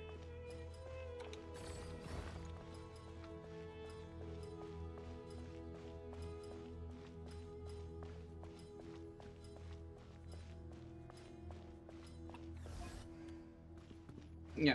Yeah. Yeah. Yeah. Yeah. Yeah. Yeah.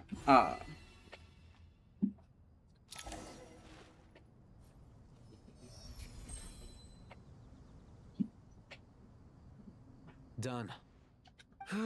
Finally.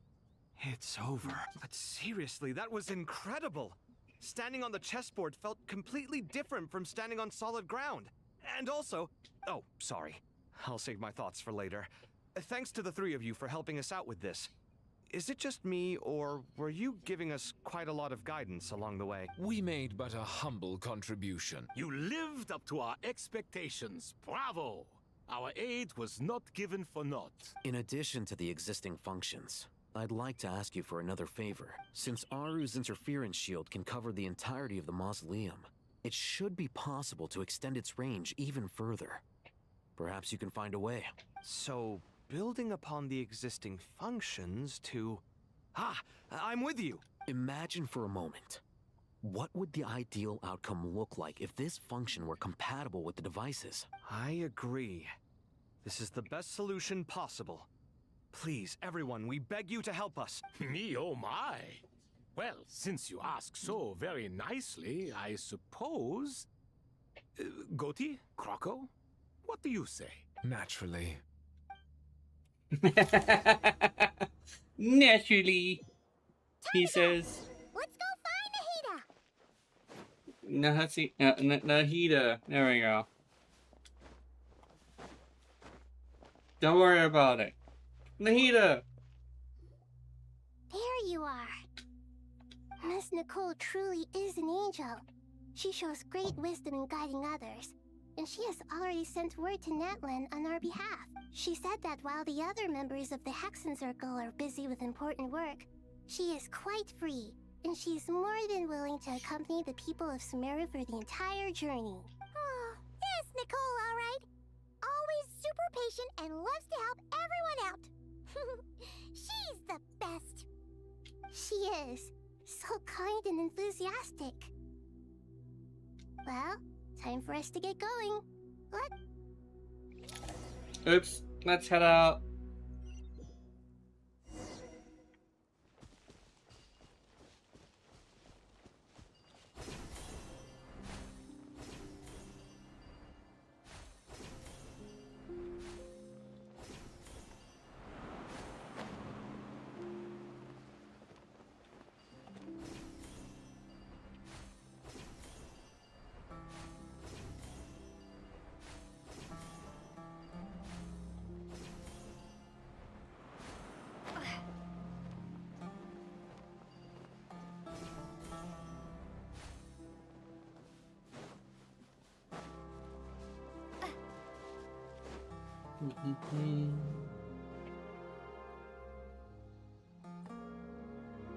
This should be one of the closest places to Natlan in all of Sumeru.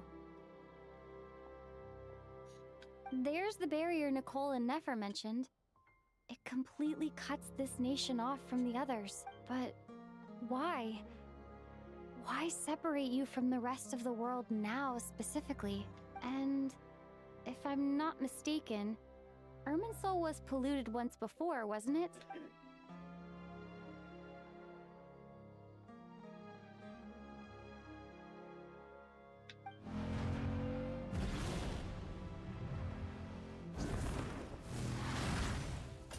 Good question. I'm wondering the same thing myself. That voice. Muika, you got here pretty quickly. Hello, traveler. It's been a while. Hello there. Hello, Dendro Archon. Malika, I apologize for asking you to meet at the border on such short notice. I also apologize for not being able to greet you in person. The form in which you see me now is one carried by the traveler. The real me is inside the mausoleum of King Deshret, and I am reaching out to you with my mind from here. Irminsul has been infiltrated by the Doctor. We must be on our guard, as he can spy on information in the world from within the tree. Fortunately, there is no record of the Traveler in Irminsul, and you are still within Natlan's borders. My records will be preserved in the Night Kingdom, rather than the ley lines. As long as the Night Kingdom remains disconnected from the ley line cycle, the Doctor has no way of knowing my movements. Exactly. So by meeting each other in this way, the meeting essentially never happened. No wonder Paimon didn't come. You were concerned that her activity would be recorded by Irminsul. The Natlanese have heard about the situation in Sumeru.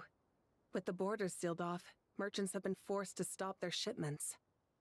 It's pretty serious, and you're the ones bearing the brunt of it. I'd like to address the question you raised at the beginning.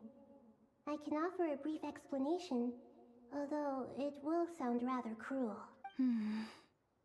I don't reach this conclusion gladly, but Irminsul predates the heavenly principles.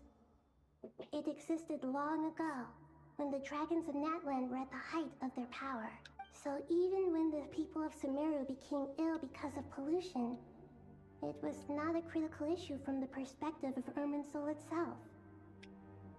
As long as it continues to function normally, the barrier will not be activated. But this time, the Doctor's invasion has directly affected the tree. That is what caused the barrier to deploy. The heavenly principles established a rule that when Irminsul is plunged into grave danger, a portion of power will be reserved to isolate Sumeru. That way, even if Sumeru is destroyed, the outside world at least has some time to catch its breath. We'd certainly need it. The heavenly principles created almost everything that exists in Teyvat today. To them, preserving the existence of the world and its inhabitants takes priority over protecting Sumeru. Meaning, protecting Sumeru now falls to you. Yes. My own power may be limited, especially compared to yours. But that doesn't mean that we're just gonna sit around and wait for the end. If necessary, I will utilize any and every means at my disposal. Nicole of the Hexen Circle didn't say exactly what this meeting was about. But after hearing everything you've said so far, I think I can guess where this is going. That's right. Nahida and I discussed it at length. We both know how presumptuous this is, but... You need the Pyronosis, don't you? Yes, you guessed correctly. Originally, I only intended to borrow it, but the situation is far graver than I foresaw. So instead, what I ask of you is to please give the Pyronosis to Sumeru. Why do you sound so nervous? There's no need to be shy. Surely a gnosis is pretty important to a god. I guess, but it's not as if losing it would suddenly render us powerless. But I'm sure you don't need me to tell you that. With all the nations you've traveled to, and all the gods you've met, you must have realized that by now. As far as I'm concerned, a gnosis is basically an elemental energy enhancer. But I don't usually use it. You know me. I like to think I'm pretty strong without it. Yeah. not about to dispute that. So you see, you don't need to sweat it. Here, take the pyronosis. Uh-huh. Just like that? Uh-huh, just like that. To tell the truth, I've always toyed with the idea of giving it to someone who needs it more than I do. I know you accompanied Nahida here to try and increase the chance of success. It's a good thing you did, because your involvement is one of the main reasons you've managed to persuade me. Are you sure about this? Handing over your gnosis just because of me? I won't try to quantify it, but trust me. Handing over the gnosis to Tumaini is far from the craziest idea I could think of. Besides, even if you hadn't come here personally, I think I still would have agreed to Nahida's request. Irminsul doesn't just affect Sumeru. It impacts all of Teyvat. I know all too well how difficult it can be to protect the things you care about. So logically, morally, or however you want to cut it, helping you is the right thing to do. You don't need to tell me the specifics of your plan. Where the Gnosis is involved, the tighter the secrecy, the higher your chances of success. Moika, my heartfelt thanks go to you and the people of Naplan. Don't mention it. But now, for the hard part. How do I actually give it to you? The Irminsul barrier is right in the way. I have an idea.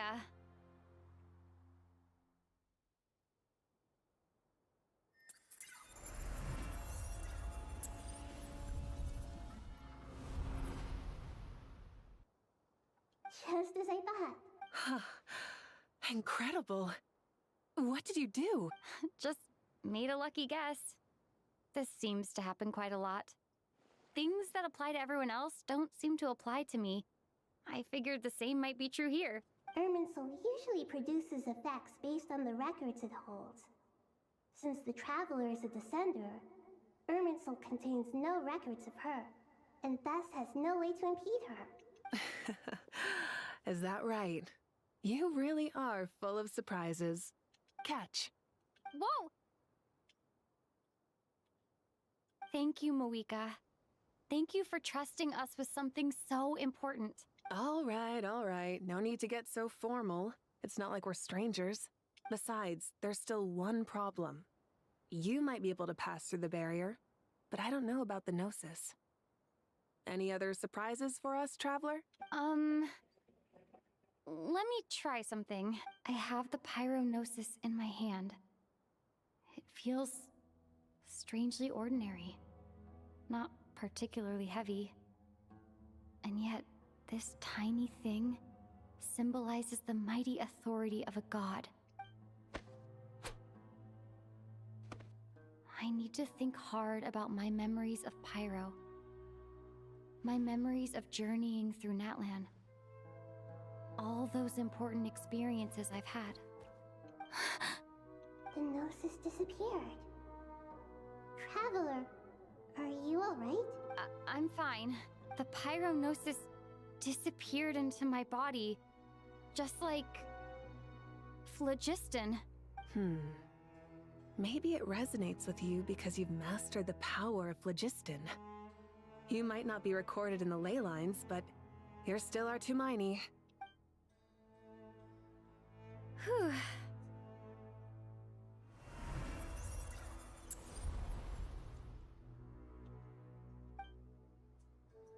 Please allow me to express my gratitude once again. Pleasure. Well, I've given you all the help I can. The rest is up to you. Good luck. We won't let you down. Yeah, we aren't about to lose.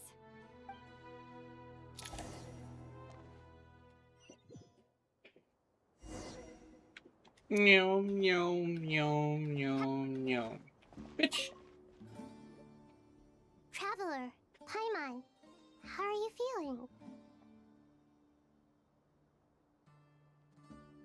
Paimon's a teensy bit nervous, but only a teeny tiny bit.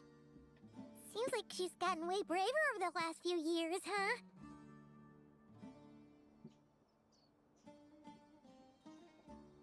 Of course.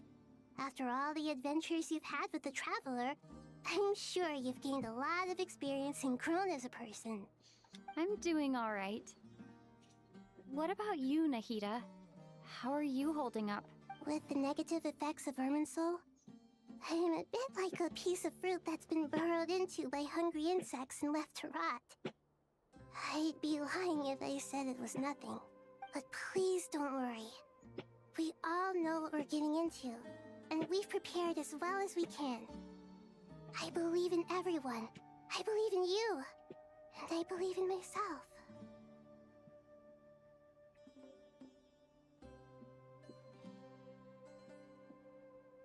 Stoking the fire inside oneself is certainly one way to live, but knowing when to rely on one's companions is also a form of great wisdom. I've been quietly learning little things from everyone, like plucking tufts of fur from a sumpter beast. Me too. With the constant traveling, I'm always learning and growing. That's the journey of life. I think there's someone else here who would share that sentiment. Don't worry about what I think. I was just passing by and happened to overhear your conversation. What are you talking about, hat guy? This is the top floor. No one passes by the top floor. Says who? You can fly just like I can. I would have thought it makes sense to you of all people. I don't know why, but I feel a little more relaxed now. It shows that you feel comfortable laying down your burdens in our presence.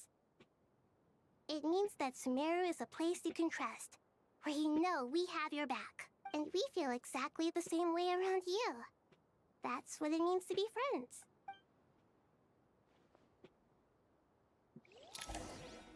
Oi. What do I need?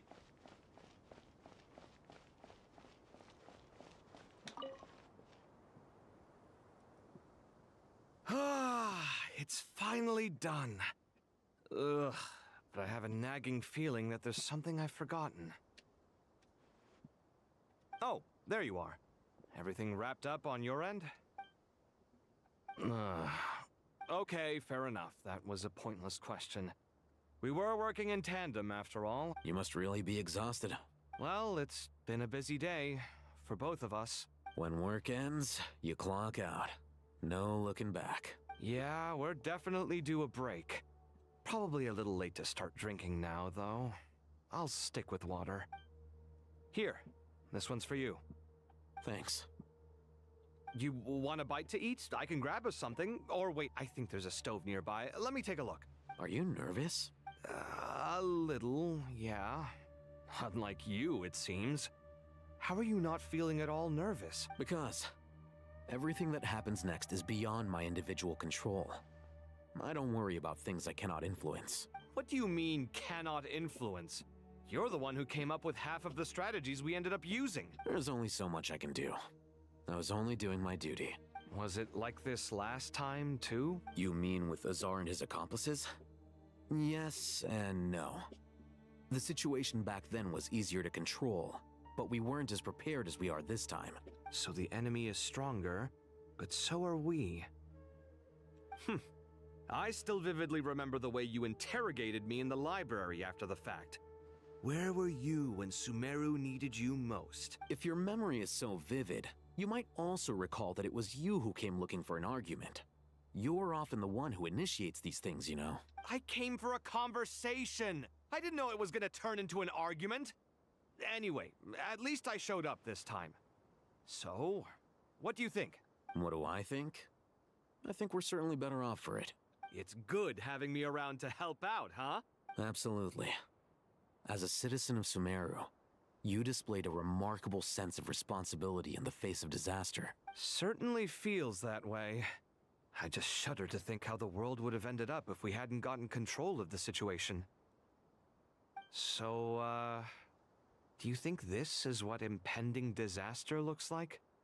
The sky is so clear, and there isn't a whiff of decay or destruction in the air.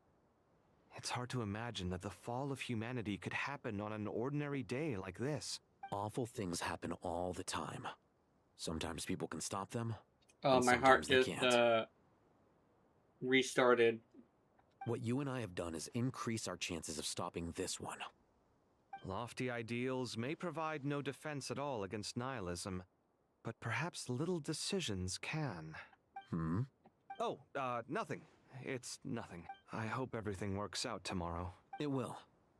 As long as we stick to the plan, our chances of success are good. It's really strange. You're my junior, yet you always seem to act more like an upperclassman than I do.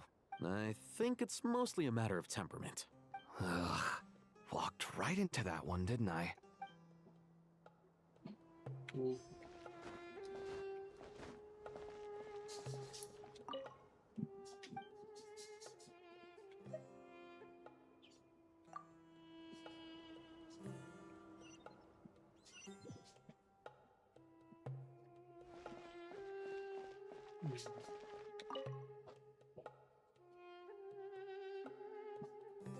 We'll make our move after sunrise tomorrow. Good. Is everything ready? As much as possible. That'll be enough. Don't let the pressure get to you. We'll take things one step at a time. That's how we've always done it. Master Tainari! Mr. Sino! So this is where you were. I brought some juice and some water. Would you like some? I know how easily you get dehydrated in the desert, so you should definitely have some water. In which case, I'll have the juice.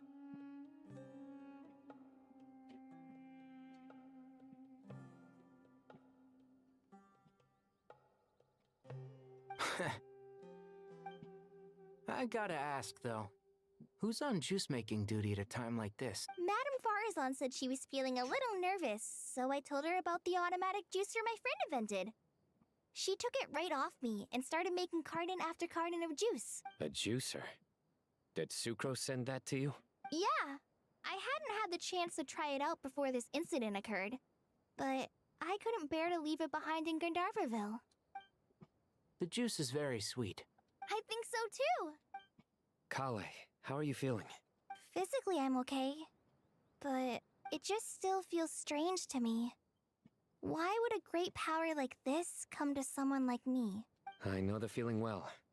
That same question ran through my mind every day as a kid.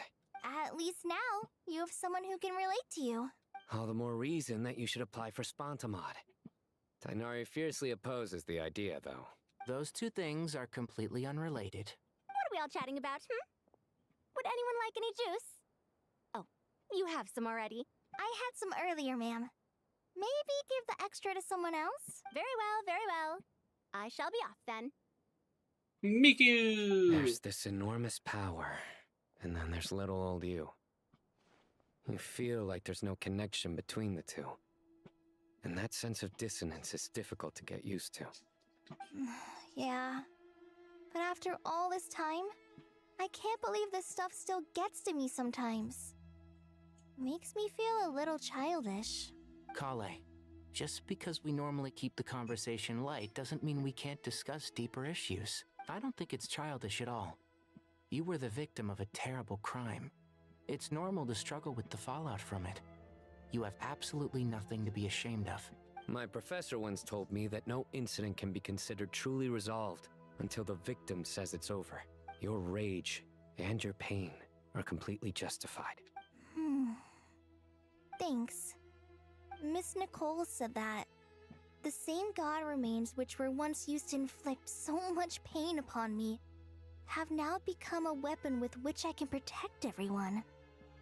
It's like my own personal kind of evolution. Every innocent person who's been hurt needs time to realize that it wasn't their fault. I was the same.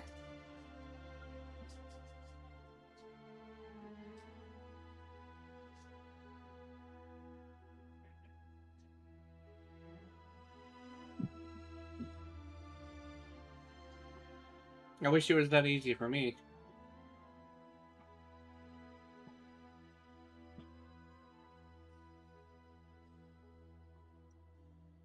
Time didn't help. But it's all about to be over. Tomorrow, it ends for good. I don't know if you've noticed, but you rarely stumble over your words anymore, and your outlook has become much more positive. It's a big change from how you used to be. And since this isn't over, you can settle the matter on your own terms. It's time you seized back control. I believe in you. Yeah. Sumeru is my home, and it's so important to me. I have to protect it. And once you're done, how about you come back and apply for Spantamod? Stop it with the sales pitch, would you? Hey, excuse me. There are still 3 unclaimed cups of juice here. Why don't you take one each? Ugh, my arms are getting sore from carrying them around everywhere. Madame Farazan, why are you... Here, let me take them off your hands. Thank you, Madame Farazan. Drink up and enjoy my handiwork. I think I'm going to make something else now instead. Please, try to relax, Madame Farazan. Your nerves are starting to get the better of you. I know.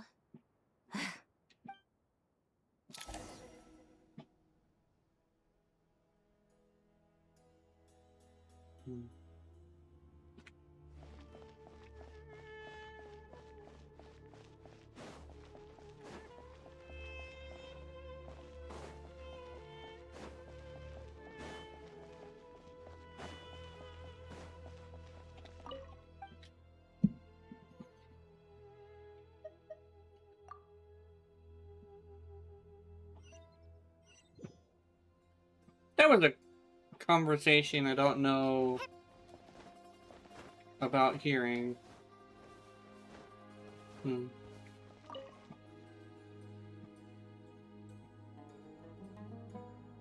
Something on your mind, Miss Nefer? Nothing in particular. It's just... right now, the future feels strange and unfamiliar. But the future has not yet arrived. How can you say how it feels? Some people know that there's an impending disaster. Others remain blissfully unaware. Each group is imagining an entirely different future while walking towards the same one. But when they get there, they'll still find they feel differently about it. People are shaped by their circumstances. Different circumstances create people with different perspectives.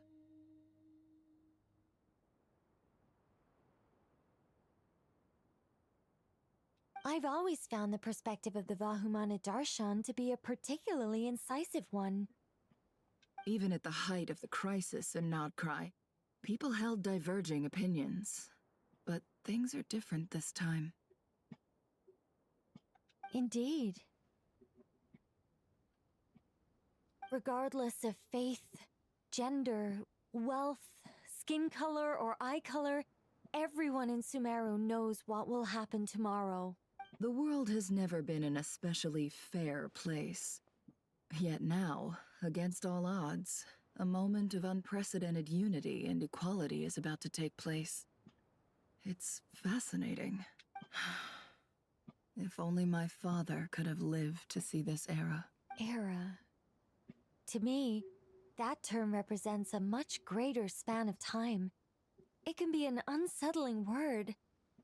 I would even say I'm afraid of it. Do angels even feel fear? Yes, at least I do. I fear the gap that grows wider with each passing day, and the never-ending flow of time. Time renders all memories insignificant, and reduces all splendor to nothing. But those memories are the one thing I do not want to lose. You're very human in that regard. If angels draw too close to humanity, our wings burn away in the bright flame of awareness, and we fall to the earth. After spending so long among humans, I have lost much of my former glory. Maybe that's a good thing.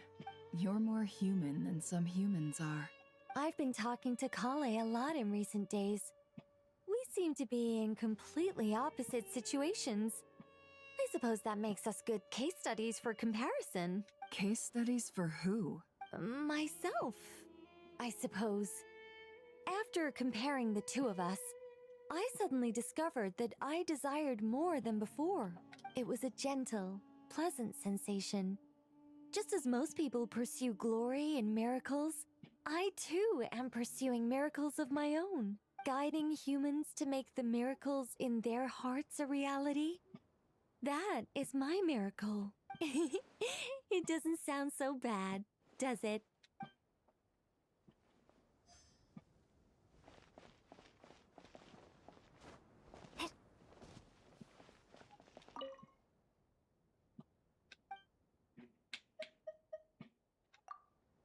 There we go. The last one.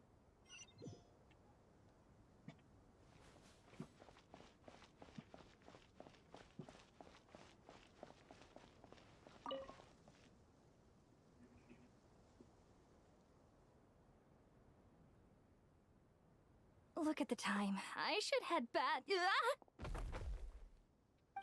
I'm so sorry. I was in a hurry and didn't look where I was going. Are you all right? I'm fine. Wait. You're... Have we met? Not exactly. I think we may have crossed paths by the house of Dana before. Oh. You're Hat Guy! From Vahumana, right? You recognize me? The clue's in the name. Mr. Hat Guy. Fair point. It's getting pretty late. What's keeping you up? I could ask you the same question. If I'm not mistaken, all the workload for the Ratawa Histarshan wrapped up a good while ago. Well, I have something of a background in Satyavada life, so I was helping the Dendro Archon make some preparations. But I must have lost track of time. Did you find the experience enlightening at all? Honestly, it was tedious and uneventful at first. But eventually, I think I did sense some profound truths. But they also brought a lot of suffering with them. I was told that I even shed tears while I was meditating. Though I have no idea why. Sorry. I hope I'm not scaring you. Not at all. It just proves you're very accomplished in your research. Good night. I wish you all the best for tomorrow. Thank you, sir.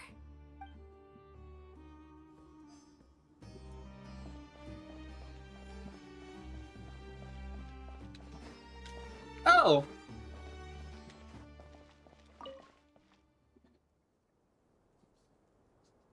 Too bad we've got a fight tomorrow. I could really do with a stiff drink. Let us pray instead. No! Prayer. How nostalgic. Lord Sangama Bay. Came to get some fresh air too, did ya? That's right. Actually, I was hoping I might run into you, Dia. I wanted to let you know that I've stocked up on that perfume you said you were so fond of. No, really? I'll take 2. Any chance of a friends and family discount? I knew you'd ask that. And I'm afraid to say that, surprise, it's free of charge. That's very generous of you, Lord Sangama Bay. Does this mean you've made a fortune in Notcry? Nope. Turns out it's not that easy to turn a profit there. I even ran some assorted losses. But anyway, that has nothing to do with why I wanted to give you and Dia a small gift. Remember that merchant caravan you two rescued in the desert last month? That was transporting my goods! No way! I had no idea that was your shipment. Explains the, eclectic mix of goods, though. Lord Sangama Bay's investment in the desert and generous stockpiling of goods has helped many people over the years. The shelters you funded especially have made life a little easier for the children and the elderly. Wait, how did you know about that? Oh, I see. Nefer told you, didn't she? That pesky lady. Aren't intel brokers at least supposed to charge for divulging people's secrets? She and Candace go way back. It's normal for close friends to share things you wouldn't tell to everyone else. Sure, but why did they have to be things about me? That's how Nefer shows that she cares. She wishes for all of us to know what a generous person you truly are. It must be hard trying to make a living far away from home. Just because we can tell what kind of person you are doesn't mean everyone else can. Well, maybe her intentions were partly good, but I don't think that's the full story. I'm sure she enjoyed knowing how much it would annoy me. I'm telling you, Nefer's got a mean streak. Definitely with you on that. Does praying help you stay calm? Defending one's home is a just cause. My heart is filled with a mix of anger and hope. Anger. You know, being able to get angry is a good thing. It shows that you're in touch with the real world, and that you have the passion to pursue something you believe in. My lady? What are you doing out here? Just taking a walk to clear my Oh head. my god, she's alive! Were you I praying thought she just was now? dead. Yes, Miss Dunyarzad. Would you like to join us? Come on, it's fine. She won't mind who you pray to. Oh, then sure. I remember you, Miss Dunyarzad. You visited my shop before. If I recall correctly, the god you worship is the Dendro Archon, correct? That's right. She is such a gentle and kind god. But to me, she's more than just a god I worship. I see her more as a friend. And so do many others. She's not some almighty god who reigns on high, but a genuine friend. Agreed. She's a wise teacher and a good friend. I spoke with several people during the evacuation. Everyone's aware that tomorrow's battle is one that ordinary people can join too. A battle to fight for our friends and our homeland. Oh, it makes me glad. I can finally do something for those who protected me. You've grown so much since we first met. Oh, a compliment? Ooh, more please. My lady, you've always been a remarkably strong and ambitious person. It's indisputable. And that's not just a compliment. It's a statement of fact. What are you praying for? Our beliefs may not be entirely the same, but we both wish for the same thing. I pray that everyone will rise to the challenges ahead. I pray for the safe return of all my companions. Faster! Ah! Oh god! Fuck that! Anyway. Oh, I'm missing somebody? I'm missing somebody. Is it all the way on the top? It's all the way on the top.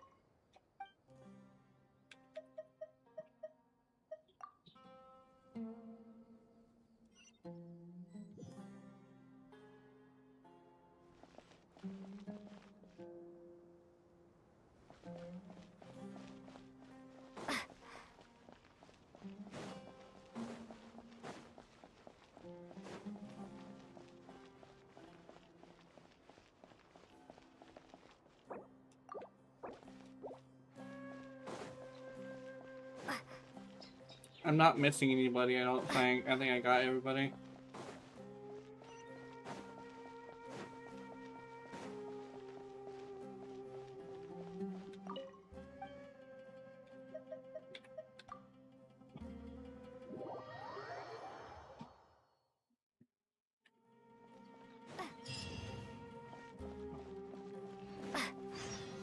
Time to go! Let's meet the others at the mausoleum of King Deshret.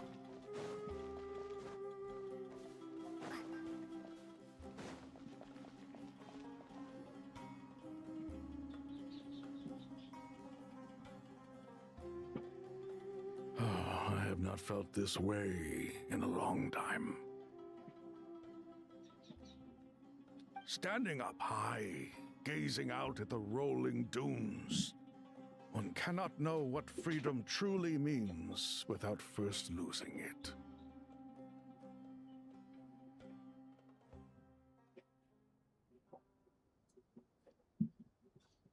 The Golden Slumber truly lives up to its name as a dreamland. Though desert sands exist there too, no mirage, no matter how glorious, can compare to true beauty. Dendro Archon, what is on your mind? I was wondering whose counsel I should seek on the questions in my heart.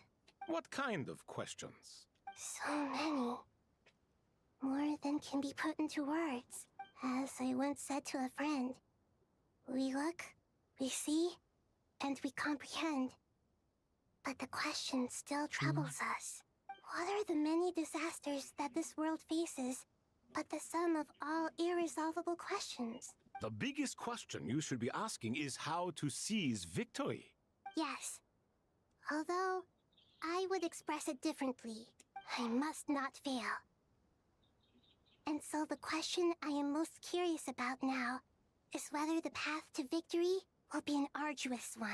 What we declare to be a young sapling, we may, in fact, find to be a towering tree, if we would only cast aside our ignorance and look beyond the veil of time to see her true form. Nahida! We're here! Just in time. The preparations are almost complete. Ready when you are. What is this phone message? Moist critical. Okay. We're here too. Miss Nicole! Miss Nicole! You run so fast! I want to do something. Hold on.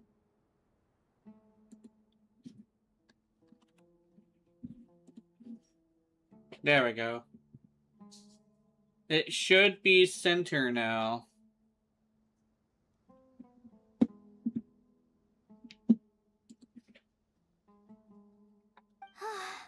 I thought I'd get a lot of exercise as a forest ranger, but I can barely keep up with you. Sorry, I got a little carried away.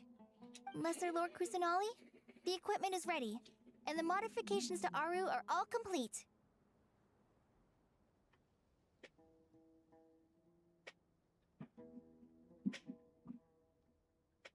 As discussed during our meeting, Accessing Irminsul via the Akasha is no longer feasible at this stage. There are other options, it's just... they're a little more extreme, and more technologically demanding to implement.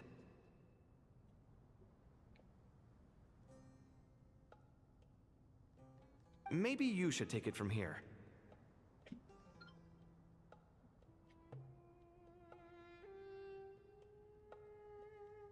The architecture and functionality of the Akasha terminals overlap considerably with Aru. There is reasonable evidence to suggest that one was developed based on the other, or that they both utilize technology of the same origin. As long as the transplant and merge operation succeeds, Aru should theoretically work on a scale greater than the Akasha and approximately equal to Irminsul.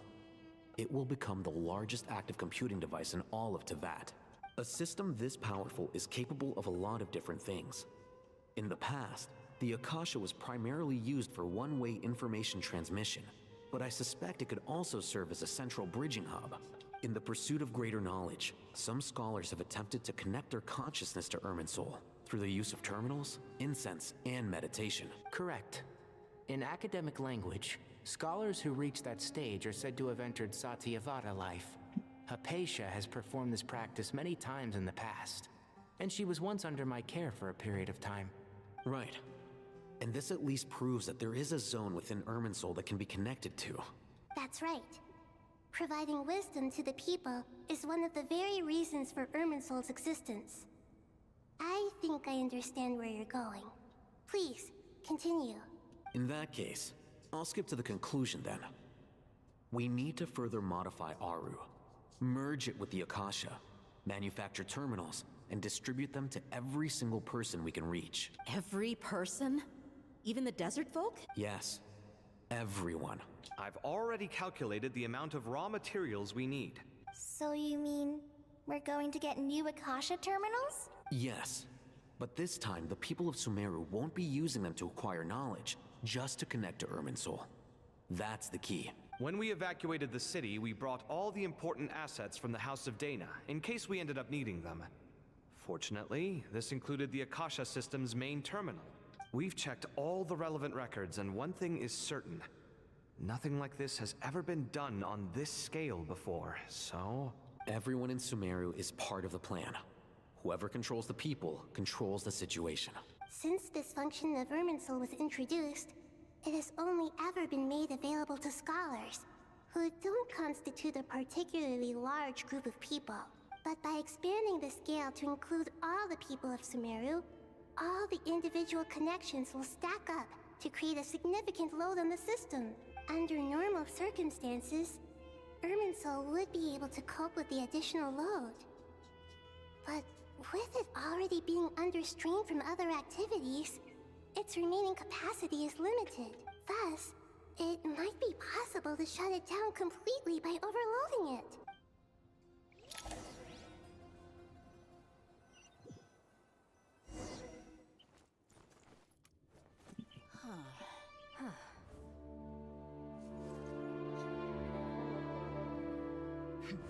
Counting down. 3, 2, 1. Are you ready? Ready.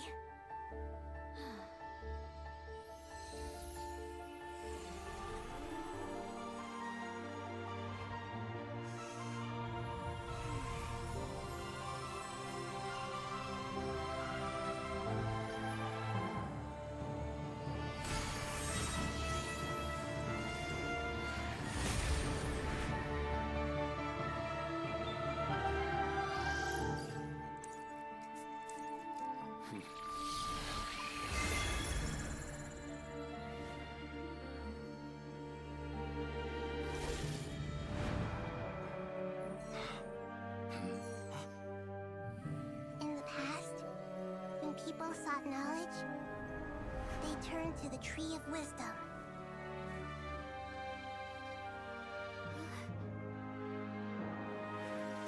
Today, we use it to save Sumeru and the whole world. These boughs that nurtured learning must not become tools for destroying the world.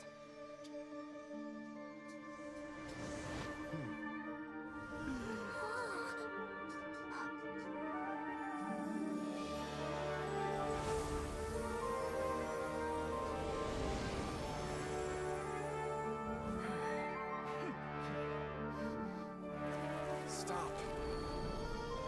Please stop. End this transformation.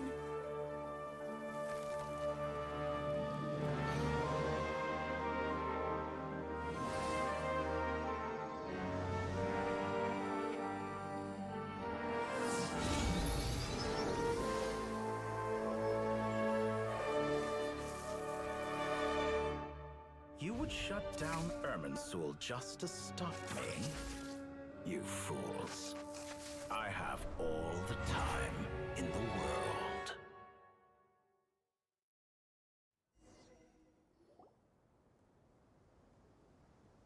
Success!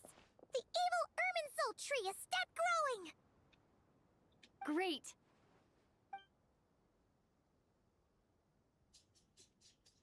What a display of true courage.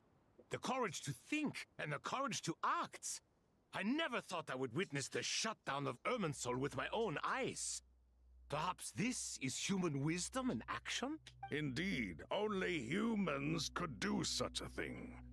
Gods are few and far between. What was once created for spreading knowledge is now used for another purpose.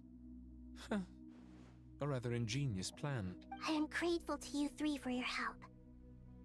Only thanks to you were we able to extend Aru's interference capabilities to cover all terminals. Now, nobody who wears a terminal will have their activity accurately tracked by Irminsul. No matter how many eyes Dotori possesses, he will not be able to see us clearly. Now for the next step. I will need the help of your supreme powers once again. How might we be of service, Lord of Dendro? I need to reach the Eternal Oasis immediately. Right now? In that case, Ibis King, would you agree that this is a fine opportunity to dust off our old tricks? Never. I assume you have that chess set with you? You mean the one you gave to me as a gift? Asking for it back, are you? How could I? You misjudge me. I just wanted to show you another way you can use it. Connect to Safei Shatranj.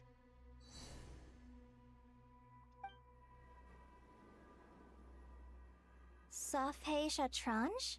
You mean that place in the desert? Thoth's chess set gains its power from the chessboard laid out in the desert by King Deshret and ourselves. All ceremonies conducted using the chess set must be activated via Safei Shatranj. In other words, the chess set is an extension of the chessboard. In the past, moving a chess piece was a sacred and momentous act. Transfer initiated. Entering live combat mode. Live combat mode. We're gonna get into a fight. Oh, what's happening? It's loading. It is loading.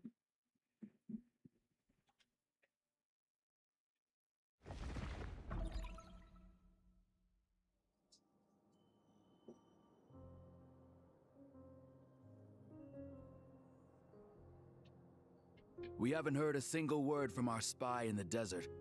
I'm afraid he might have been captured. Never mind. But we spent years turning him. And a lot of Mora. Nothing comes for free in this world, but the loss is not without its purpose. For a small price, we have wasted a precious amount of the limited time they have. Quite a bargain, if you ask me.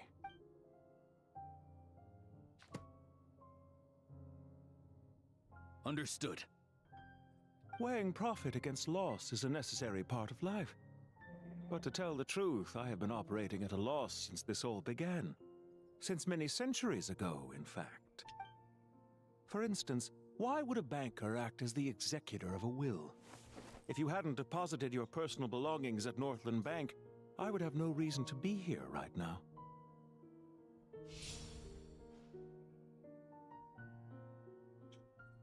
Dottore, I've placed your final data backup into the ley lines as per our contract. I trust we are now square for the safe deposit fees you paid. Is it not a little petty to split hairs like this, given our amicable relationship? I consider sound bookkeeping a matter of principle. Do not forget that you only live to see this day thanks to me.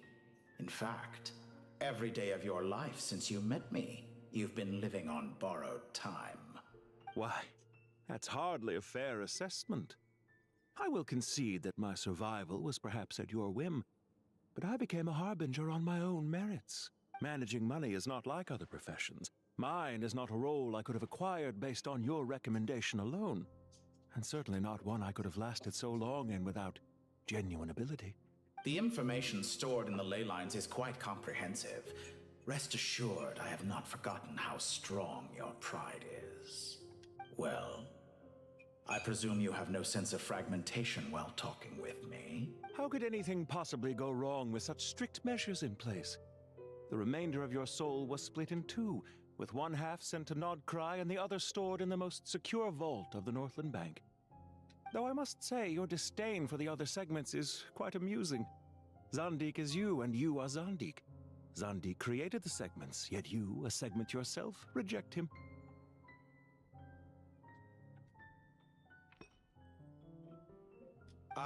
That is, Zandik, created segments of various ages in his later years. To achieve this, he had to freeze time and part with a portion of his soul. But as constructive as it sounds, it erases my uniqueness.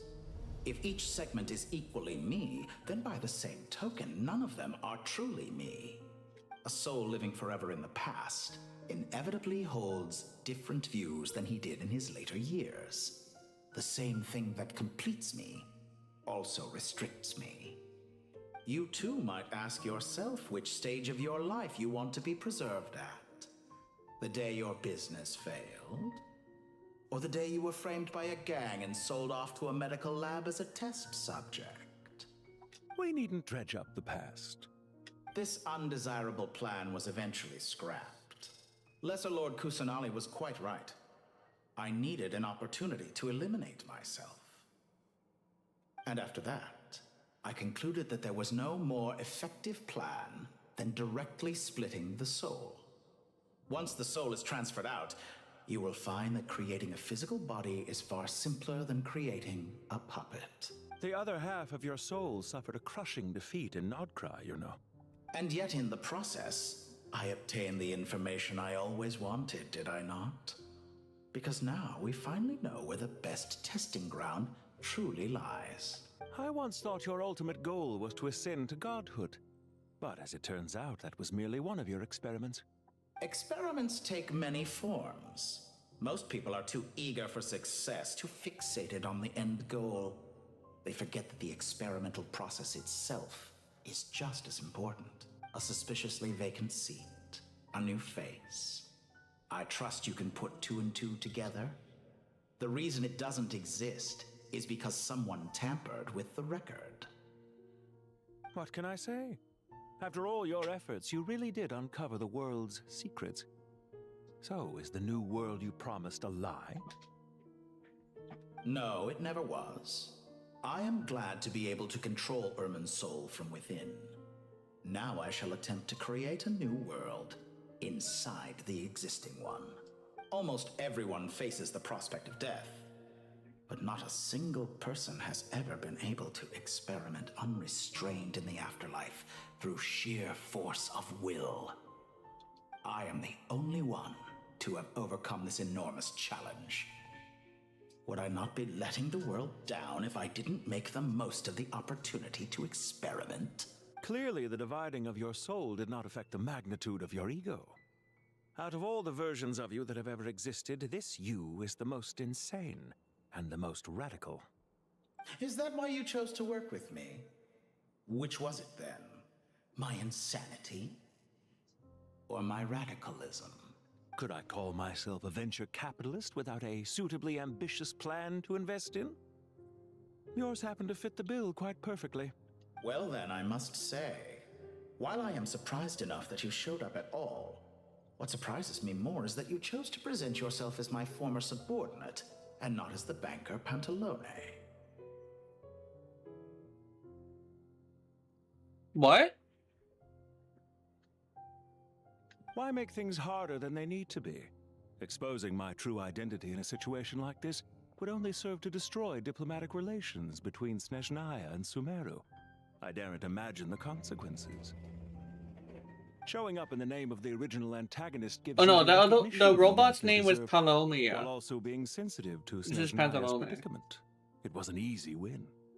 As for why I'm here, if you're suggesting that your credit is in the negative, I won't argue with that. Many people say that about you. I'd argue that a significant factor in your willingness to cooperate is the fact that you have but a few years of life left after my death. Living and dying together has a way of binding two parties together rather closely. Is it not true that a relationship should be judged by both the positive and negative returns it yields? So some of what I said actually made it into your head after all. It's true that I hope you don't die too soon, but don't you find that a strange thing for me to say? After all, you've already had quite a long life, especially for a human being. Let's not pretend that you're any more innocent than I am. Are we not the same in this regard? We both despise the existing laws of this world, and neither of us enjoy being under anyone else's control. Is it really so greedy to want the world to operate by a new set of rules? Of course not, my dear friend. And as I've said before, mutual interest is the foundation for the most reliable of relationships. You can attest to that.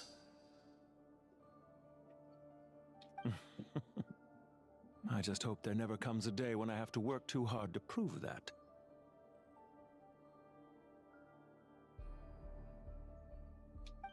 Regrader, sir. People have been spotted approaching Sumeru City. How strange. Despite your access to Irminsol's data, it appears the soldiers noticed before you did. They must have found a workaround. Well, Dottore, I trust you know what this means. The fact is... They're coming. They'll breach the city gates any moment now. But even so, I would say Irminsol is a wonderfully convenient thing on the whole.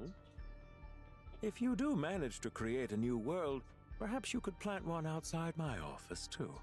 I'll consider it. What do you need me to do? Stall them? The experiment will take time. Stall them for as long as possible. Very well. But you're really asking for the moon here. Have you heard this story? There was once a guilty man, kneeling in the center of a church while an angry mob outside waited to bring him to justice. He pleaded with the gods, begging them to grant him one final request, the chance to finish confessing his sins before he was sentenced. Many suns and moons passed, seasons changed, and still his confession continued, as if he intended to speak until the end of time. Are you suggesting I worship you as a god?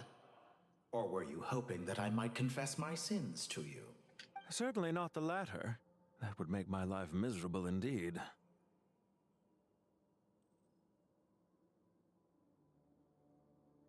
For someone who despises them so, you never seem to have any objections to me creating or becoming one. At first, I thought you'd be furious. Concerned I would terminate our partnership, were you? Not at all. You had reasons why our partnership must continue. Don't you find people's attitudes toward gods amusing? A god descends from the heavens and people worship it unreservedly, blindly following whatever rules are given to them. And yet, when they see an ordinary person gain godlike levels of power by virtue of their own hard work, they treat him with nothing but suspicion, even if he is a compatriot. Is that supposed to be a compliment? No. I was just thinking. I pity the man who would call you a compatriot. There's no need to be so self-critical. I know it's a little late in the day to be asking this, but how have you been keeping? I'm flattered that you would take the time out of your busy schedule to consider my well-being, Doctor. The part of your soul that went to Nodcry caused quite a stir, sending our organization back to the drawing board on numerous fronts. It was quite a headache for everyone involved. Dear me. I must have caused you no end of trouble. You certainly did. I had the rare honor of being summoned before the Tsaritsa with Pulcinella to answer for myself. A terrifying ordeal. Don't worry, I pulled through. At most, it's a public relations nightmare. I made sure of that. Now I'm curious. How did you explain yourself? Oh, it was quite simple. I just pinned the blame on someone who wasn't there to defend himself. I could hardly be expected to defy the demands of someone as insistent as the Second Harbinger, now could I? How you slander me. You know full well that I am perfectly amenable to reason. There's no question that you are partly to blame for the ruin of my reputation over the years. Do you have anything lined up for when this is all over? Hard to say.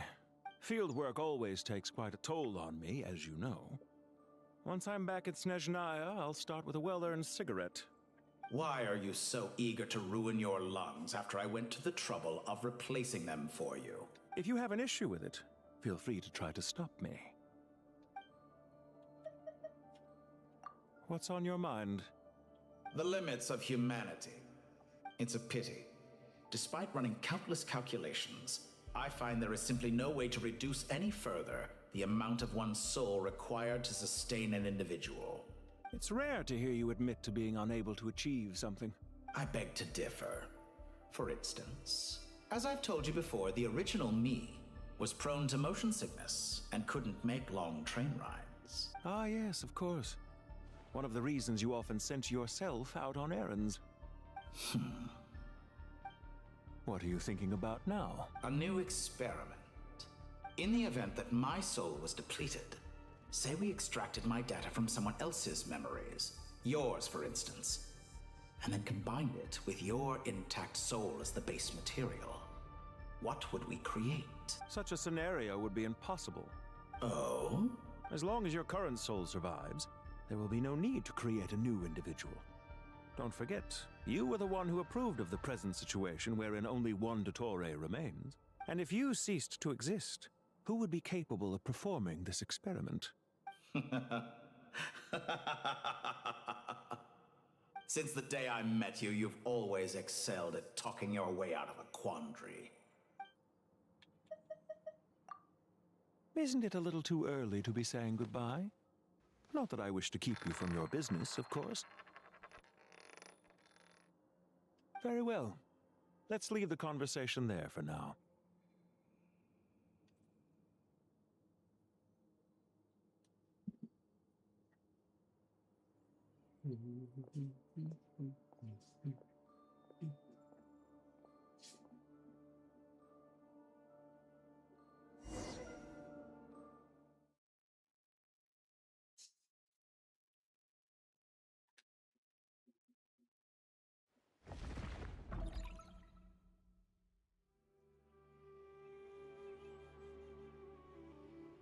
The power of King Deshret's 7 pillars is truly remarkable.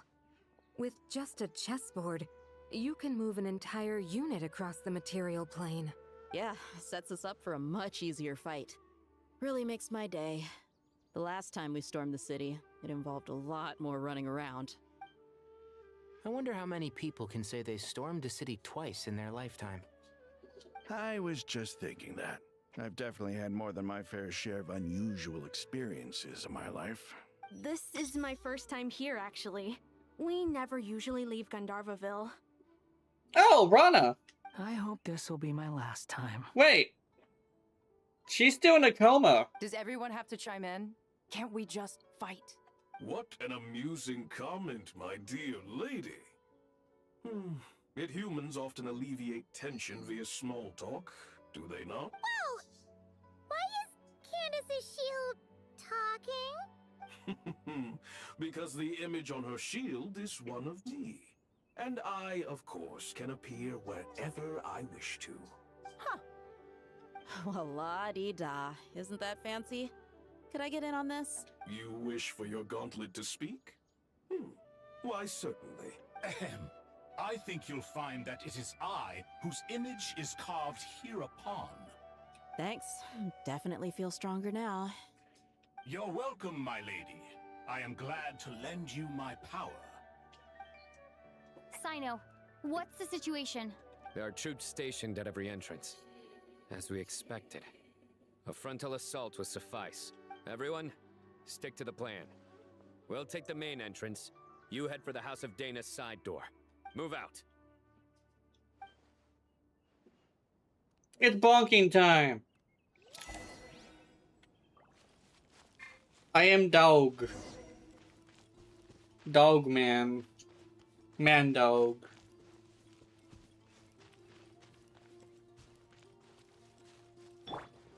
Out of my way! Yeah. Watch out! Get lost. Thank you, Jed. You Oh, gotta but- be more careful. If you're not ready to put your life on the line, you can't be certain of defeating your opponent. She's right. Keep your wits about you, Rana.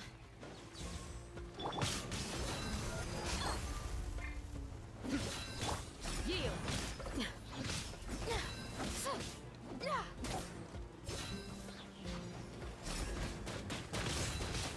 Pin them down. Surrender! Buckle up. Let's run from dead.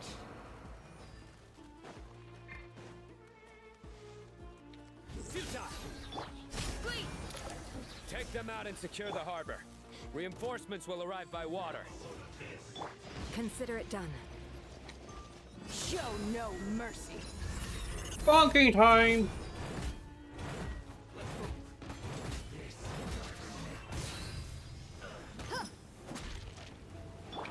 Nowhere to run!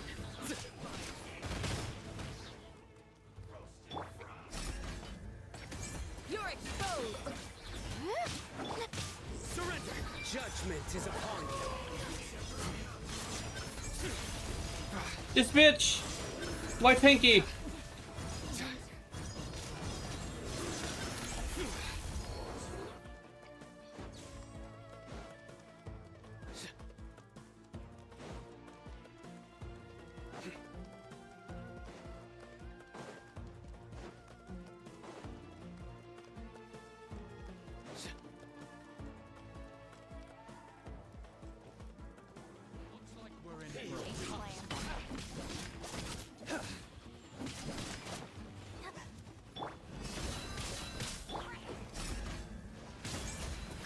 Too easy.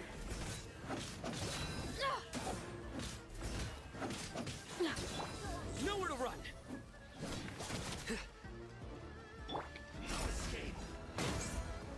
Pin them down.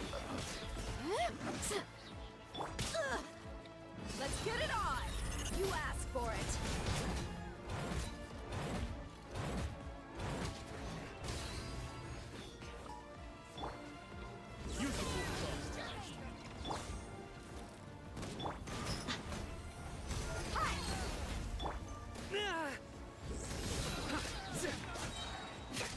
Your sins weigh upon your soul.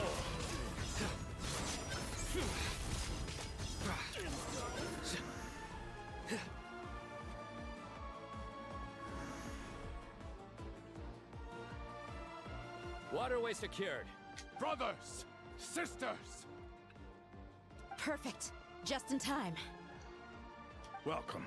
Once we've linked up, we'll continue the advance. The team has arrived at the north entrance, as planned. Good. Press on.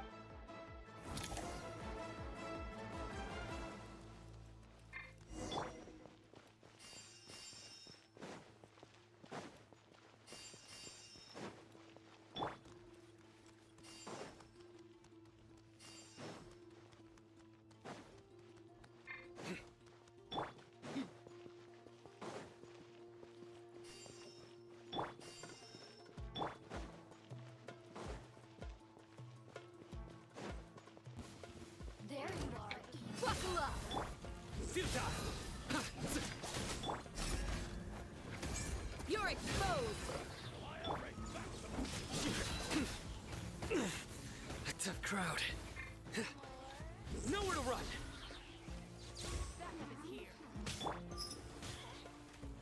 Over here. Look alive. You're dead meat!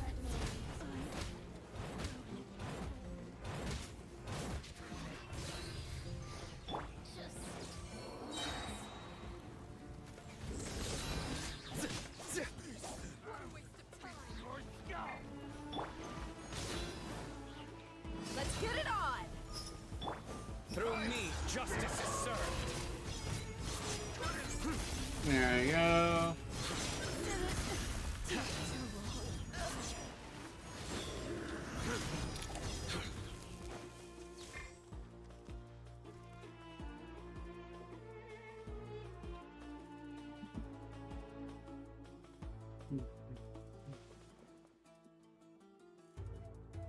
Look out!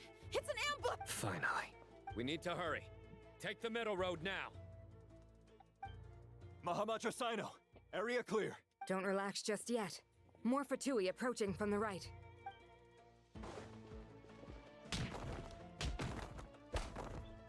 Irminsul cannot track our movements. If necessary, we could split up. Don't worry. We'll wipe them all out. As you can see, our people came raring to go. Good, good. How are things with the Traveler? Can Tainari keep her safe?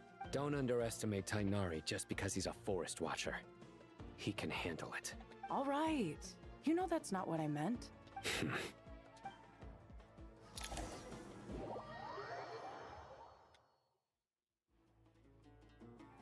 Sino and the reinforcements have drawn the Fatui's fire away. It's our turn. By using a cluster leaf of cultivation, we can pass through certain terrain silently. Good luck with that. We'll just fly up there. Huh? Oh, yeah. Paimon forgot she could fly. Ready? Ready.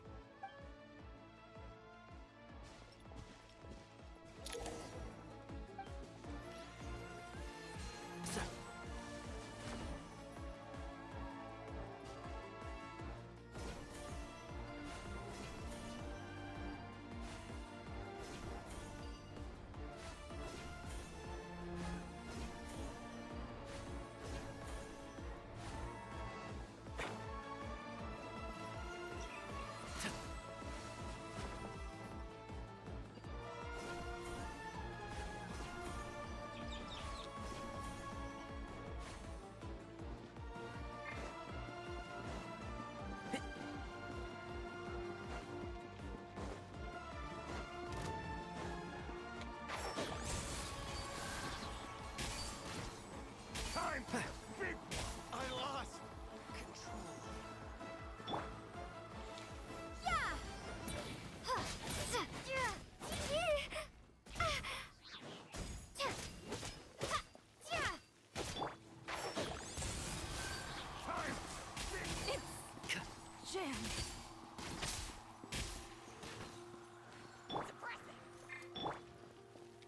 Scorch and burn. One with the forest. Couldn't fix it. Keep up.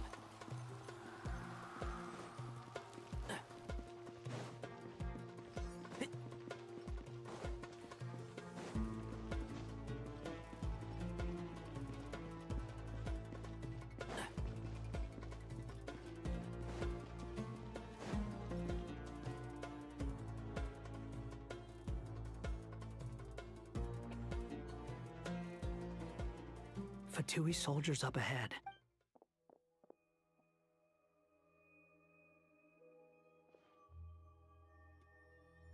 Careful. Prepare for battle.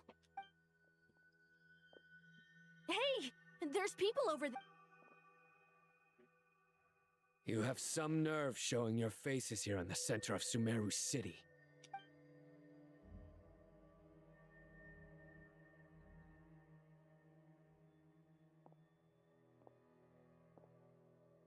You're right on schedule. Well, this guy sure as heck isn't your average Fatui sergeant. They've stationed quite a few people nearby. It definitely looks like they were waiting for us. But something feels off. Everything about this guy feels too deliberate. I highly doubt he's just a subordinate of Dottores. And he's no mere sergeant. Whatever his rank is, it's high. Much higher than we thought. So you've been waiting for us. But it looks like you're geared up for a conversation, rather than a battle. Very clever, General Mahamatra Sino. I know you're the one in charge of this siege, and I look forward to making a deal with you. A siege? Sumeru City belongs to us! Historically, yes. But things can always change. We have quite a sizable force with us, you know. For instance... There's a Fatui ambush at the north gate. Can you handle him? We can for now. Yes, I'm quite sure both sides can hold their ground for the time being. The battle has not yet reached its climax. But what happens next? Do you enjoy watching bloodshed? Surely some of those here are people you count as friends. Once a war begins, some people must die. I doubt you wish that fate upon anyone you know. Wait a second. It's a trick. He's not even there. Silence! He disappeared. What was that? A ghost? Curses. He was never there to begin with. That was just a shadow projected there to lure us in. Enough talk! Attack! I apologize for being unable to accompany you at this crucial moment, but I am compelled to leave for reasons beyond my control. Please excuse me. Sumeru's General Mahamatra is quite ruthless. It's a good thing I wasn't there in person. Your illusion held them up for a time just fine. But now that they have seen through it, they will realize you were just a decoy. Decoy or not, what matters now is that they will be heading your way imminently. Not imminently.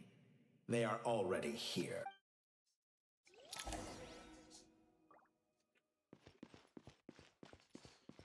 I can't use that.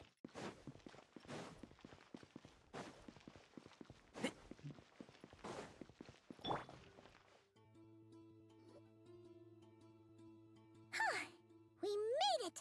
This is far enough. Tainari, you go help Sino. Don't worry about us. We'll manage from here. Are you sure you don't need me to stand guard? No need. Once the connection is established, we'll disappear from the sanctuary of Surasthana. Go help the others. All right. Goodbye for now, then. Please tread carefully. Me and Hat Guy. And Paimon.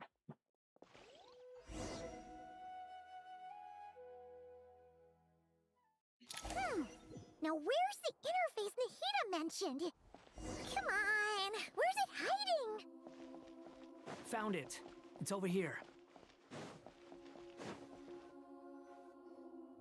We can connect to the inside of Irminsul through the Sanctuary of Surasthana's built-in security system.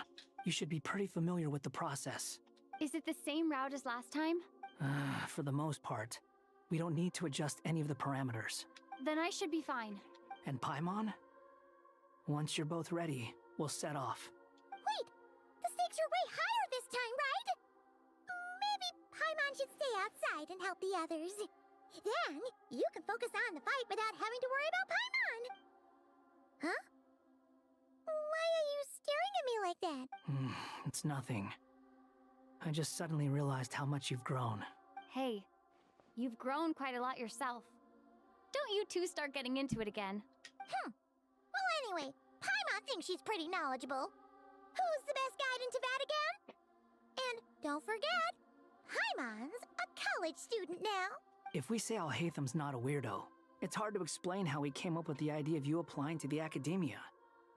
But for all that he counts, You're doing surprisingly well in your studies. Just goes to show how important it is to have someone supporting you. And Paimon's not the only one. Let's not forget that you only became a student because of Nahida's personal recommendation. That's fair. I have learned a lot in Sumeru. Oh yeah. Did you ever come up with that ugly nickname you promised me? What? No way! We're friends now! Paimon gave up on giving you one ages ago. Anyway, isn't Hat Guy enough of a nickname for you? Fine. Suit yourself. We need to go. Paimon, if you're staying, look after yourself. Will do. Paimon's gonna link up with Tainari and Sino. You guys are the ones who need to be careful. We will be. Bye for now.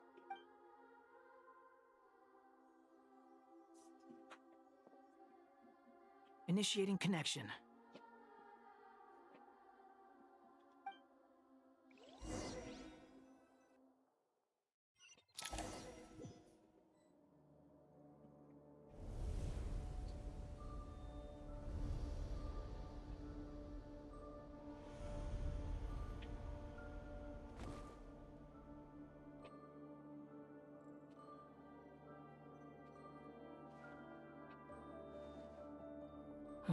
Well, here we are again.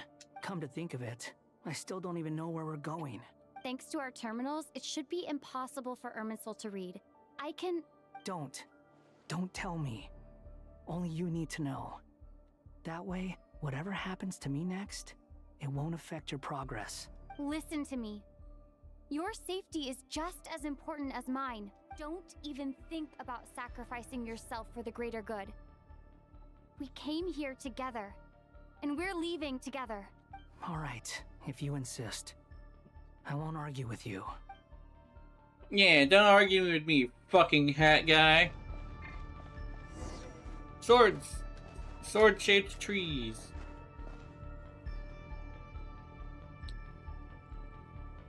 This place looks so different from how I remember. It's unrecognizable. It's a complete mess. Like someone's turned the place upside down. Must be Dottoro's doing. Either he's searching for some information he needs, or... It's still changing. He has to know we've entered Irminsul. But luckily for us, he can't pinpoint our location. Be on your guard. Don't let him find us. The red parts have probably been corrupted by Dottoro's power. Don't touch them, or you might alert him.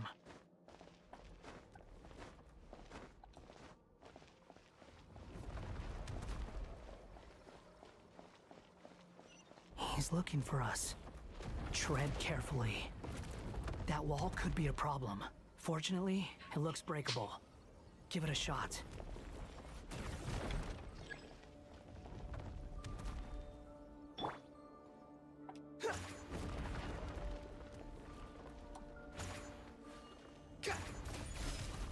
Behold!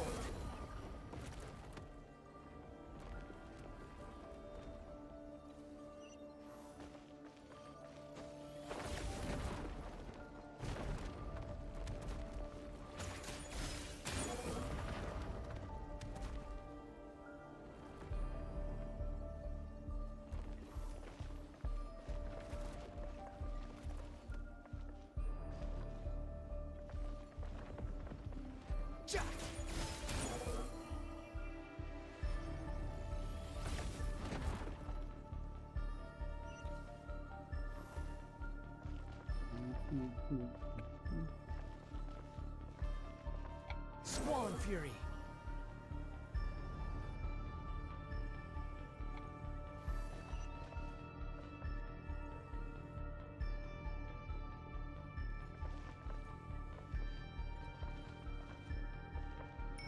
The wind rises.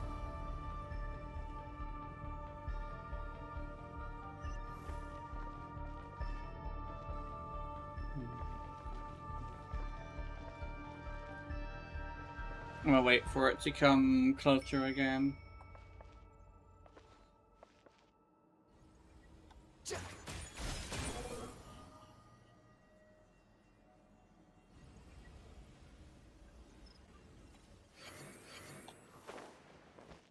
The same old trick again?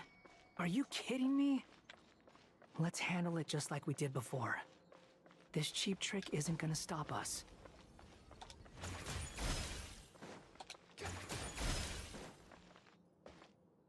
Oh no! It's... A trap! Is that why he was using the same trick over and over again? To get us to lower our guard?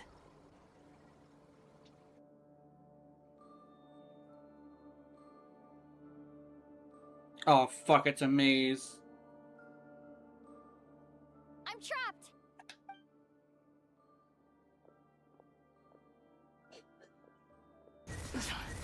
Why won't this thing budge? Hello? Hello? Can you hear me? Nicole? Is that you? Yes, it's me. I'm monitoring your progress from inside the Eternal Oasis, and I have to say, this terminal is simply marvelous. It makes tracking you so much easier. I couldn't see anything at first, but now that you two are inside, I can use your location with support from the terminals to get a partial view of the situation inside Irminsul. It's not the clearest image, but it's better than not being able to help at all. So, here I am. I can't intervene directly, but I can help to guide you out of the jam you're currently in. So please, just follow my lead.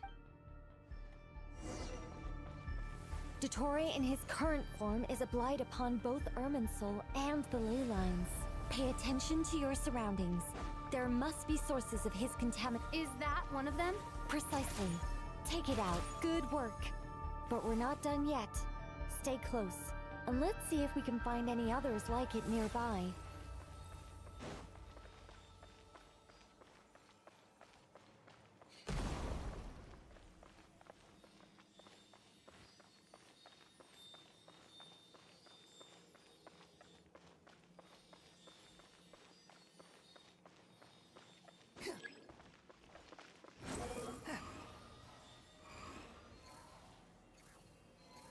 This must be another one. Agreed. Now... Wait! Watch out! It's Dottore. I think he's found us. Squall and Fury. The seal is broken. Quick! Get out of there!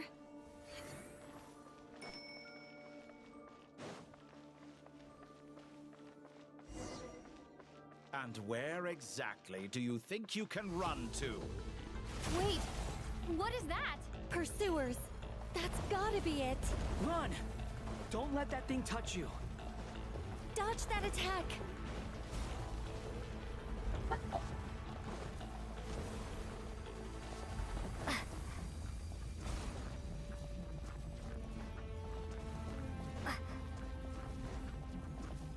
There's more than one path.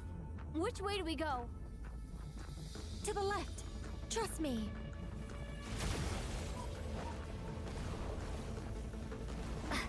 Fleeing like vermin. What a pathetic sight. Hey! Watch yourselves. Stay focused. There's a cliff ahead. Jump! More of those corruption sources. Destroy them as you did before, and open the exit as quickly as possible.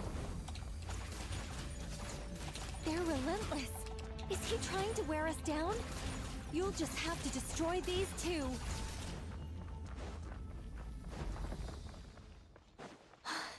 I think the pursuit is over. Hard to say. Stay alert.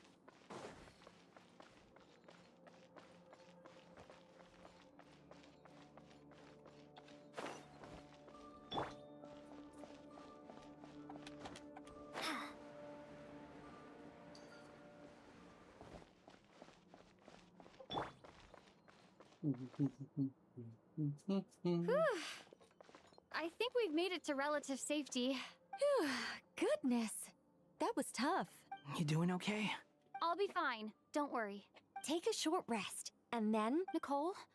Nicole! The connection's been cut. But that means...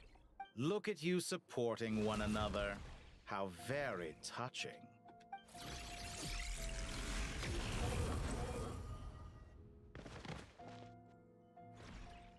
Dottore!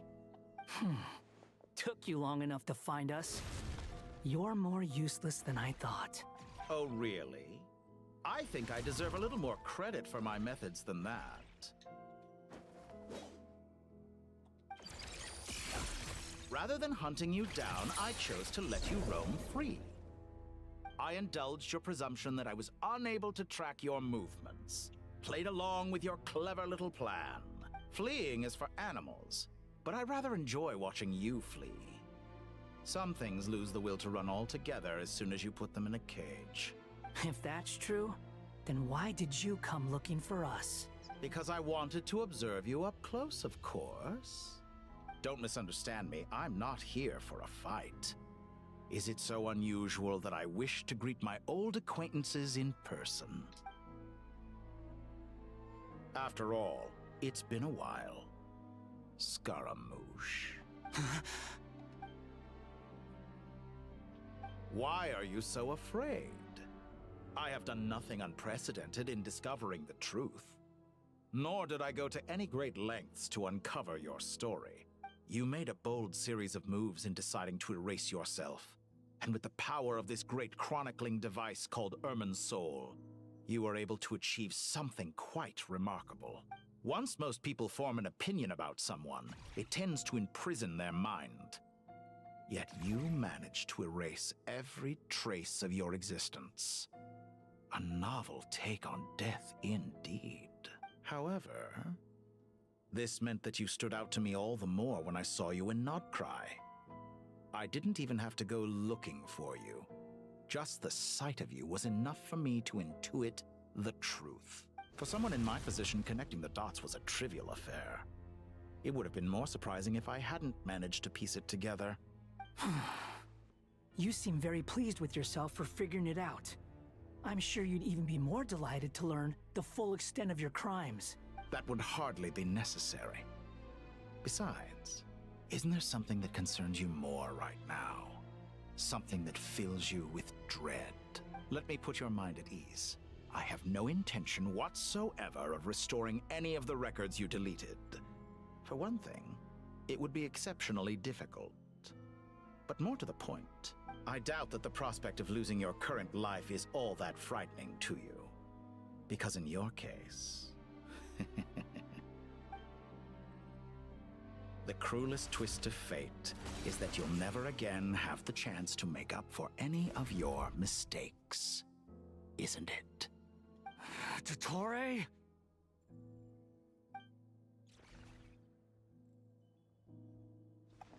All here shall bend to my will.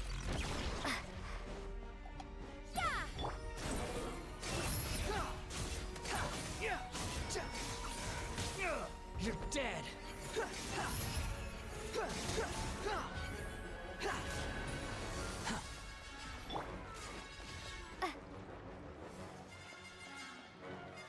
Scorchenberg! Quick follow. I'm afraid you'll need to do better than that to take me down.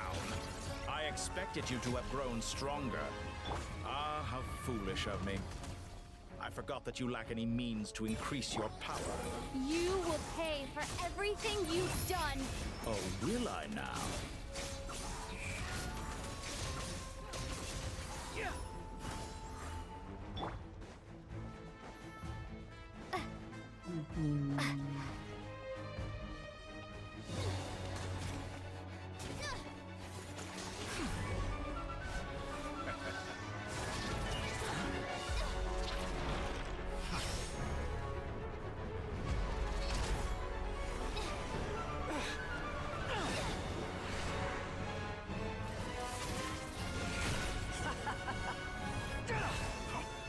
Does the prospect of death amuse you?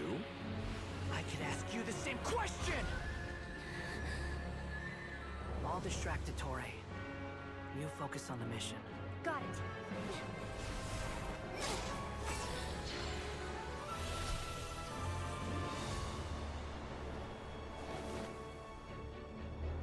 For the hopes and dreams of the masses. Open the secret door on this enchanting night. May wisdom's light eradicate ignorance and darkness, and hereby fulfill our ancient vow. Commence data extraction.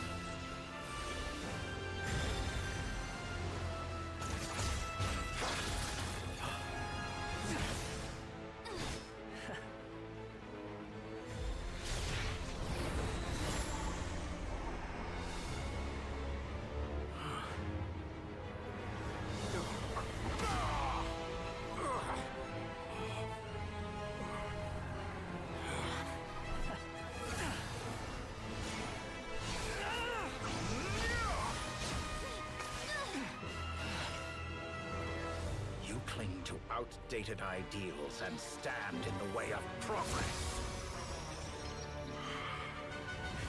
You will pay for interfering with the grandest experiment of all time.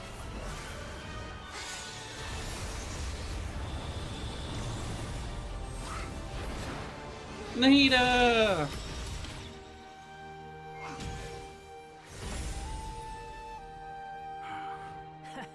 Good timing. Dottore, as clever as you are, you fail to understand wisdom. Wisdom takes many forms, but the path you have chosen eschews them all.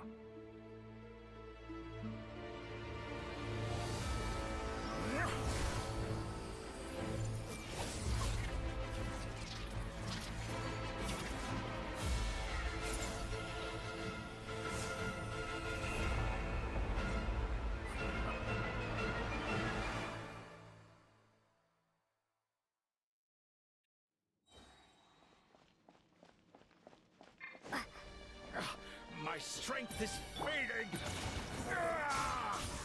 Since you are within Ermin's soul, it stands to reason that any power you wield comes from it. You're extracting the information from Ermin's soul just to strip me of my power. I will find his weakness.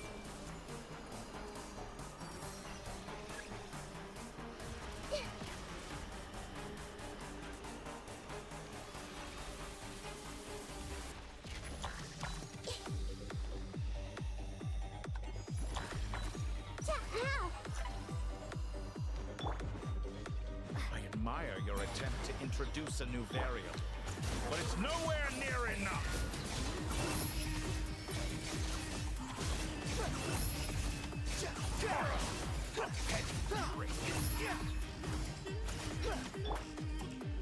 A new dawn rises!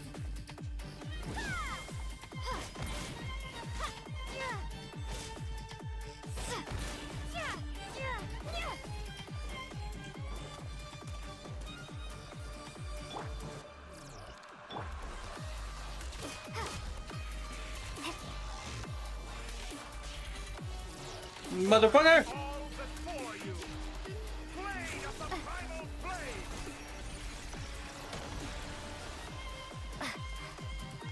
Time to ignite! We're so close! Just hold on a little longer! I'll hold him up. Traveler, Hat Guy, the rest is up to you. We certainly have a knack for surprising each other, don't we? I'm just getting started.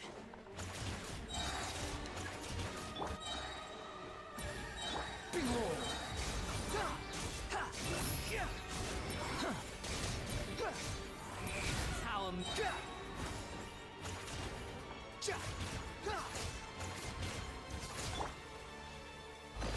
It's time!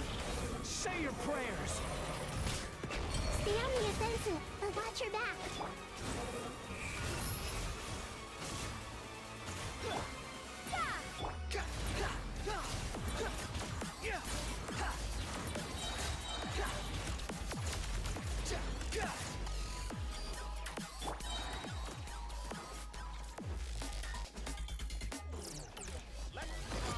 It's time! Say your prayers!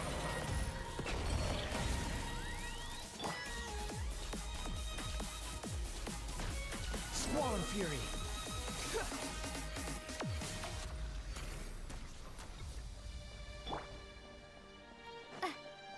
Burn all before you! Scorch and burn!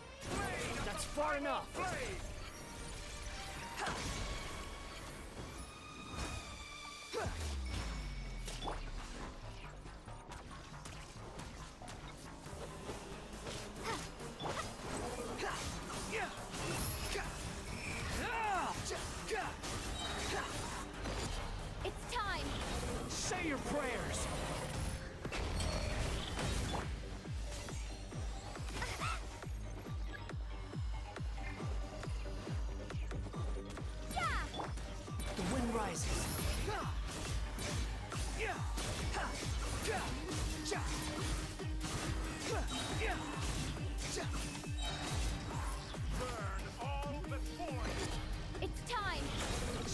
prayers.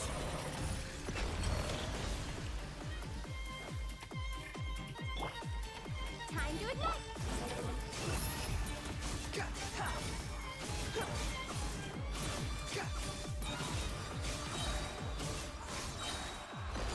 It's time! Say your prayers. Kick him in the face! Finally.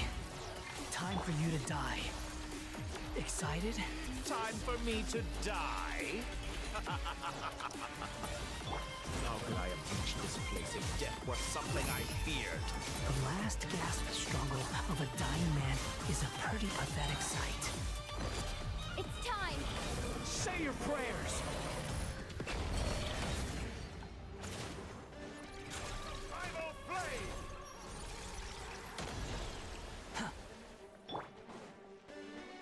Time to ignite! The wind rises.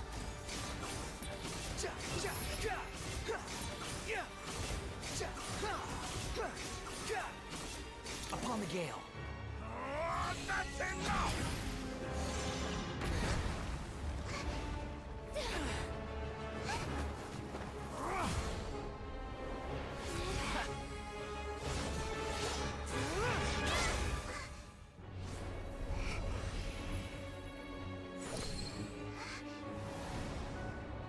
It's all yours.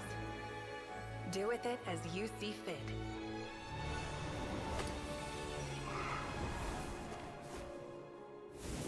Just as you say, this world is home to some archaic things.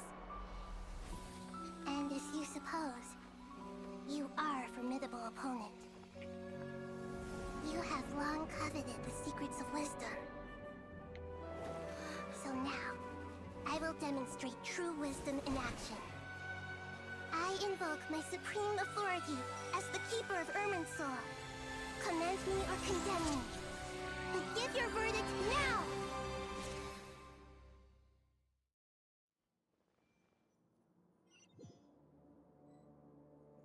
Blessed One of Wisdom, Mahakusaladhama, are you certain that you wish to exercise your authority to destroy Irminsul? It represents both your roots and your finest accomplishments. You truly intend to abandon the very thing you have always fought for? This is my decision. Irminsul has been corrupted beyond redemption. Irminsul is the original tree of Tevat. It is the means by which the heavenly principles maintains fate itself. The 7 Archons should honor and revere it, for their authority was bestowed upon them by the heavenly principles. It is precisely because I honor and revere it that I fight for the humanity it exists to protect. Wisdom is knowing how to weigh the options and make the right decision. If you truly care about the fortunes of this world, then it is me you should seek to preserve. Planting a seed begins the chain of cause and effect. Since you have become a great tree yourself, why should the loss of another tree be anything to fear? Till we meet again, Lord of Dendro.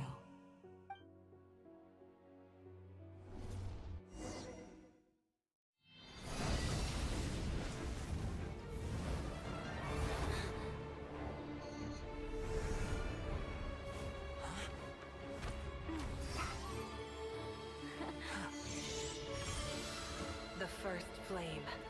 The pure, cleansing fire.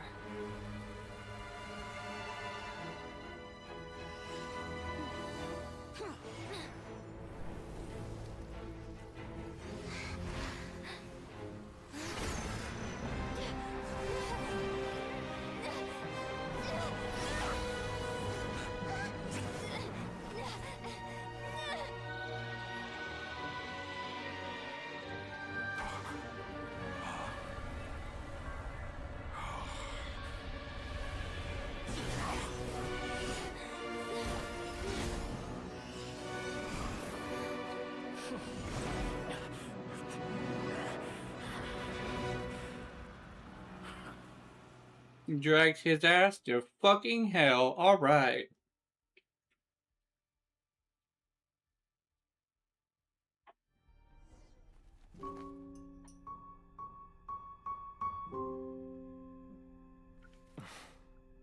Shall we? Where were we? I was suggesting that you needn't perform when signing a contract. You're only sitting here because your bank demanded an evaluation of the trustee. So you told a story about a young scholar from a merchant family in Sumeru? I told a compelling tale, didn't I? The post-expulsion story is far more captivating. The human experiments or the elixir of immortality? The part where you die. Ah, yes. My favorite part. The 35-year-old Segment thought of himself as Dottore, reserving the name Zandik for the original specimen. Of all the Segments, he was the most selfish. After his expulsion, Dottore searched for a new direction. He joined the Fatui, studied Elazar in great depth, secured resources. He was rather fortunate in his career. Zandik turned to Conrian technology and successfully created his segments. But this was not immortality. Even with backup segments, his body would still age. Still, thanks to Snezhnaya, Zandik found the ideal base for his experiments. Then a perfect partnership materialized at a crucial moment. The year that both parties realized they needed more time. Fortunately, Zandik succeeded. In a miraculous turn of events, he gained the extra time he needed. I seem to recall it differently. All right, it's true. No matter how much elixir he took, Zandik remained human and continued to age. Then, on the morning he turned 85... Help me up! Call for help! Surely he would be rescued, Zandik thought. But to his surprise, no one helped him. Zandik was too selfish for that. Don't forget, you're one of us. Yes, and we're all waiting. Waiting for me to die. Pantalone arrived for a meeting and happened to witness what followed. He found it unsettling. I never said that. But the Zandiks were unfazed. It was a rare opportunity for self-dissection.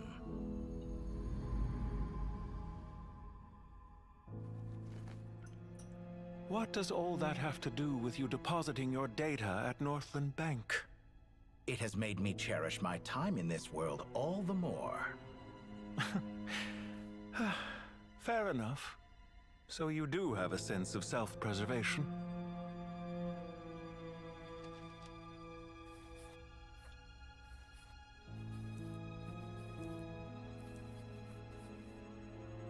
What do you mean? You're hardly normal, and you don't cherish life. You just don't want to admit defeat in the limited time you have. Even so, don't I deserve an interesting ending? I'm counting on it.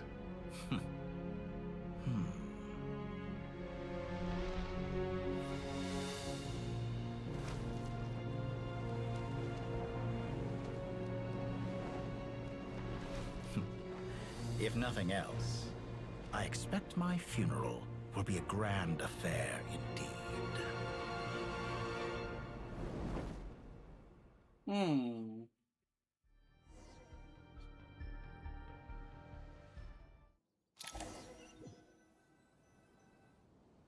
What a magnificent fire. In Snezhnaya, we light fires to ward off the cold. Fire, it seems, is antithetical to ideas such as cold, frozen, and unchanging. Perhaps it has always been that way. From the beginning, fire has been used to drive away wild beasts and warm the body and mind.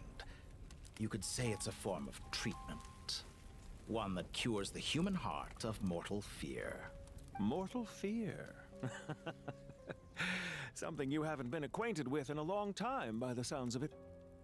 Whereas you, I'm sure, must know the feeling quite well indeed. I remember when we first discussed the elixir of immortality, you claimed that extending your lifespan was about buying more time. But was that really the truth? You fear the prospect of dying a wretched end in this world, don't you? Of course I do. I'm only human after all. And while you may have forgotten it, you cannot deny that you too were once human, Dottore. I do not believe that there is no such fear in your heart. Perhaps you are right. But I abandoned it long ago and devoted myself to my experiments. I have felt no fear since. From the very beginning, I never thought you could win this game. But still you came, contract in hand, to honor our agreement. Because I am a reputable partner. And as we have discussed, experiments are about more than results alone. The process is equally important. I have come here and completed my creation, and I do not regret my decision. I'm afraid your journey ends here. After I die, there will be no one to make the elixir of immortality, and your remaining stock will only last a few more years. How then will you prove that you didn't perish in this incident alongside everyone else? When I feel optimistic about market environments, I never forcibly adjust them. They have their own direction. And I myself am one such environment. I have been quite particular about many things in my life. But where the manner of my death is concerned, I choose not to be. You make yourself sound so magnanimous. Oh, but I am. And I hope you will be too. It may have been a long time since anyone told you this, Dottore, but I recognize that you are a truly rare talent. Ha! I can see it. The experiment in blasphemy that I've been performing all this time. It has been a long process, and I do not care about the results as much as people might imagine. If the very goal of your experiment was to explore infinite possibilities, then there was never any reason for it to end. Indeed. Yet now, the experiment has officially drawn to a close. What should I call you? Zandik? Or do you prefer Dottore? Suit yourself. Goodbye, Feofan. This time, that's what it truly is. And don't I know it? Goodbye, Zandik.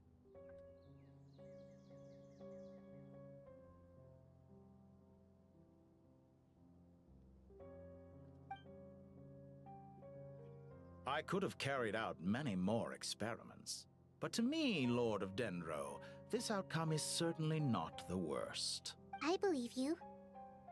But unfortunately, this is where it all ends for you. This experiment does not belong to you, nor do any of the results. Experiment? It sounds like you're trying to outdo me in my own field. Wisdom is conveying information in terms that people can clearly understand.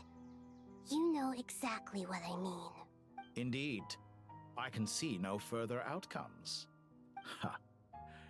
You have a formidable mind, and you are braver than I thought. Setting fire to the very thing your survival depends on. Your previous threat was empty, but this time, it is real. When necessary, wisdom can be as fierce as an inferno. Some of the flames that incinerate you come from within yourself. Perhaps you are right. You see what lies at the bottom of the human heart, and that is your wisdom. Here is where your journey comes to an end. All that is yet unknown belongs to those of us who will carry on living. It seems I have unwittingly been your arch-enemy all along. But now, it's all over. I do not deny your intelligence.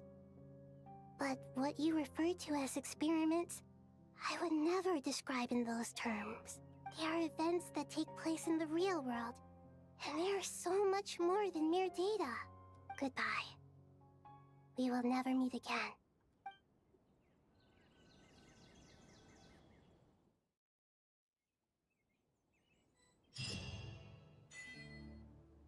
Oh! Yeah, passes the garden. Go to Kerwin Rabbit.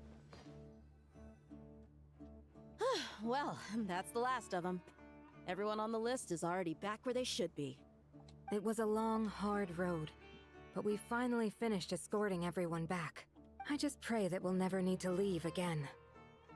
I hope we can stay here forever in this peaceful paradise of our own choosing. Paradise. In the annals of the Temple of Silence, that word carries great significance. It represents the hopes and desires of the gods. Their longing for a place to rest. I wouldn't think gods need such a place. People always think they're the only ones who can lose their homes. They forget that gods too need a place to reside. As the Goat King once said, "A god without his people shall cease to exist." Gods need their believers every bit as much as their believers need them. Only we can truly understand how much the desert faith has faded over the centuries. But we still talk about the gods as though they're part of our lives. Given the myriad ways in which gods and humans interact, I'd say they really are. How else could Dunyarzad consider the Dendro Archon a friend? Well, that sounds about right to me. Describing them as friends sure makes us feel a whole lot closer. If you told me a few years back that I'd have this many friends, I'd have called you a liar. Belief is a choice, just like friendship. We've made our choices through battle. The right ones, wouldn't you say? I'll be heading back to the Temple of Silence. I heard the Goat King and the Ibis King decided to pay us a visit. How about you? It's back to Aru Village for us. Still plenty of supplies to distribute and people to help. Until next time, old friend. As long as you can find the time, you're always welcome to visit us in Aru Village. Right back at you. Make sure to drop by the Temple of Silence the next time you're free. Where it is that 2 of the other 7 pillars, Shezapang and Bennu, might also be dropping by. Since you're wearing the symbols of their power, it'd only be fitting if you came to see them for yourselves. Dropping by? That makes it sound like they're visiting a neighbor's home. Well, the temple was founded by Hermanubis, so I guess to them, that's exactly what it is. Guess that's true. All right. We'll make sure to find time to stop by. Stay safe on your journey home. I will.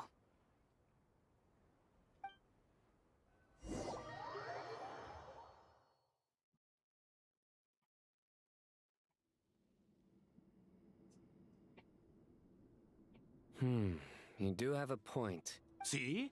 Retirement has always been a problem, especially for old-timers like us who've been locked away all these years. You finally step out into the light, and bam! You're face to face with a whole different world. Naturally. What do you think, Layla? Huh? Why would you think to ask me? How could I possibly be qualified to decide where the servants of King Deshret should live? Sorry if my question was unclear. Do you think their statues will stand out too much if we place them here? Hey, I never agreed to this.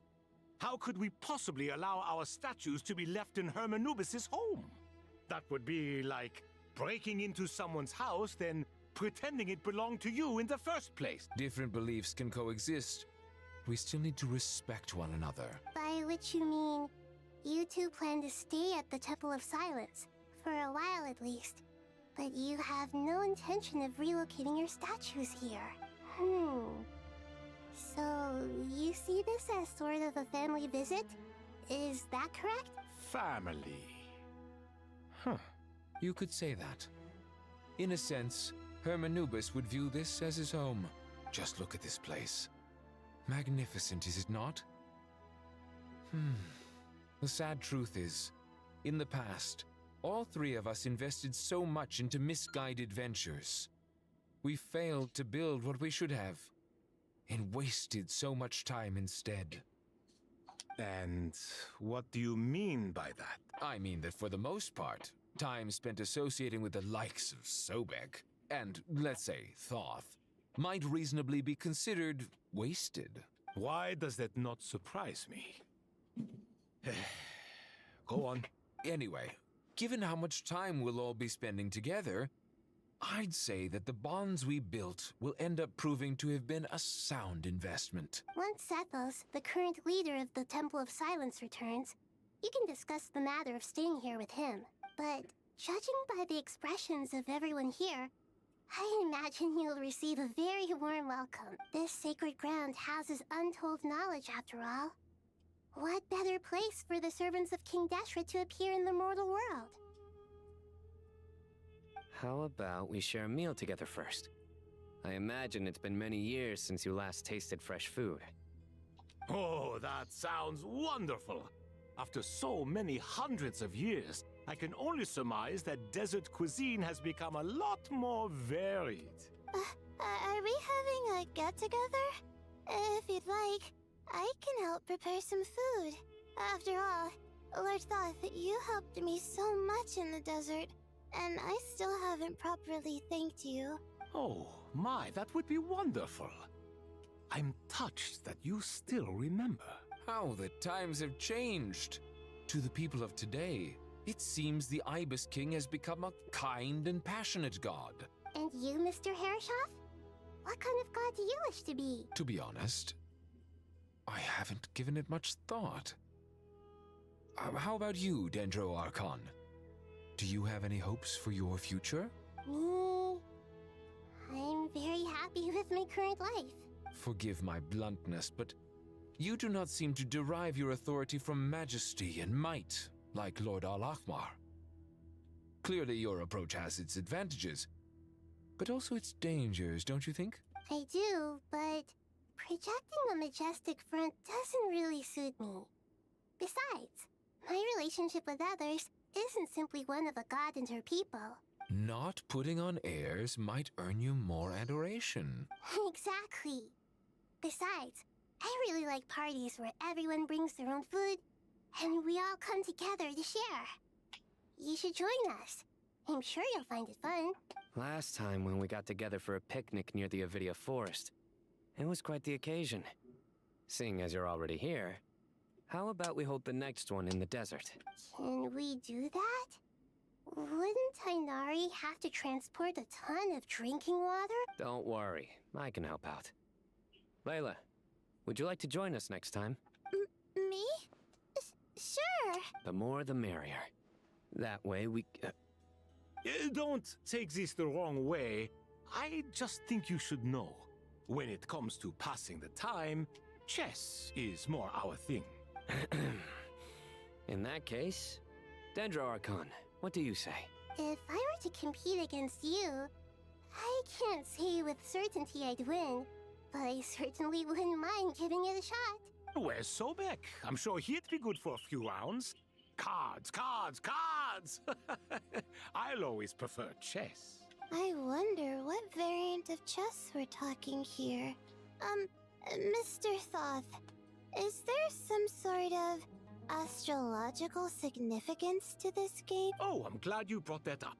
As long as the leader of the Temple of Silence agrees, we can search Hermanubis' place for books to teach you how to play.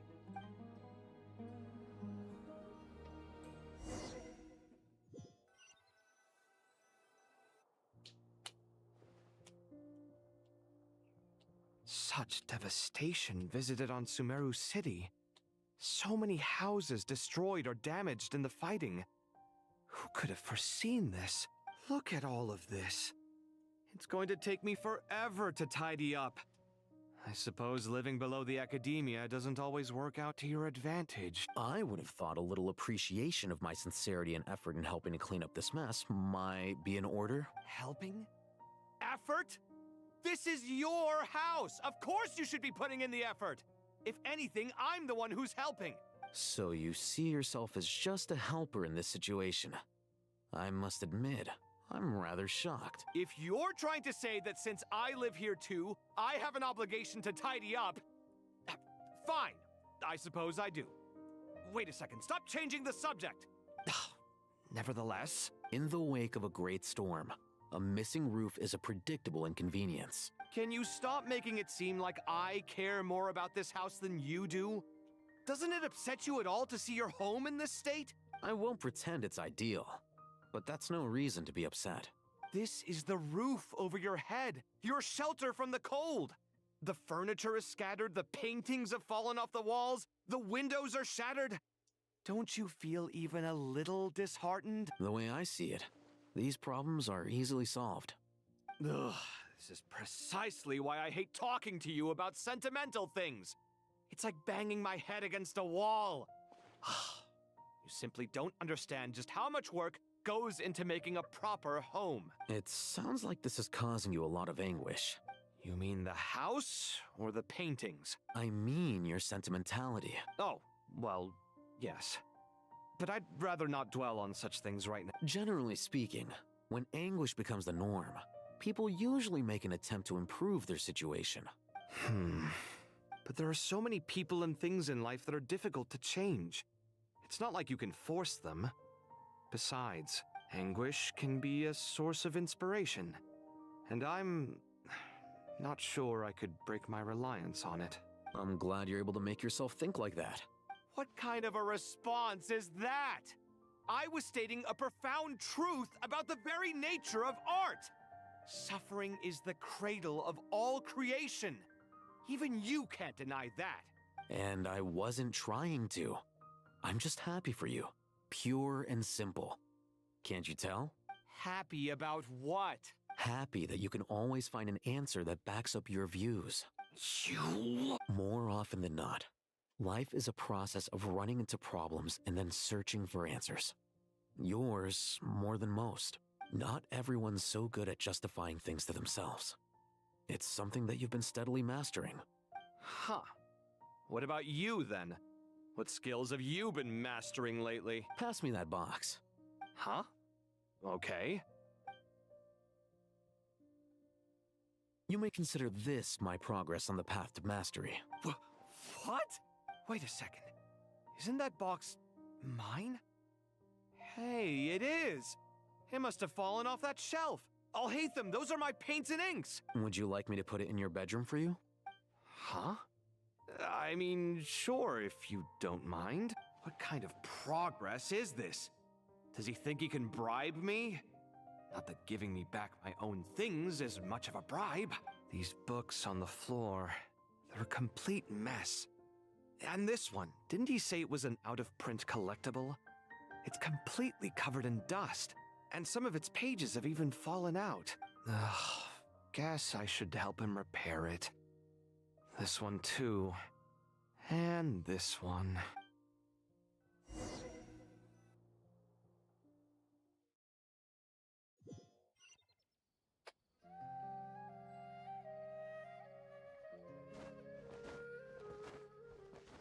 Meow, meow, meow, meow, meow, meow, meow, meow, meow, meow, meow, meow. Local Sumter Beasts, imported goods, such a bright future ahead.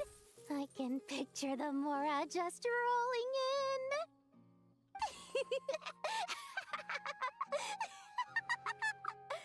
in. You do realize you sound like a choking cow? It's called being imposing. Can't you feel it? Are you not intimidated? Oh, I'm positively shaking in my sandals. What commands do you have for me, oh mighty Lord Sangamabe? You've got a lot of nerve, Nefer. You went and told Candace and the others everything, didn't you? Seriously, do you have any idea how differently they see me now? Surely that's a good thing. I presume they're more disposed to actually like you now, maybe even view you as a friend. You traded my secret for sympathy! Thanks to you, I've lost every last shred of my mercantile majesty. How am I supposed to make anyone think I'm a big, scary investor now? The dark days of Lord Sangamabe are behind you. Why not take this chance to make a few honest friends? Speaking of friends, since when did the notorious Lady Nefer gain such an admiration for holier-than-thou types? A moon chanter here, an angel there? Who'd have thought it? A coming together of fates, nothing more. No need to throw around accusations of admiration. Forget it. You're right about one thing at least. Making friends is never a bad thing for a merchant.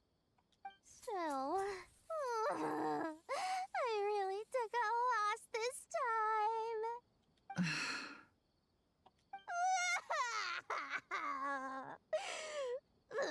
What are you looking at?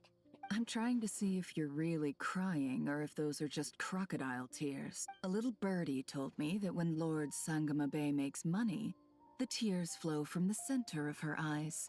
But when she loses it, they flow from the corners. Which is it this time? Ugh, you are so annoying. I'm not talking to you anymore. Nefer! Thank goodness you're here. I've been looking everywhere for you. Huh? Well. If it isn't the House of Dana's very own librarian. What can I offer you today, Miss Katayun? Oh, no. I'm not here to buy. I'm here to bring Lady Nefer a book, and a fascinating one at that. We agreed to meet at the entrance to the mausoleum of King Deshret. One more thing. I bought this copy with my own money. It's not borrowed. Reasoning knows not time of day, but suspense always follows a blizzard. That's quite the mouthful. Huh? Isn't that the one that... It was all the rage for a while. People throughout the city were clamoring to get their hands on a copy. The names inside were all circled. Everyone thought it was a riddle. Don't bring up that book in my presence. I don't even want to hear its name. That thing was nothing but a scam. Surprisingly enough, I've actually heard of this book, though it doesn't seem of much consequence. So, what truth lies behind it? You're from the Vahumana and you're asking me what the truth is? I'd say the actual truth was about the least important part of the whole episode. I brought you this book because it probably has the most interesting backstory of any in the House of Dana's collection, at least in recent years. As for its quality, well, you can judge that for yourself. Don't tell me it's actually any good. You may not know this, Lord Sangamabe, but Lady Nefer has a fondness for books with... how should I put this? Mixed reviews? No eye for good literature. Huh. Perhaps she feels that bad books hide interesting secrets? But I shouldn't put words in her mouth. It's probably fair to say she prefers the conversations that books can spark over the substance of the books themselves. Suits my style as an intel broker, wouldn't you say? Very interesting, thank you. I'll return it to you once I'm done reading. And as it happens, I have something for you, too. Incense? I imagine you've already used up the incense I gave you last time. Here's some more. This batch is from Nodcry, so the scent won't be quite the same. Well, actually, I've been saving the incense you gave me. I couldn't bring myself to waste it without a special occasion. But I'll gladly accept this, too. And I promise I'll use it this time. Katayun, you haven't changed a bit. Wait a minute. She's from her story. Did they actually get to see each other again? Congratulations, Kale. Well done, Kale. After studying for so long, you finally become a full-fledged ranger. Sure hasn't been easy for you, huh? This really is fantastic news. All grown up. No longer a trainee, but an official forest ranger. Oh, the next step is to secure tenure in the academia. Thanks, everyone. It's true. I'm an official forest ranger now. Master Tainari? Stop. Thank you for your guidance and support. I wish Mr. Sino were here so I could thank him too. Sino had a matter to attend to at the Temple of Silence. I don't imagine he'll be back for some time. But don't worry, we can celebrate together once he's finished. I'm afraid the party will have to wait. Kale still has some matters to attend to first. Kale? Is everything all right? No, it's not what you think. There's nothing wrong with my health. I just have a few things I need to deal with. I've made plans with the Traveler and Paimon to visit Mondstadt. Master Tainari and Mr. Sino will be accompanying us too. Well, that's a relief. Let's get together when everyone's back.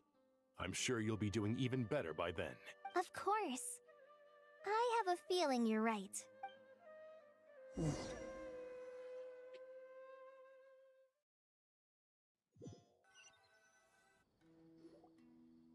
Are we ready? A few days later. Okay. After all that catching up on sleep and food, Paimon's feeling full of vim and vigor again. For someone who spends so much time resting, your recovery routine is surprisingly simple. Hey! Paimon's been working her butt off too, you know. She flew all over the city helping everyone out. Don't worry. I saw how hard you worked. Alright, we all know you're the most hardworking person in Tavad. As long as you're rested and full, that's what really matters. Paimon's been looking around the place, and it seems like the city's already on the mend. But Paimon's been wondering how Nahida's doing. We should check in on her.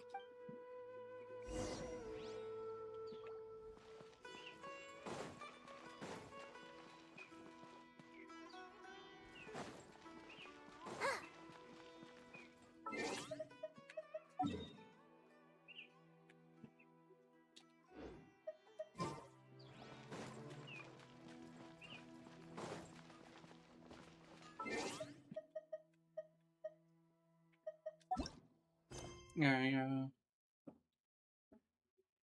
Act 10. Okay.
There we go.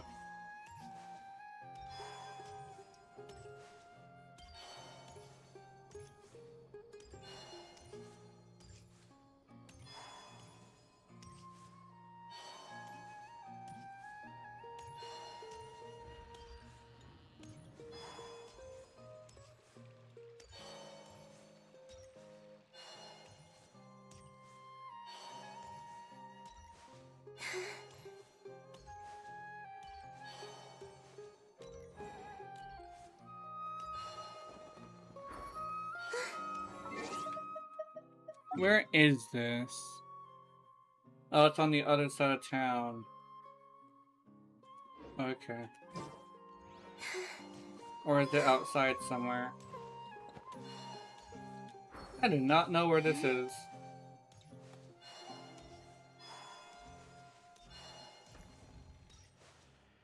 Oh, okay.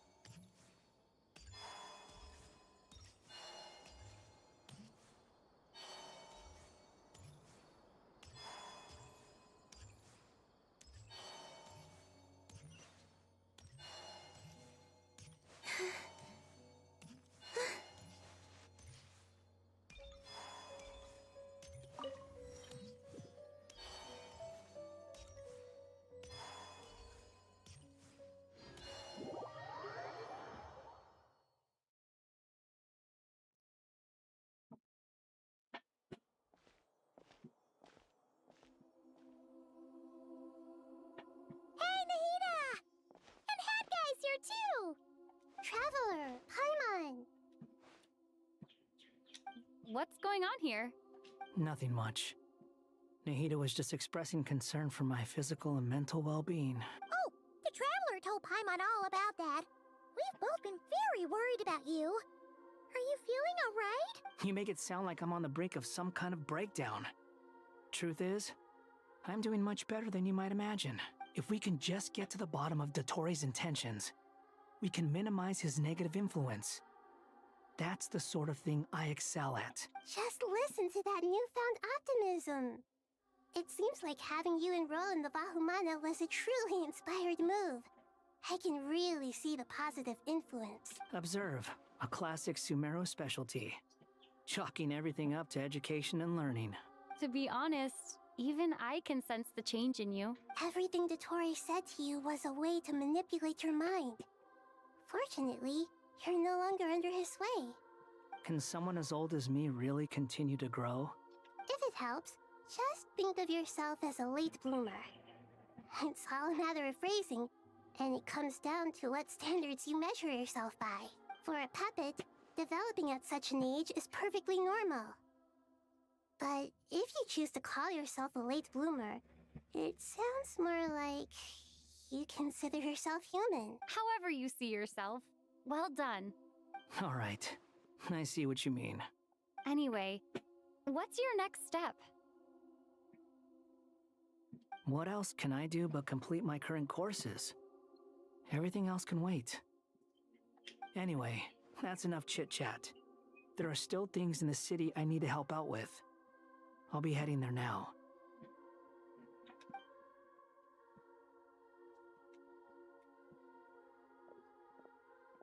I'm so happy that Hat Guy is doing better than we thought.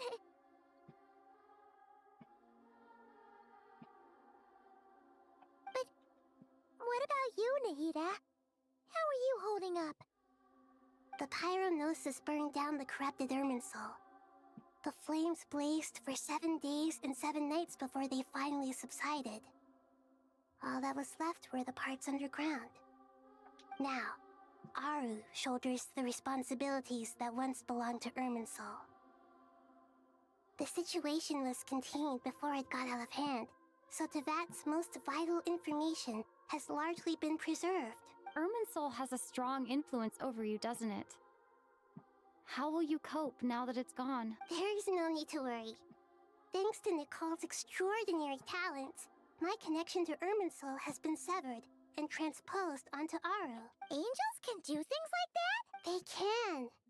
Such abilities are precisely what makes them so powerful. The goddess of flowers, Nabu Malikata, once claimed that she too could perform feats beyond the reach of mere mortal. In my eyes, much of what she went on to achieve reached such transcendent levels. Her and Nicole really are both fascinating and magnificent. So, does that mean your situation is stable now? Correct. Just imagine that Aru has become the new Irminsul, and the essence of my existence has been bound to it. The wisdom of Sumeru has ultimately converged into a single, unified entity. Should we ascribe this all to fate, or is it merely fortune? Whatever it is, the important thing is that you're okay, Nahida. Dendro Archon, Lesser Lord Kusanali. Oh, thank goodness you're here.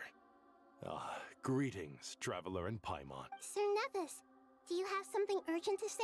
Yes, there's something I need to report. We've received a message from Snezhnaya.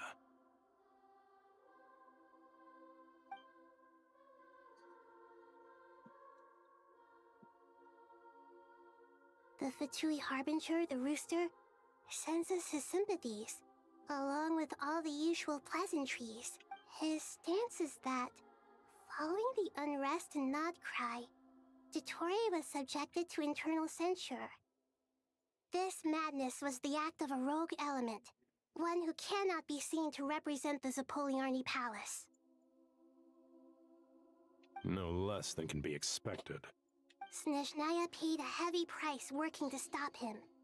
They even lost one of their own Harbingers. The letter goes on to say that even so, Snezhnaya cannot claim to be blameless. Apparently, they will deal with Dottori's subordinates in accordance with Snezhnayan law, holding all those involved in his crimes accountable. Additionally, they are supplying relief funds and supplies, which are already en route. I hope this will aid in Sumeru's reconstruction. Sounds like he's got an answer for everything. True. But as diplomatic rhetoric goes, it's highly effective. Completely watertight, both in logic and sentiment. This disaster has had a profound impact on Sumeru. There is much that I will keep in my heart. The matter of Dottore can be seen as settled for now. We are sure to cross paths again in the future, and in that light, Snezhnaya would do well to uphold their responsibilities and keep a tight rein over their actions. With Irminsul burned, the flow of fate now carries many more possibilities. I will be watching carefully. Perhaps we can move on to a less serious matter? Dendro Archon, will you eat with us once this matter is dealt with? Everyone wishes to celebrate together. Your presence would be most welcome. Of course! Junior Zod, Sino, and Hypatia all told me the same thing. If there isn't enough room for everyone, we can arrange back-to-back feasts. What a wonderful idea. That just leaves the question of what we should eat. Not more tomatoes, surely. More? Dendro Archon, what do you mean by more tomatoes? Those good friends of yours are always talking about tomatoes. Sometimes when I'm walking through the city, I can even hear them arguing in the fields. Since you see them so often, you must hear about tomatoes even more than I do. Tomatoes. Tomatoes. The word has a certain magic to it. Like the autumn fur of a sumpter beast swirling in the wind, sometimes flying up my nose. Tomatoes. What can we make with tomatoes?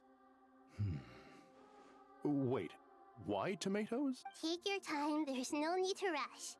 The traveler, Paimon, and I still have somewhere we need to visit. You'll have plenty of time to think it over before I return. Does this mean you're going to Natlan? Meeting them there in person. It will require a long journey. I know. But this is necessary. I must go myself. Traveler, Paimon, we'll set off as soon as you're ready. Is that all right? Sure. We'll be ready whenever you are. You'll hear no objections from Paimon. We should grab some snacks along the way, though. It'll be just like going on a long holiday. Wonderful. I'm looking forward to this so much. I accidentally skipped it. Ah! I'm sorry, Paimon.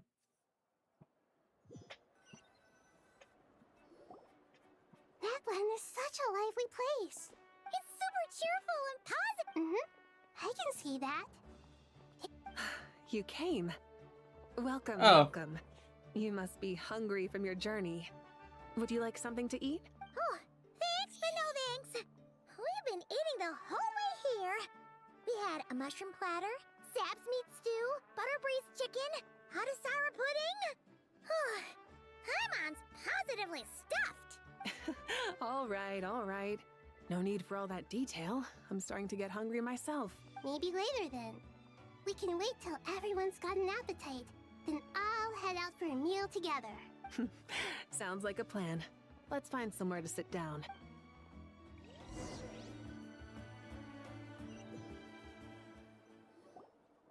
I should tell you, I already have some Why's that, Malika? to say thank you. Your senses are spot on. But on top of that, we also feel guilty. Because the pyronosis has vanished?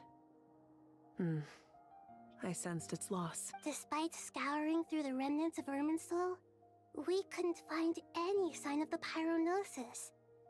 Not even any trace of it burning to ash. That's certainly unusual. Still, the potential fallout from Irminsul's loss is significant, to say the least. Perhaps the pyronosis's disappearance is simply a knock-on effect of the impact it's had on a certain strand of fate. There's no need to feel guilty. We were clear that this time, there was to be no returning, only giving.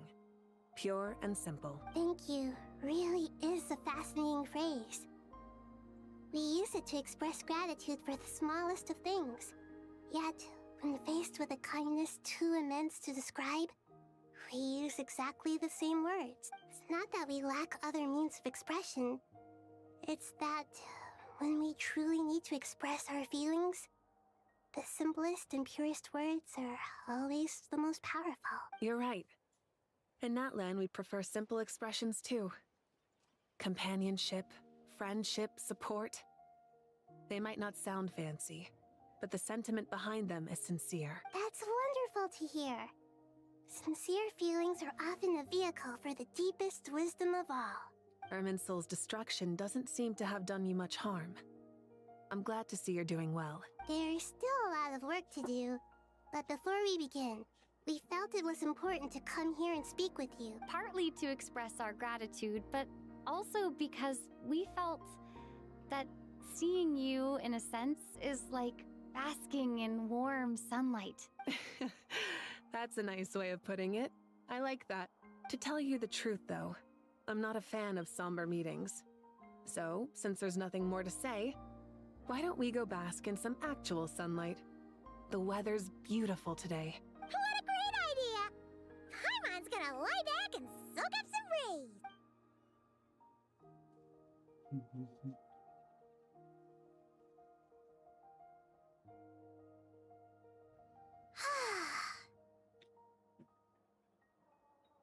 In that case, I think I'll lie down for a bit too before we head to our next stop.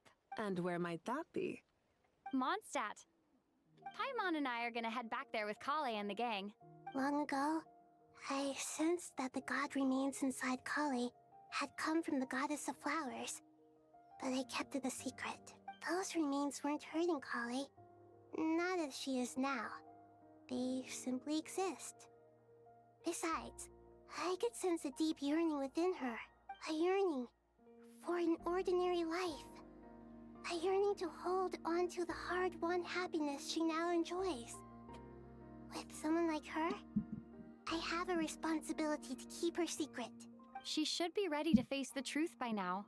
Whenever people meet, there is always the potential to create warmth and kindness. Every child grows up, but even as adults, they are still children in the eyes of certain people. Oh, just like how Paimon sometimes sees Nahida as a little kid. Is that so? Well, anyone who's friends with a kid is probably a kid themselves.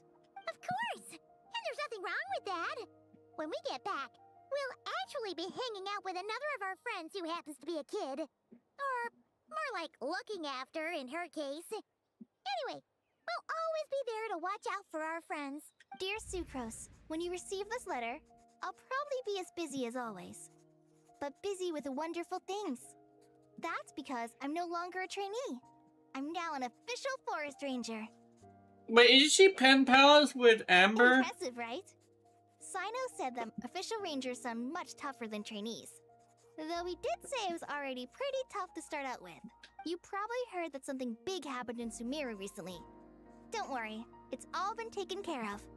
We're heading to Mondstadt soon, so if you're free, maybe we could meet up? Plus, it's not just me, a few of us are going.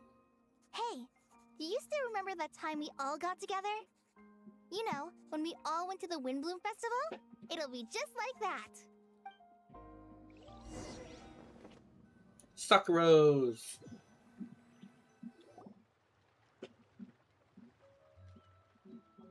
Dainari, is that... Don't you say it! Is that the great Vayuviastra? Behold, the great Vayuviastra, General Mahamatra. How times have changed. I wasn't expecting you to beat me to the punchline. You've changed. You've really upped the aggression in your battle against Sino's jokes. Kale, how did you know what I was going to say? For the love of...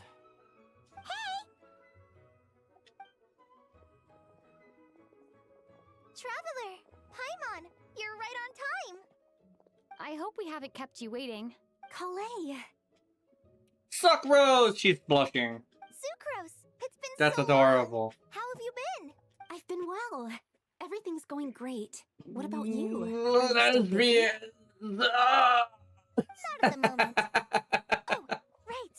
That juicer you gave us works amazing! It's amazing. Farzan loves it. Seriously? That's wonderful. I don't suppose you drew up a detailed test report. Oh, what fruits did you use? How was the texture of the final product?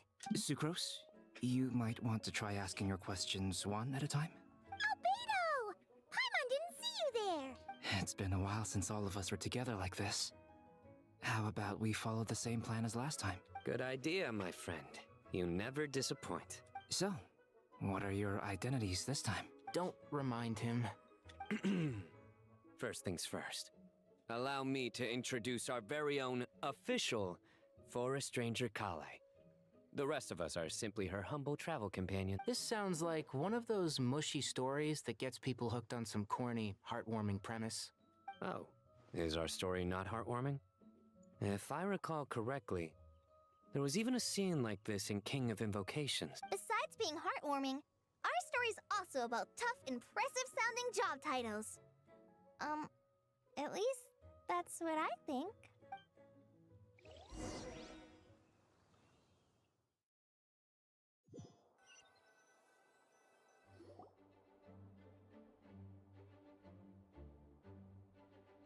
Oh, you're here already. Oh I'm shit, it's still giving Doriko Nicole! a little trim. I won't be a moment. A trim? Does Dodoko need haircuts too? Of course. It's important to know how to take loving care of the apples of your eye. All of these trivial matters get left to me. It's because I'm an angel, and angels are, in a way, the guardians of all Teyvat. Oh, right! Well, that's definitely an impressive sounding job title. What are you writing? I'm just brainstorming some cool-sounding lines. Oh, write them on these card backs. Of course. Clearly, my lines are pretty amazing, wouldn't you say? Miss Nicole. Kale? You seem a little nervous. I was just wondering, who was the person you mentioned who needed their wish fulfilled? Wish? What do you mean? Miss Nicole asked if we could meet up in Mondstadt once everything was over. She said a friend of hers had a wish that needed my help to come true. Well, you never mentioned that before. All we knew was that you'd arranged to meet in Mondstadt. But we thought it had something to do with the god remains. To be fair, everything I told you was true. Anyway, my friend is waiting. Come on, let's pay her a visit.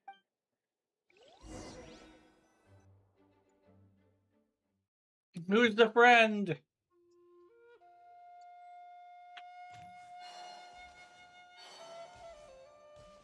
Ah, you fucking slimes! Come here! Yeah. Motherfucker.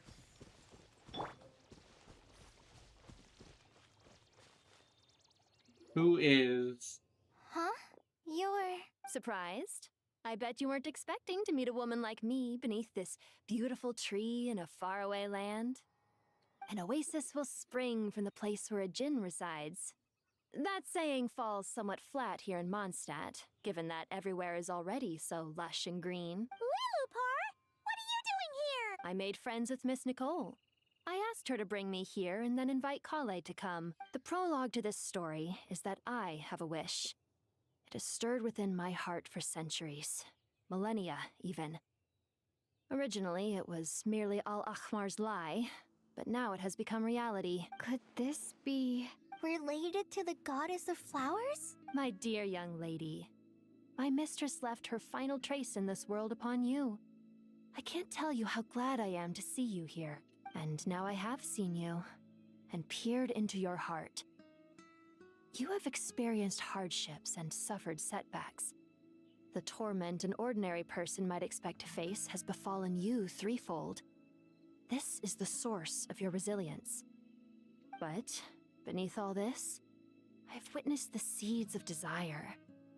You yearn to return to the simple life you once knew, do you not? I do. I want to throw away everything that isn't mine. But how do you decide what is yours? The scars that others carve into your flesh?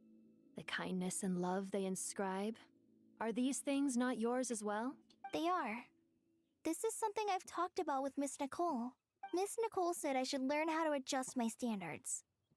I just want to live as an ordinary human. Anything beyond that isn't mine. Don't you want anything from the remains of the goddess of flowers? She gave me a revelation once. I think that's already more than enough. In the past, you would not have possessed such a rich heart. Your brief life has taught you to hold on to everything good, to home in on kindness. How fascinating. You're nothing like Nabu Malikata, and you're certainly not her. Of course not. I'm not some great and powerful being, Miss Lilopar. Yet I am a Djinn. We exist because of the Lord of Flowers. We revere and love her. My wish is to see her one last time, to give everything for her. Kale, can you do this for me? But her remains won't be easy to remove. Are you sure this is what you want? That's beside the point. First, I need to know. Are you willing to do something for the soul of this lonely, wandering woman? I'm willing. But look, you know nothing about me. Even if you have heard the stories about me, all you would know is that I was rightly punished for the many evil deeds I committed. Ah, so you do know. Your lips are quivering, your eyes trembling, and still you're willing to do something for me. Life has been cruel to you, and yet you've learned to be kind. My dear young lady, to repay your kindness, I too must play my part. Are you sure about this, Lilopar? I yearn to see my mistress. For this moment, the world can burn to ashes, the universe be engulfed in flame. I care about nothing else. And you, Kale, I can give you a gift. You'll become just another ordinary human. But Miss Lilopar, what will happen to you? My wish will be fulfilled, and I can die happy. Why would you wish for that? A long, unending life might seem desirable for one who has never possessed it, yet it brings torment to one who has. My remains are scattered across the yellow sands, but my soul can find no peace. Since you've promised to grant my wish, give me that release. Allow the dying to die, and let the dead rest in peace. You have my thanks. Kale, there's no pressure on you. What she said, it's all true. A wish is a genuine desire, after all. It's as if you want to use the last of your life to give me a better future. Nothing so selfless. We'll be using our futures to fulfill each other's wishes. This is a noble act, a beautiful and secret transaction between two women. I understand. Miss Lilopar, I'm ready. Close your eyes, Kale. Then open your soul. From there, I will embrace my mistress. The downpour of flowers is your touch. Like returning to the very beginning. Like surrendering to your grace, my mistress. People say that devotion is beautiful, yet filled with pain. How foolish of them. For me, devotion is beautiful, pure and painless. Devotion is my love. Thank you.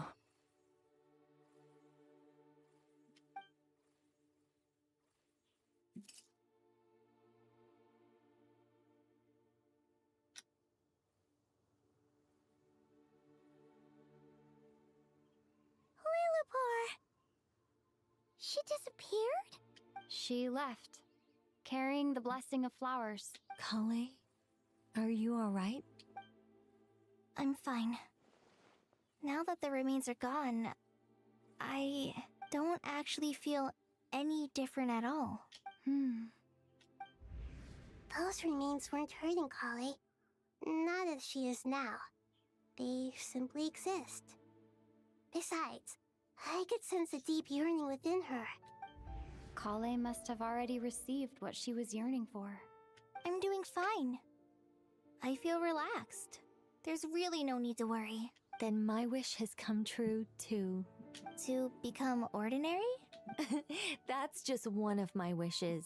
Actually, I have a few more. For instance, I want to protect the people I meet and help them find happiness. That sort of thing. So between Miss Lilopar and me, you've fulfilled 2 wishes already, and protected 2 people. Wonderful, isn't it? I feel so fantastically happy. I guess that settles things here. So what's next? What do you want to do when we get back to town? Clay, look who I've brought to see you. Oh shit! They met! Hey, Kale! I heard you guys were holding some kind of secret event. How come you started without me? Huh? Oh no, it's nothing like that. We were just saying goodbye to an old friend. Really? Who? Me. The old me. So that's what this is all about. Did you come all the way to Mondstadt for that? Because we knew the old you so we could witness the change? Exactly. The old me is gone. I puffed her into the air, and she became a fluffy pink cloud, floating into the sky, before disappearing forever. Do you think, maybe up in the sky, she has friends waiting for her with test tubes, flasks, and bows? Oh, when you put it like that, it doesn't sound so bad after all. What do you think, Miss Nicole? I think maybe that's right. At least, if it were up to me, I'd consider that a happy ending. Dear Sucrose, even though my childhood ended long ago, these past few days have really felt like growing up again. I've become stronger, and I feel like I can finally accomplish things by myself. Surely someone as mysterious as you will find a friend like this fascinating? Always growing, always thriving like a plant. I came to say goodbye to my old self. I know that after this, she'll be gone. Thinking about it makes me feel a little lonely. I know the weakness that kept me company will one day leave me too. But somewhere in my heart, I feel a great sense of joy. It feels like I've always wanted to take this step, to walk towards the new me.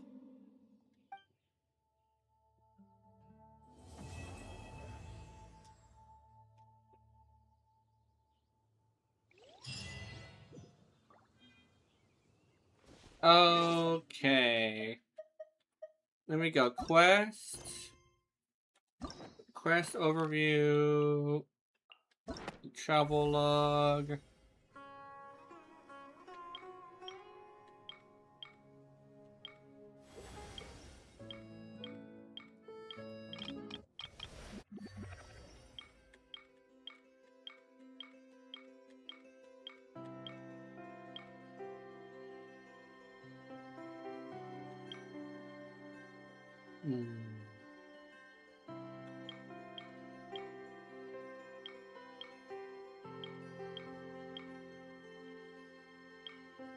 That was it. We did it. We did the story. Oh my god, it took 7 fucking hours, and I was supposed to grind some things with my resin. Sorry I was quiet the whole time. I prefer to have you guys experience the story with me. So it's kind of sort of just commentary this gameplay. Did my stream go down? Okay, no, my stream did not go down. Just had a weird hiccup. But yeah.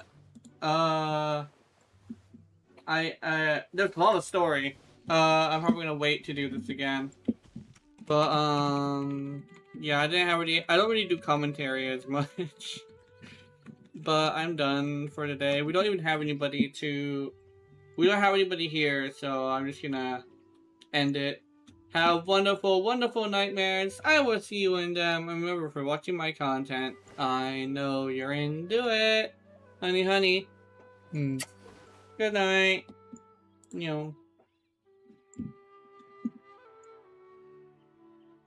I was about to say I appreciate everybody coming here, but no one's here, so... Alright. Goodbye.